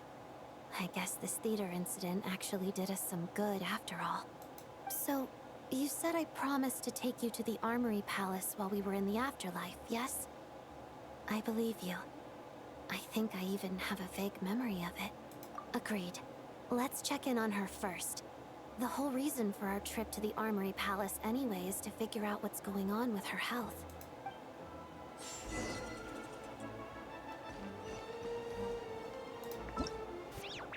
Bruh, what a wild story so far. I feel like there's gotta be a lot more still.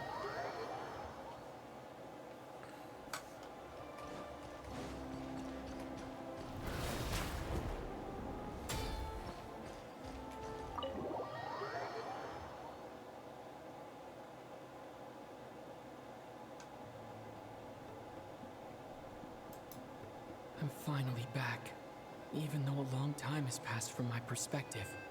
As far as Paimon's concerned, I probably just went out to watch a very short show. I should keep my emotions in check when I see Paimon again, or it'll seem weird. Wait. The atmosphere here feels... Shh. Stay quiet. Have we still not been able to notify Child yet? We need new orders. What if that person comes back again? I'm so sorry. Tell me, what happened to Paimon? It was the Jester. He came here in person and escorted Miss Paimon away. He's the director of the Fatui. His authority supersedes all others and cannot be questioned. There was nothing we could do. How long ago did he leave? And what was Paimon's status? It was about an hour ago. Miss Paimon was fast asleep at the time. The Jester simply walked off with her as if it was only natural. Do you know where they went? The Armory Palace, most likely. Lord Piero, the Jester, has been overseeing the experiments there lately, keeping a close eye on their... I'm surprised he came in person. Whatever his reason for taking Paimon, he'll most likely return to the Armory Palace first, which is exactly where we were headed anyway. Then lead the way, Odette. Okay, let's go. Oh, shit. Run! It's just up ahead. Quick, let's get inside. No, I'll go alone. You know I'm planning to force my way in. You're with the Fatui, so you should stay outside. I was hardly planning on taking you through the official channels anyway. I'm here to force my way in, just like you. I may be a Fatus, but I'm also Lelek, enemy of Project Stuzha. Paimon's safety is paramount right now. With me around, you'll have an extra pair of hands. There might be devices inside that are easier for an insider to deal with. If you say so. Let's go. There's no time to hesitate. Let's go fuck up some Fatus!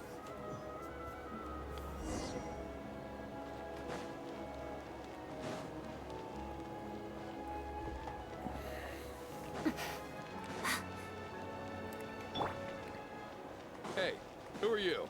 This part of the Armory Palace is under restricted access. What do you think you're doing? No questions, please. We're short on time.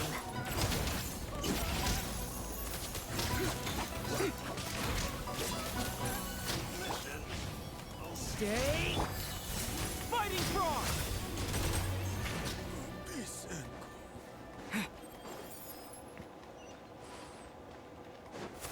I'll make sure.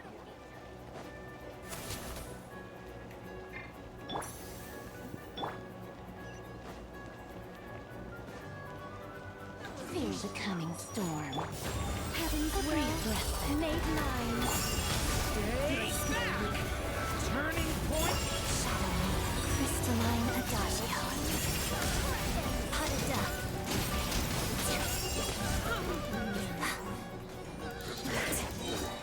Can't run from death.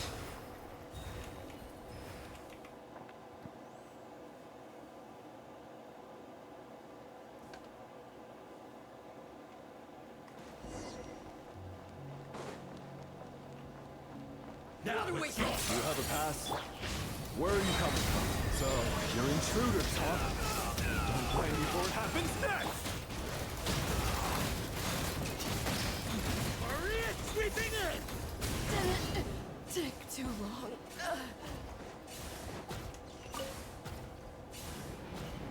The Armory Palace is hidden this deep in? This place is much bigger than I imagined.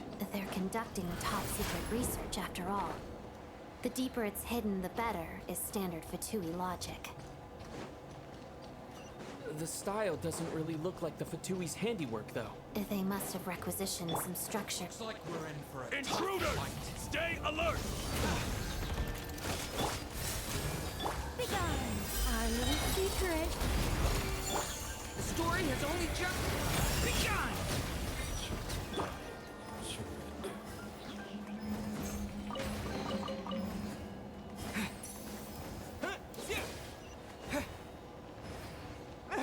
Intruders? Don't come any closer! Just what are you guys trying to do here? I'm sure it's your scalp! Such defiance. Pirouette. Walks of the snowflakes.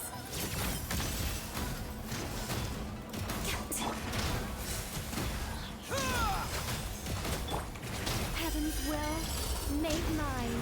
I think No one interferes with a jester's work!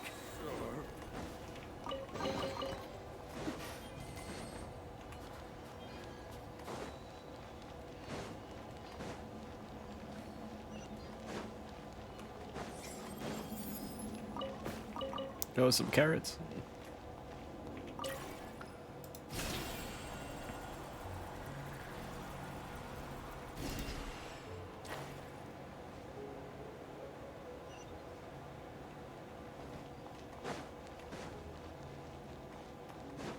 Looks like no one's guarding this place. There's something off about that decoration over there. Look out! Let's deal with these before we move on.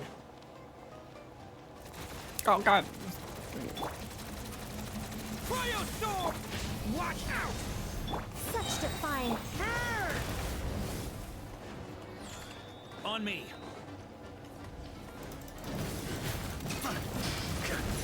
Here.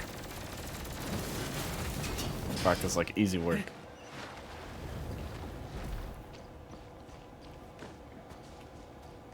Yo, thanks for the raid.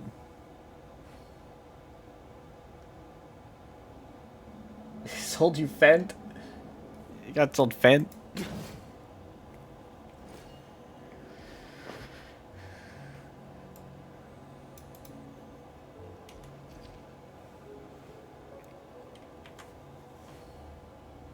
What were you?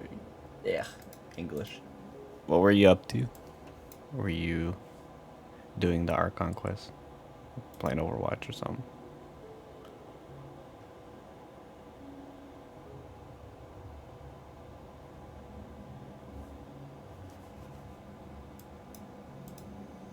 Archon, did you finish the Archon quest?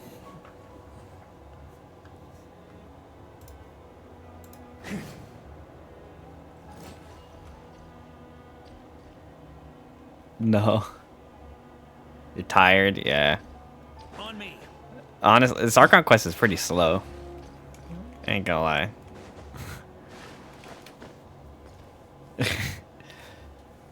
Yeah, it's long.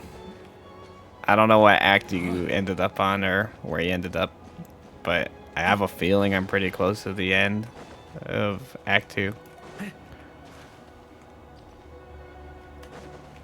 So, if you don't want spoilers, you should probably head out.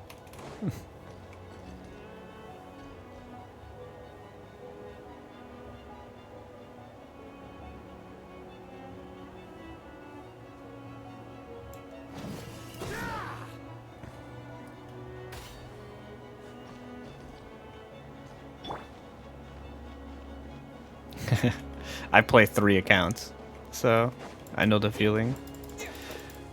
One of my accounts is not in, hasn't done Natalan yet, so yeah, I play 3. This is my main account, and then I play my friends' accounts because we kind of have like a trade-off. So like, one of my friends maintains my Star Rail account and does all my Star Rail dailies and all that stuff, and then I come on and do the story, and I do the same for his Genshin account. And then, oh, nice. Alright. Oh. And then another one of my friends, I play their account, but they don't really play that much, so it's basically just me.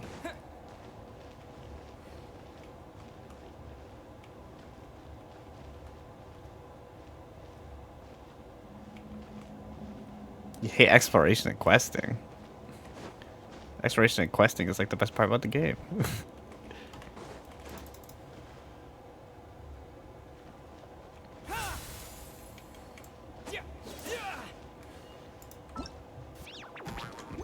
Okay, for you, we'll do a single pull.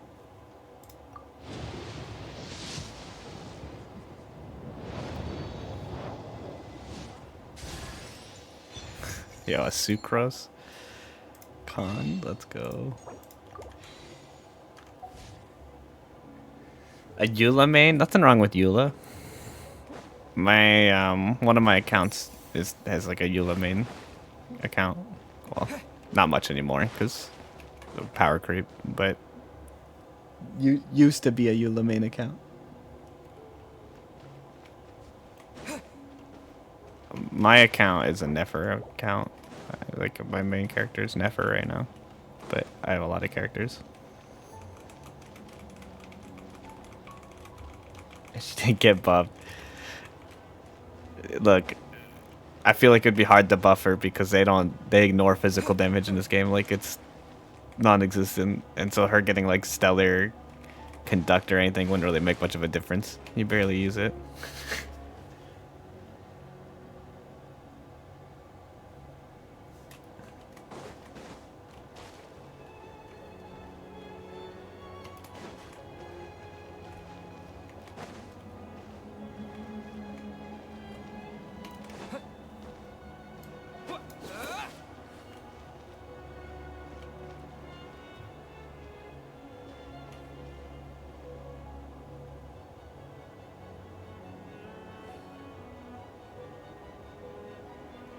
Yeah.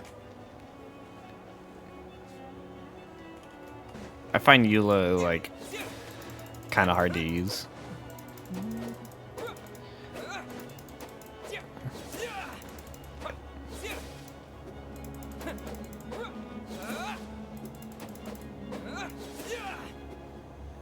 And hey, yo, I built, I don't think you can see it because I probably switched the character, but I built the craziest physical Linny once.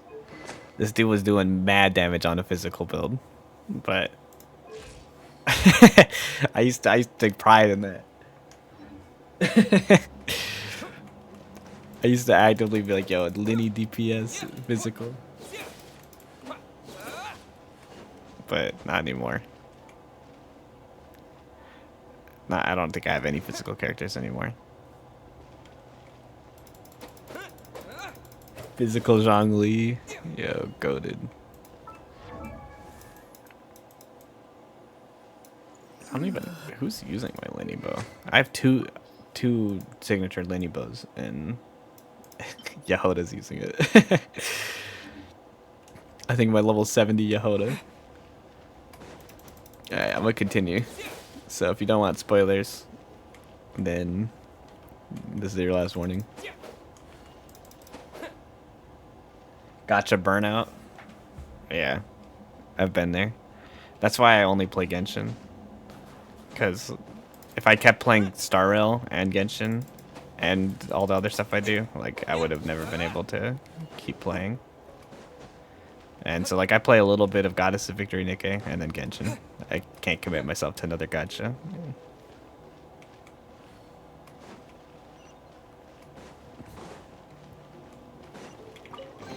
Especially because I barely keep up with Genshin.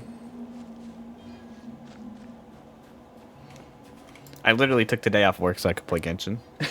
So.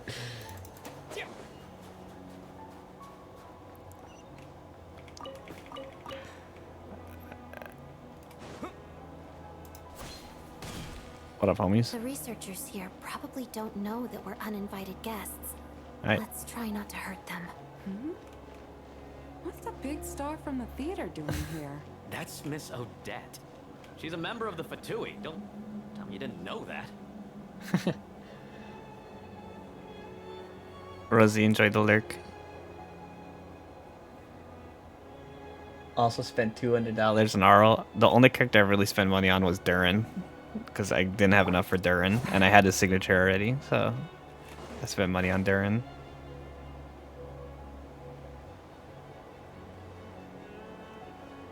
And then I buy Welkin. Reason for Project Stuja to support the research here at the Armory Palace? Just what are the Fatui and the Tsaritsa planning?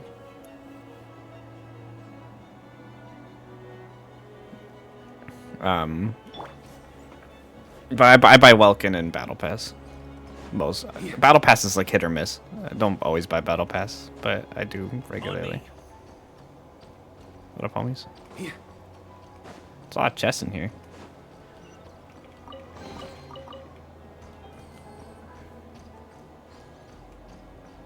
Whoa, who are you?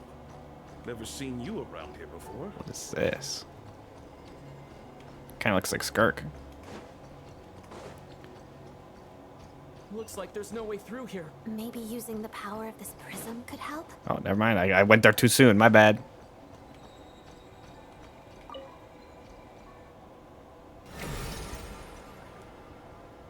I think I see some images. It's the prism's power at play, causing images of the past to reappear, albeit only as illusions. Paimon. And the Jester. Is this another scene from the past? Yes. It looks quite old, though. I don't think it happened in the recent past. In the recent past? Huh. What's going on here? What happened? The source seems to be the Armory Palace. They must have started some large-scale experiment. Wait, what if this has something to do with Paimon? We need to hurry!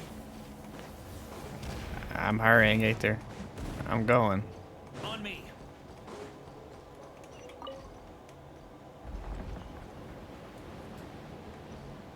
We going. We're almost there. The Armory Palace is just up ahead. Bro, they got the Destiny 2 lasers.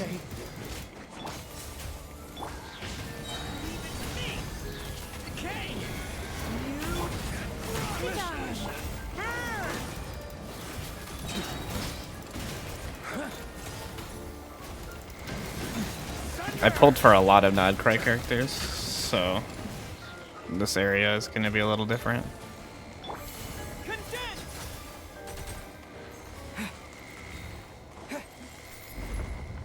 Cause like I didn't get Linnea,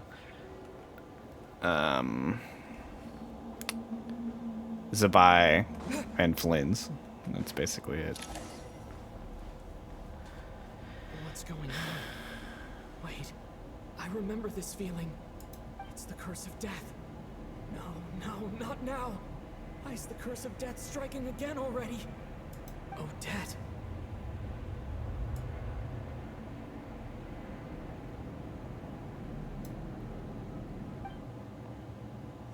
Monka.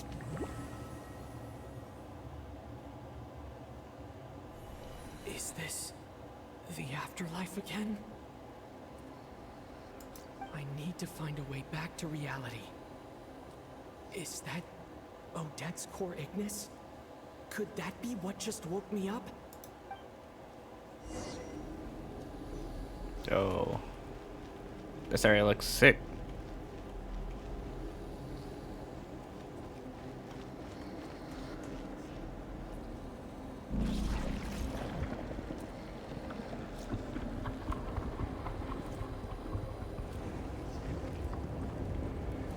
Alright. Fuck that platform then.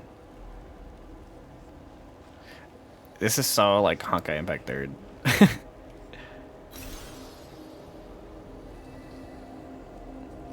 It's gonna be like a grapple. Oh no, it's pulling it back. It's like a perspective shift, like kind of like what the that one event in like early version 2.8 or whatever with the Iminaka, right?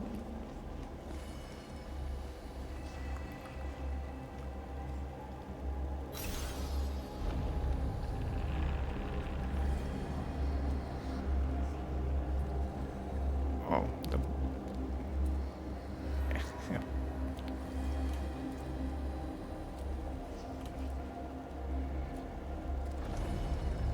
This is some Honkai Star Rail type beat.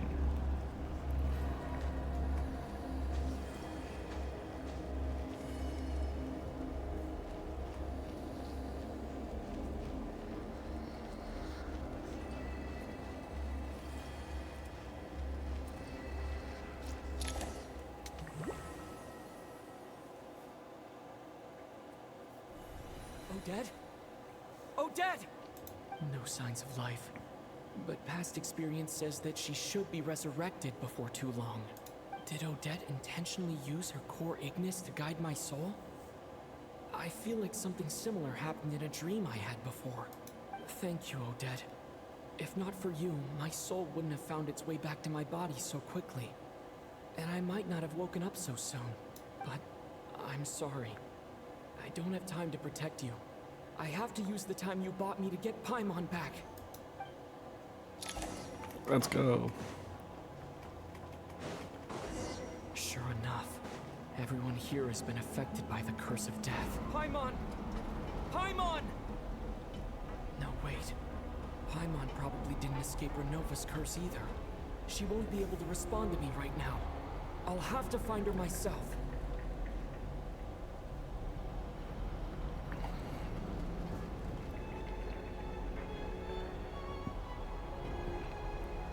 This is looking like the battlefield from the trailer.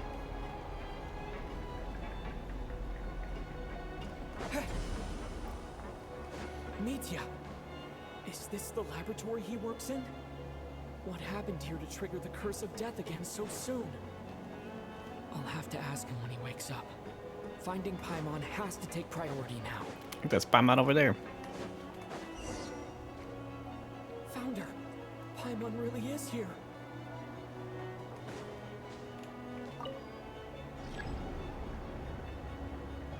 If only activated some experimental equipment. Okay. Only.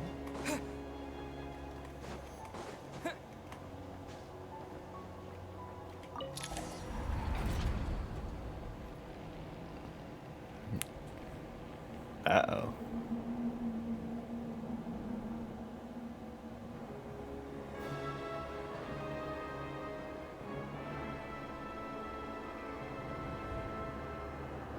Damn.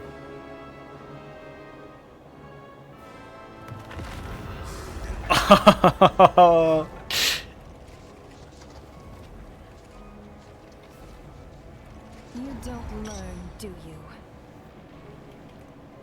You've already been involved in one mass death, and now you show up at the scene of another.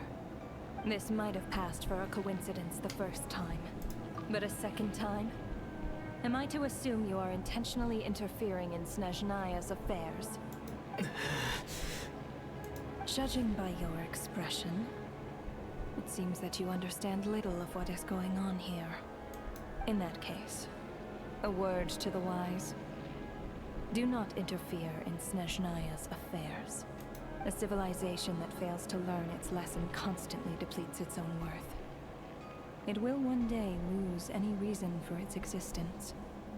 And as a descender, you are perfectly suited to be the lifeline to which a dying civilization might desperately cling. Consider your position carefully. No advice needed. I'll make my own judgments. Suit yourself. When the day of reckoning arrives, not even a descender can hope to escape unscathed. The time for resurrection fast approaches. The mortals here are not yet worthy to behold my form. So that will be all for today.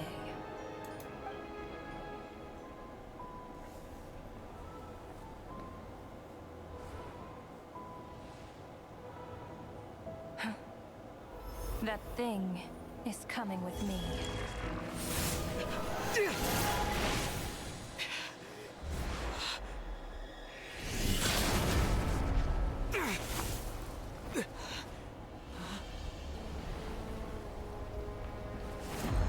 Piero?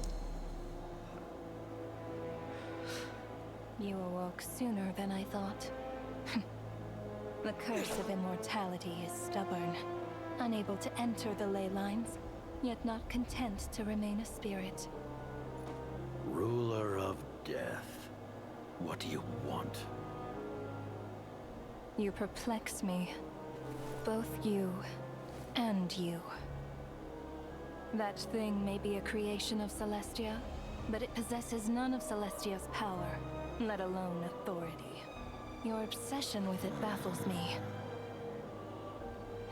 No matter, the resurrection will soon begin. It's worthless anyway. I'll reclaim it next time.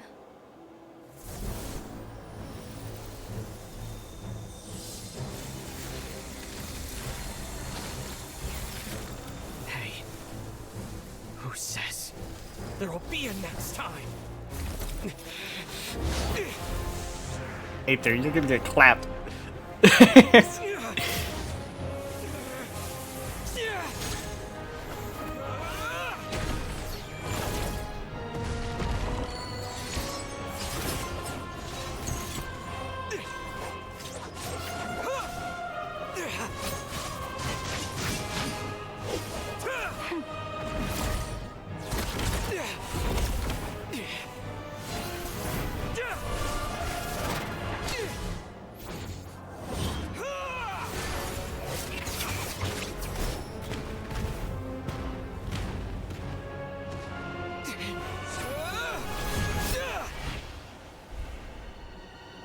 Oh, we managed to hurt her.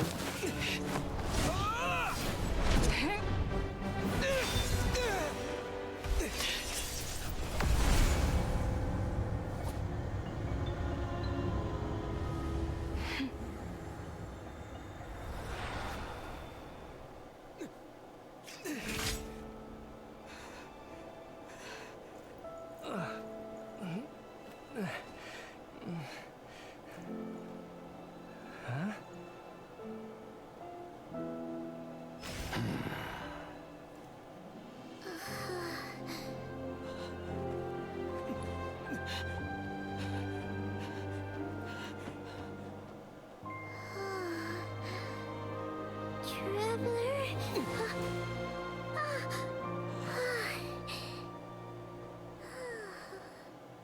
Are we gonna talk to Piero? I missed you, Paimon. What are you talking about? We haven't even been apart for that long, have we? It was different this time. You seem to be in pretty good shape.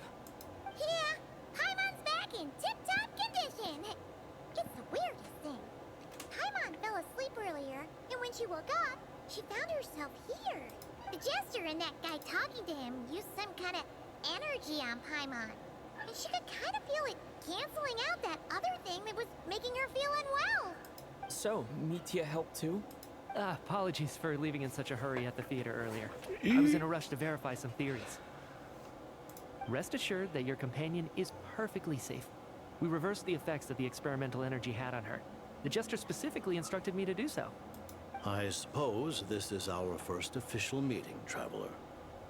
I could not let Paimon suffer in her condition for a moment longer, and so I simply took her without explanation. I hope you do not mind. But why would a big shot like you care about what happens to Paimon? As I said when you first arrived in Snezhnaya, we once spent some time together in the distant past. Oh yeah, you did mention that. And Paimon did think you seemed strangely familiar the first time we met. I'm afraid the reminiscing will have to wait. Mitya, let us continue with the report. What conclusions, if any, did you reach from conducting the final experiment of our energy research ahead of... The good news is, my hypothesis regarding the Ruler of Death has been verified. As for the bad news, I recommend we suspend the experiments and Project Mistleton until further notice. Currently, we have no means with which to make a breakthrough. I say this purely as a scientist, guided by reason alone. I will trust your judgment. We shall put the project on hold until the Ruler of Death has been eliminated. Wait, what are you guys talking about? You want to get rid of Renova? Like, how? By killing her? By whatever means necessary, so long as it removes the threat she poses to us. Until then, everything we do will be in vain. After what just happened, I've ascertained Renova's goal. Or rather, the trigger condition for the Curse of Death. Okay, let's hear it. What she's doing is blocking Snezhnaya's technological progress, preventing us from possessing any means with which to threaten the heavenly principles. Just like the little lapdog she is. So, any ideas, research, or experiments that lead to technological progress can trigger the curse. Just now, for instance, I was set to launch a final phase energy experiment ahead of schedule. If the experiment was successful, we could have achieved a crucial breakthrough. As expected, though, the moment the experiment began, all the researchers, technicians, and witnesses died from the curse. All that effort, not to mention the energy and materials we relied on Project Snezhnaya to gather for us, went to waste. In the end, nothing was gained. Does that mean something similar happened when we were at the theater? That's right. During the performance, I thought of an important breakthrough regarding the experiment, and wound up dragging everyone into this. So the nature of the curse seems to be something like... when moments of technological progress occur, all life in the vicinity is taken away. What a violent method. Of course, that meant the curse was normally limited to the Armory Palace. Since outsiders are forbidden from entering, this mass death phenomenon went unnoticed. Until Odette came along. I believe she was the first witness. The Curse of Death was triggered just before she infiltrated the Armory Palace that day. But you mentioned something about a final stage experiment. Doesn't that mean you actually made some progress? That's right. Even with the gods locking certain key components out of reach, humanity can still advance technology in incremental steps accumulated over time. But, as I'm sure Renova anticipated, even incremental progress has its limits. A point where the truth you're seeking must be put to the test in an experiment. You mean, the experiment you were just about to do?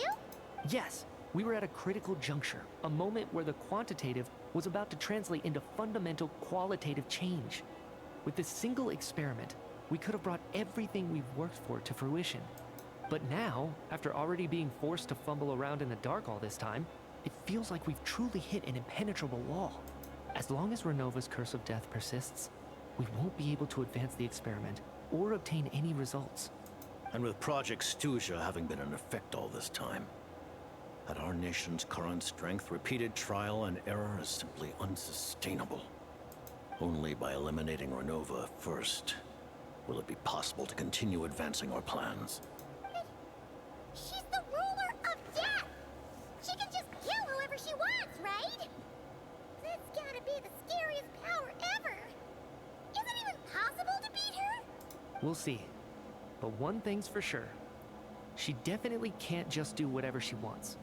The best proof of that is me, standing here, very much alive. You're saying... Wouldn't it be easier to just kill all of us researchers for good? Why resurrect us over and over again? Why let us advance our technology to this point? So, you're saying even the ruler of death has limitations we don't know about? Exactly. And I think that's where the key to our breakthrough lies. Regardless, the ruler of death has always been an obstacle we must overcome. Indeed, we must face life, death, time, and space. After all, our goal is the heavenly principles. The Fatui want to challenge the heavenly principles? For a long time, I've had a vague suspicion the Fatui and the Tsaritsa were targeting the heavenly principles. But hearing the Jester admit it is still a shock. No wonder the Tsaritsa's goal has always been kept a secret from the people. What kind of road will that lead Snezhnaya down? In that case... Lord Jester, I would like to request some leave. I'd like some time to organize my thoughts and go over the data. Granted. Get some rest, put the experiment out of your mind, and take care that the curse of death doesn't affect any civilians.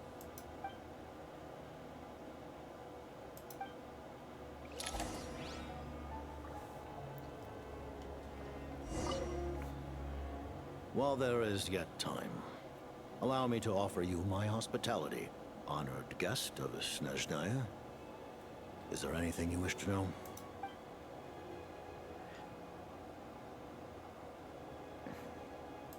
I remember hearing the term Mistleton from Columbina. Yeah! Paimon wanted to ask about that when the name came up just now. What is it? Paimon's heard of Project Snezhnaya, but not this one. As you know, Project Snezhnaya is a series of measures enacted to consolidate our nation's resources, the greater purpose of which is to serve Project Mistleton. Many of the things you have encountered thus far are essentially for the advancement of that project. This includes the Kuvaki Experimental Design Bureau in Notdry.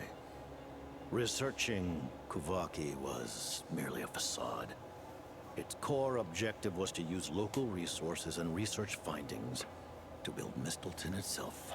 And that's a weapon built for the final battle against the heavenly principles, isn't it? Huh? How did you know that? I was given some intel, and I made some deductions. Wait. You must mean that thing over there. Oh, Paimon's gotta take a closer look at this thing. Especially after you guys sent so many people to Notdry to work on it. Kuvaki alone will not break through Celestia's defenses, let alone challenge the heavenly principles. The heavenly principles are no doubt accustomed to combating the power of the light realm, and elemental energy is simply the power of the human realm, converted to that form by the heavenly principles themselves. Any attempt to use this power against its creator would be a futile endeavor. For now, therefore, we have set our sights on the form of energy associated with the third descender and the stellar linchpins. This may hold the potential to allow Mistleton to contend with the heavenly principles. You could say that by reverse engineering the stellar linchpins to extract the energy within, we have obtained a source of anti-Celestia energy.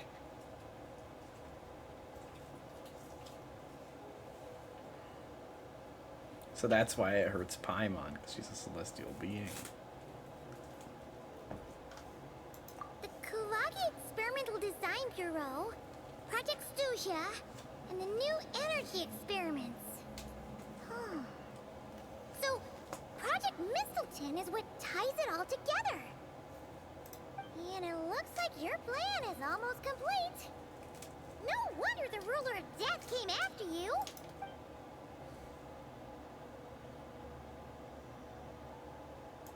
Her Majesty the Tsaritsa has embarked upon an expedition to vanquish a monster. Were it not for this, I imagine she would have been delighted to grant you an audience. Seems like the powers that be in Snezhnaya don't intend to hold my past conflicts with the Fatui against me. The Harbingers have been granted significant autonomy in retrieving the Gnosis. But by the same token, they do not completely represent Snezhnaya's official stance. You read my mind. Speaking of the Gnosis, Paimon's been dying to ask this question since forever.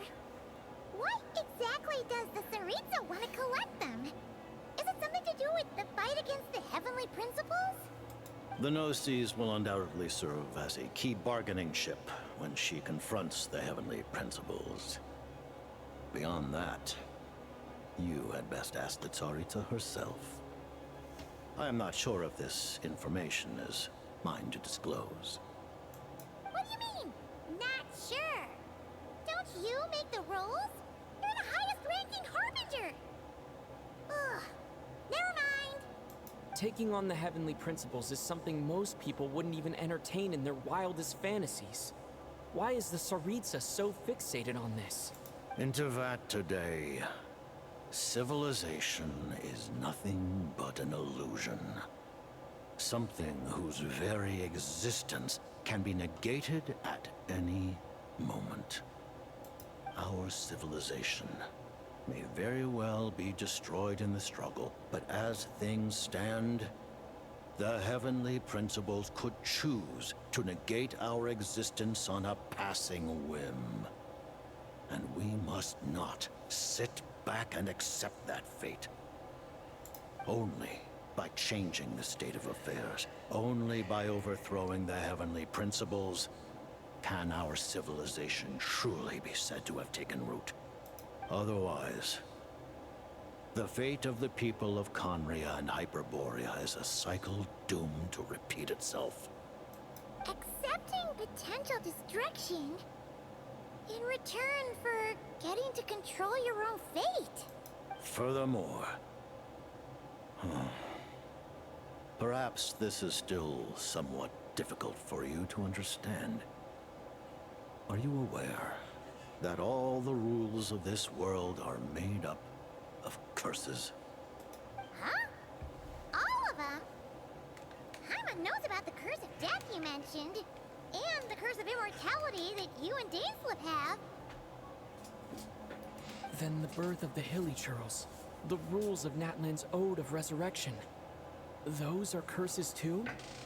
Farina's long life seems to stem from a curse placed on her by Focalor as well. Yes. Even a god's love for humanity is a curse the Heavenly Principles inflicted upon the gods. What? The Tsaritsa has always had ample reason to hate the Heavenly Principles. If she can seize their authority, she will reconstruct the entire world, and when that time comes, humanity will be completely liberated from curses and lies. Look forward to it. It will be a world beyond your imagination. Though the ordinary people of Snezhnaya may not understand these details, in this frigid land locked in a ceaseless struggle against the environment, in this nation to which the gods have never shown favor, we all believe that standing in solidarity with the Tsaritsa in our shared struggle will surely usher in a new and better world.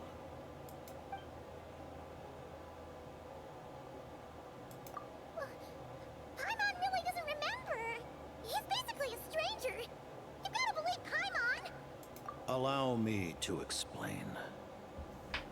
The reason Paimon reacted to the anti-Celestia energy developed by the Armory Palace is because she comes from Celestia herself. More specifically, confirmed. She is one of its creations. Paimon? A creation of Celestia? Oh, right. I was blinded by anger earlier, but thinking back on it, Renova also said that Paimon is a creation of Celestia. But she lacks Celestia's power or authority. As you know, the lunar fragments in Nodcry were pulled down from the sky using Fatui technology. But the first application of this technology was in Conria over 500 years ago. I used this technology upon the heavens, and the response I received was none other than Paimon, descending from Celestia. I presented her to the Vinster King, but he took no interest in this gift, nor did it satisfy him. Paimon then took up temporary residence in my palace until, of course, the arrival of the Cataclysm. Wait, Paimon's a little confused. You're talking about things that happened in Kanya 500 years ago. You're saying Paimon was there for that? But Paimon doesn't remember any of that. Falling from the sky? Being given away as a gift? None of it. Having lived through the Cataclysm, perhaps you too were burdened with some manner of curse. Although, losing your memories would indeed be the smallest price I've ever seen paid. But it's not just her memories from Kanya. Paimon doesn't even know how she spent the last 500 years. She only has memories from the past few years. No matter how hard she tries to remember. What was Paimon like back in Kanya? Did she know a whole lot because she came from Celestia? Was she super smart? Unfortunately, when you arrived in Conria, your consciousness was like that of a newborn infant. None could say what kind of being you once were in Celestia. During the time you lived in Conria, your personality was no different from how it is now.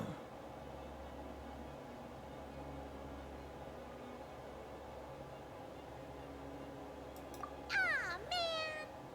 Paimon's plan to get her memories back and become super smart is ruined before it could even start.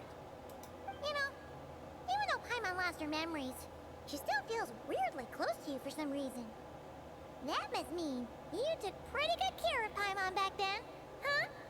On the contrary, I completely ignored your existence.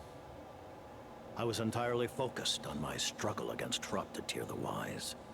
But now, as I see it, it is as if you are the only sane thing that survived that era of insanity.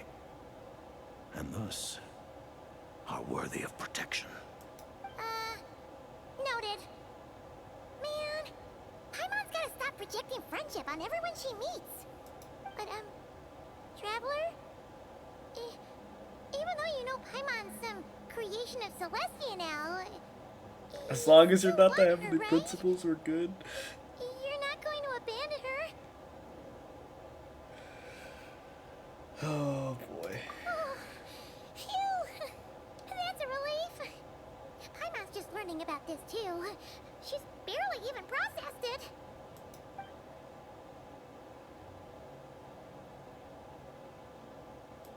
Thank you for telling me so much.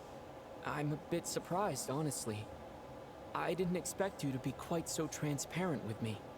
Given the circumstances, the Fatui need not hide anything from our allies.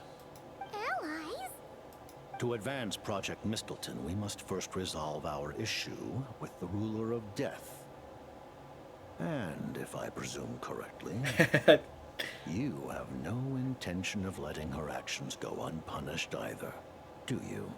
That's right. Ever since she said she intends to reclaim Paimon when we next meet, I figured reconciliation was out of the question. Against an opponent of this caliber, deliberating over our allegiances would waste time we do not have. We must join forces unreservedly with whomever we can, if we are to stand anything like a fighting chance. You're going to challenge the ruler of death? Just for Paimon? But Paimon's only... Thank you.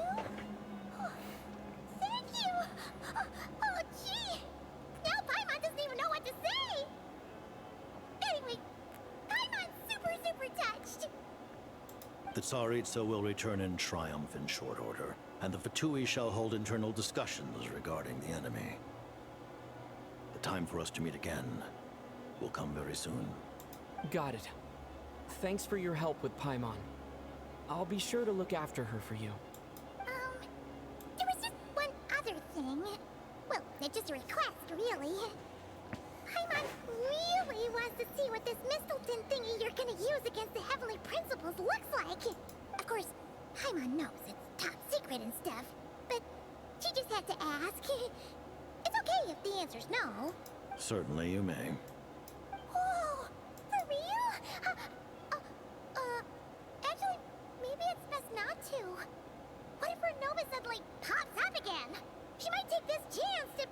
While the technology is not yet fully developed, it has nevertheless reached the stage where Celestia's creations are unable to damage it. In that regard, you may rest assured. Oh. Wow. No wonder Paimon felt so out of sorts recently, even though it was super far away. Alright then. Paimon's ready to take a sneaky peek at this top secret super weapon.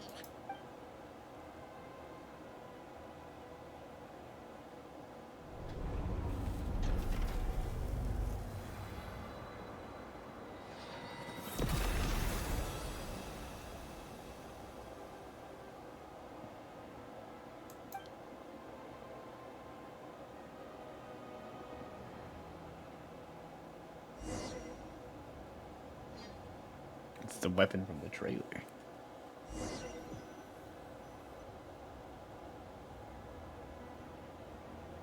Huh? Oh, hey there, Odette! Paimon?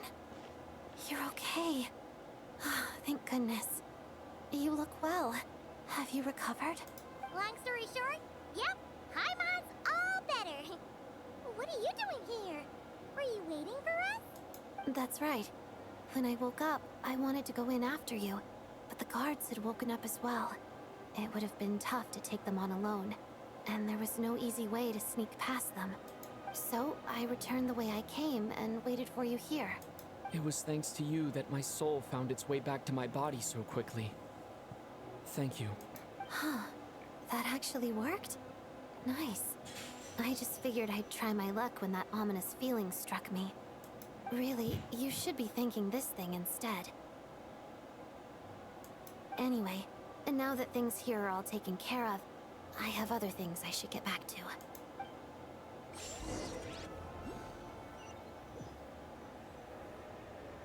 Ah, Director Chuganov, you're back. We just received notice that Project Stuzha has been suspended, so we've convened an emergency meeting. This is the preliminary plan. In addition to expanding production capacity, we've also discussed feasible layoff plans to optimize revenue and expenditure structure. Our calculations indicate that the factory's profits will increase by at least 30%. Just give the word, Director. That won't be necessary. Leave the energy for those who need it. Whether they use it just to get by or to run a business, that's up to them. Start preparing to halt production and lay off the staff. Make sure the workers are able to land on their feet and that they are duly compensated. Thank you all for your hard work during this time. Am I hearing you right? Why? After all the tough times we made it through, now is exactly when we should start to turn a profit. I just suddenly don't want to do this anymore. Iskra, it's time to rest. Dear esteemed members of the Rokat, given the effects of Lelik's radical actions upon our organization's reputation and social stability, a decision has been made to permanently withdraw this codename from use. Considering that Lelik did what they did for the benefit of the people, the Rokat has nevertheless negotiated with the authorities, ultimately securing a waiver for all penalties due to them. Lelik will be suspended for a period of time, Depending on their future performance, they may be allowed to adopt a new codename and continue acting as part of the Rokat. The purpose of this notice is to remind everyone once again that motives and methods are equally important when one operates in the shadows. Even with Project Stooge's suspension and our interim operational victory, we must guard against complacency and rashness and work to consolidate the progress we have made so far. We act only for the greater glory and solidarity of our nation. May the aurora shine ever on, and the tundra always stand firm. We act only for the greater glory and solidarity of our nation. May the aurora shine ever on, and the tundra always stand firm. Looks like it's finally over. You mean for us? Just thinking out loud. I've never seen the Snezhnaya Vecha so lively before. I never once thought I'd come here. But I understand everything now. Rosa. La Senora's tomb?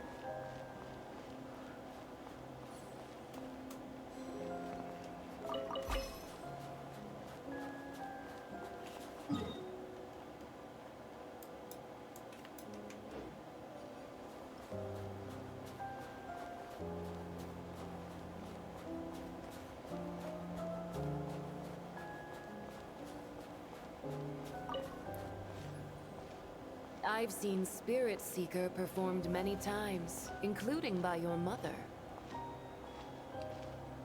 Why do you bring that up all of a sudden? Even though the choreography is always identical, every dancer finds a way to make it her own.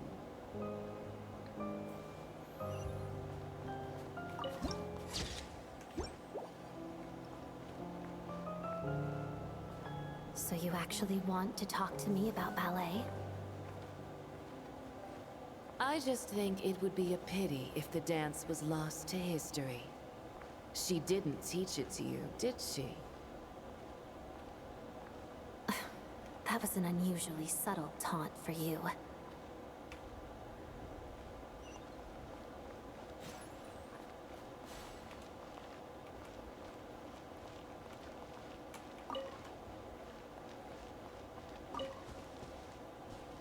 We embraced one another on the snow-swept plains, melting the ruthlessness of time.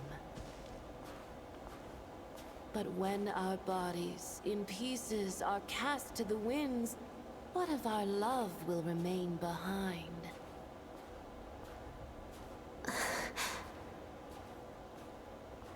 Don't tell me you can't sing. Shush.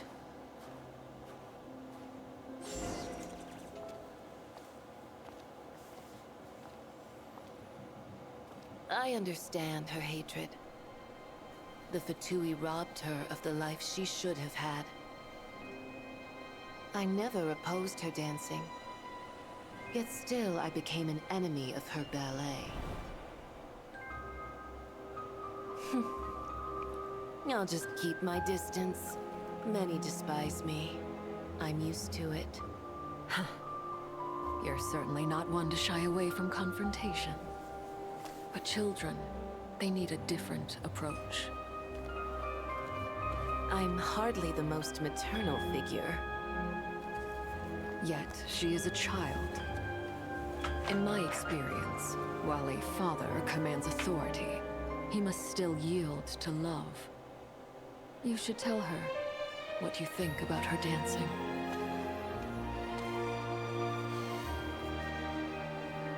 Odette will soon take the stage at the Koralyevsky Theater. This could be your chance. Geonosis secured. It went smoothly. I'll be there. Have them send me an invitation.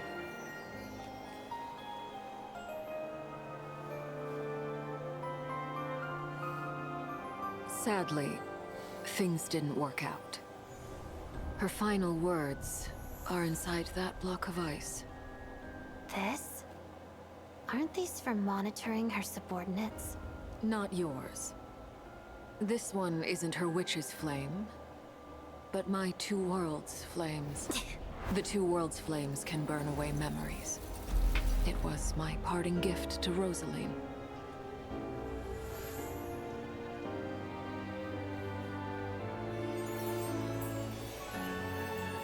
If all goes to plan, she and I will both live to see that Tsaritsa succeed. I believe she'll find peace. But if anything happens to me, she needn't follow in my footsteps. The cryo-energy will fade away in time. Then the two worlds' flames will burn away all memories of the Fatui. She'll be free to dance. She deserves this. I will handle the aftermath. The choice is yours, child.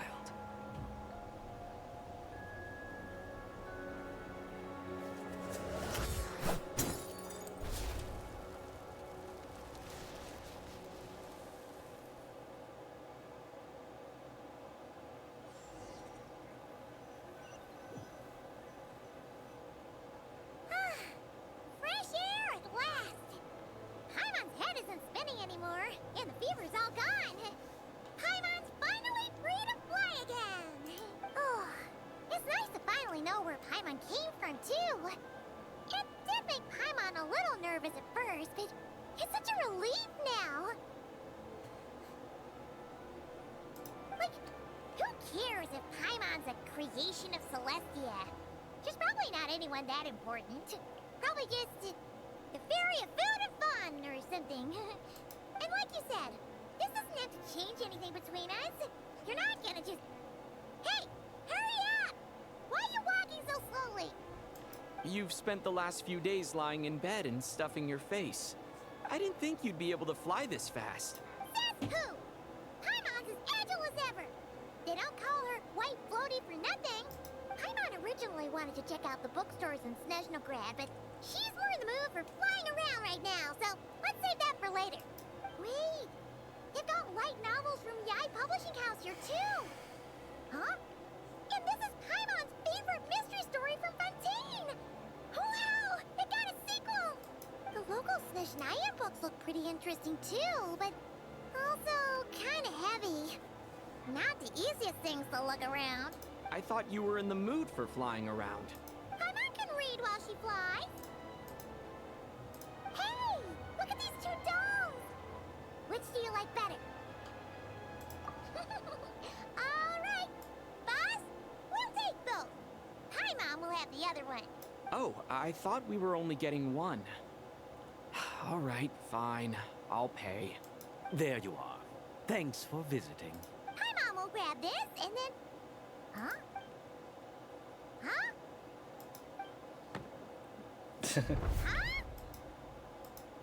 What? How many layers does this thing have? And what are you laughing at? Huh. You knew all along, didn't you? A whole bunch of people are gathered over by the plaza. Hey, look! That looks like Tartaglia! Is this actually Tanya? I know that voice. Of course. If it isn't Paimon and my old comrade. You're looking well, Paimon. All better? Yeah! The Jester knew what was wrong and fixed Paimon right up! Thanks for sending someone to keep Paimon safe, too. Oh, yeah. About that. That was... kind of embarrassing. Who could have known that our director would go looking for you in person? So sorry for the misunderstanding. Oh, right.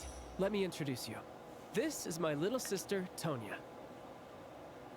Hello, Tonya. Hello, hello. Firstly, I'm really sorry about my brother. Sounds like he's caused you no end of trouble. Hey now, why'd you have to start with that? Not that it isn't true, of course. So she's the real Tonya. She said you two didn't manage to meet up at the theater. She waited ages for me, and when I didn't show, she got a little worried and went outside. I know, right? He didn't bother to say a word to me. I searched up and down the city for him, and he only told me about it when I finally caught him at the gates of Glupov. I've been rushed off my feet lately, so I didn't get the chance to go home. I just figured the Traveler would fill you in when he got there. Well, the snow was bad, and you're never late. So I was really worried about you. How was I supposed to know that you'd stood me up? I'm sorry, Tonya. I really am. I'll make it up to you somehow. Just... please don't tell Mom and Dad. Although the mix-up led to a series of misunderstandings, it's probably for the best that the real Tonya didn't get caught up in that mess. Besides, it's obvious that Tartaglia isn't usually one to break a promise. He only gave his ticket to me because he had to look into Lelik. No, it's fine. It just meant I didn't get to see the show in the end. By the way, what did you think? You were one of the first people to see it, you know? I would say the best is yet to come. Huh? What kind of review is that?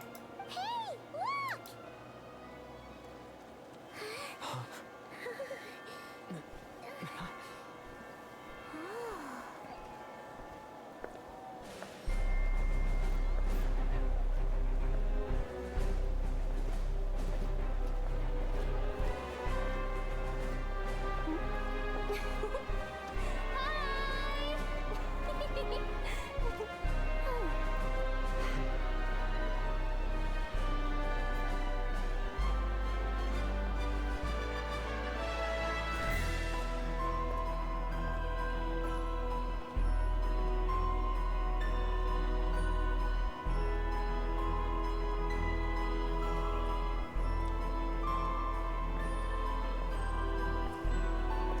Damn!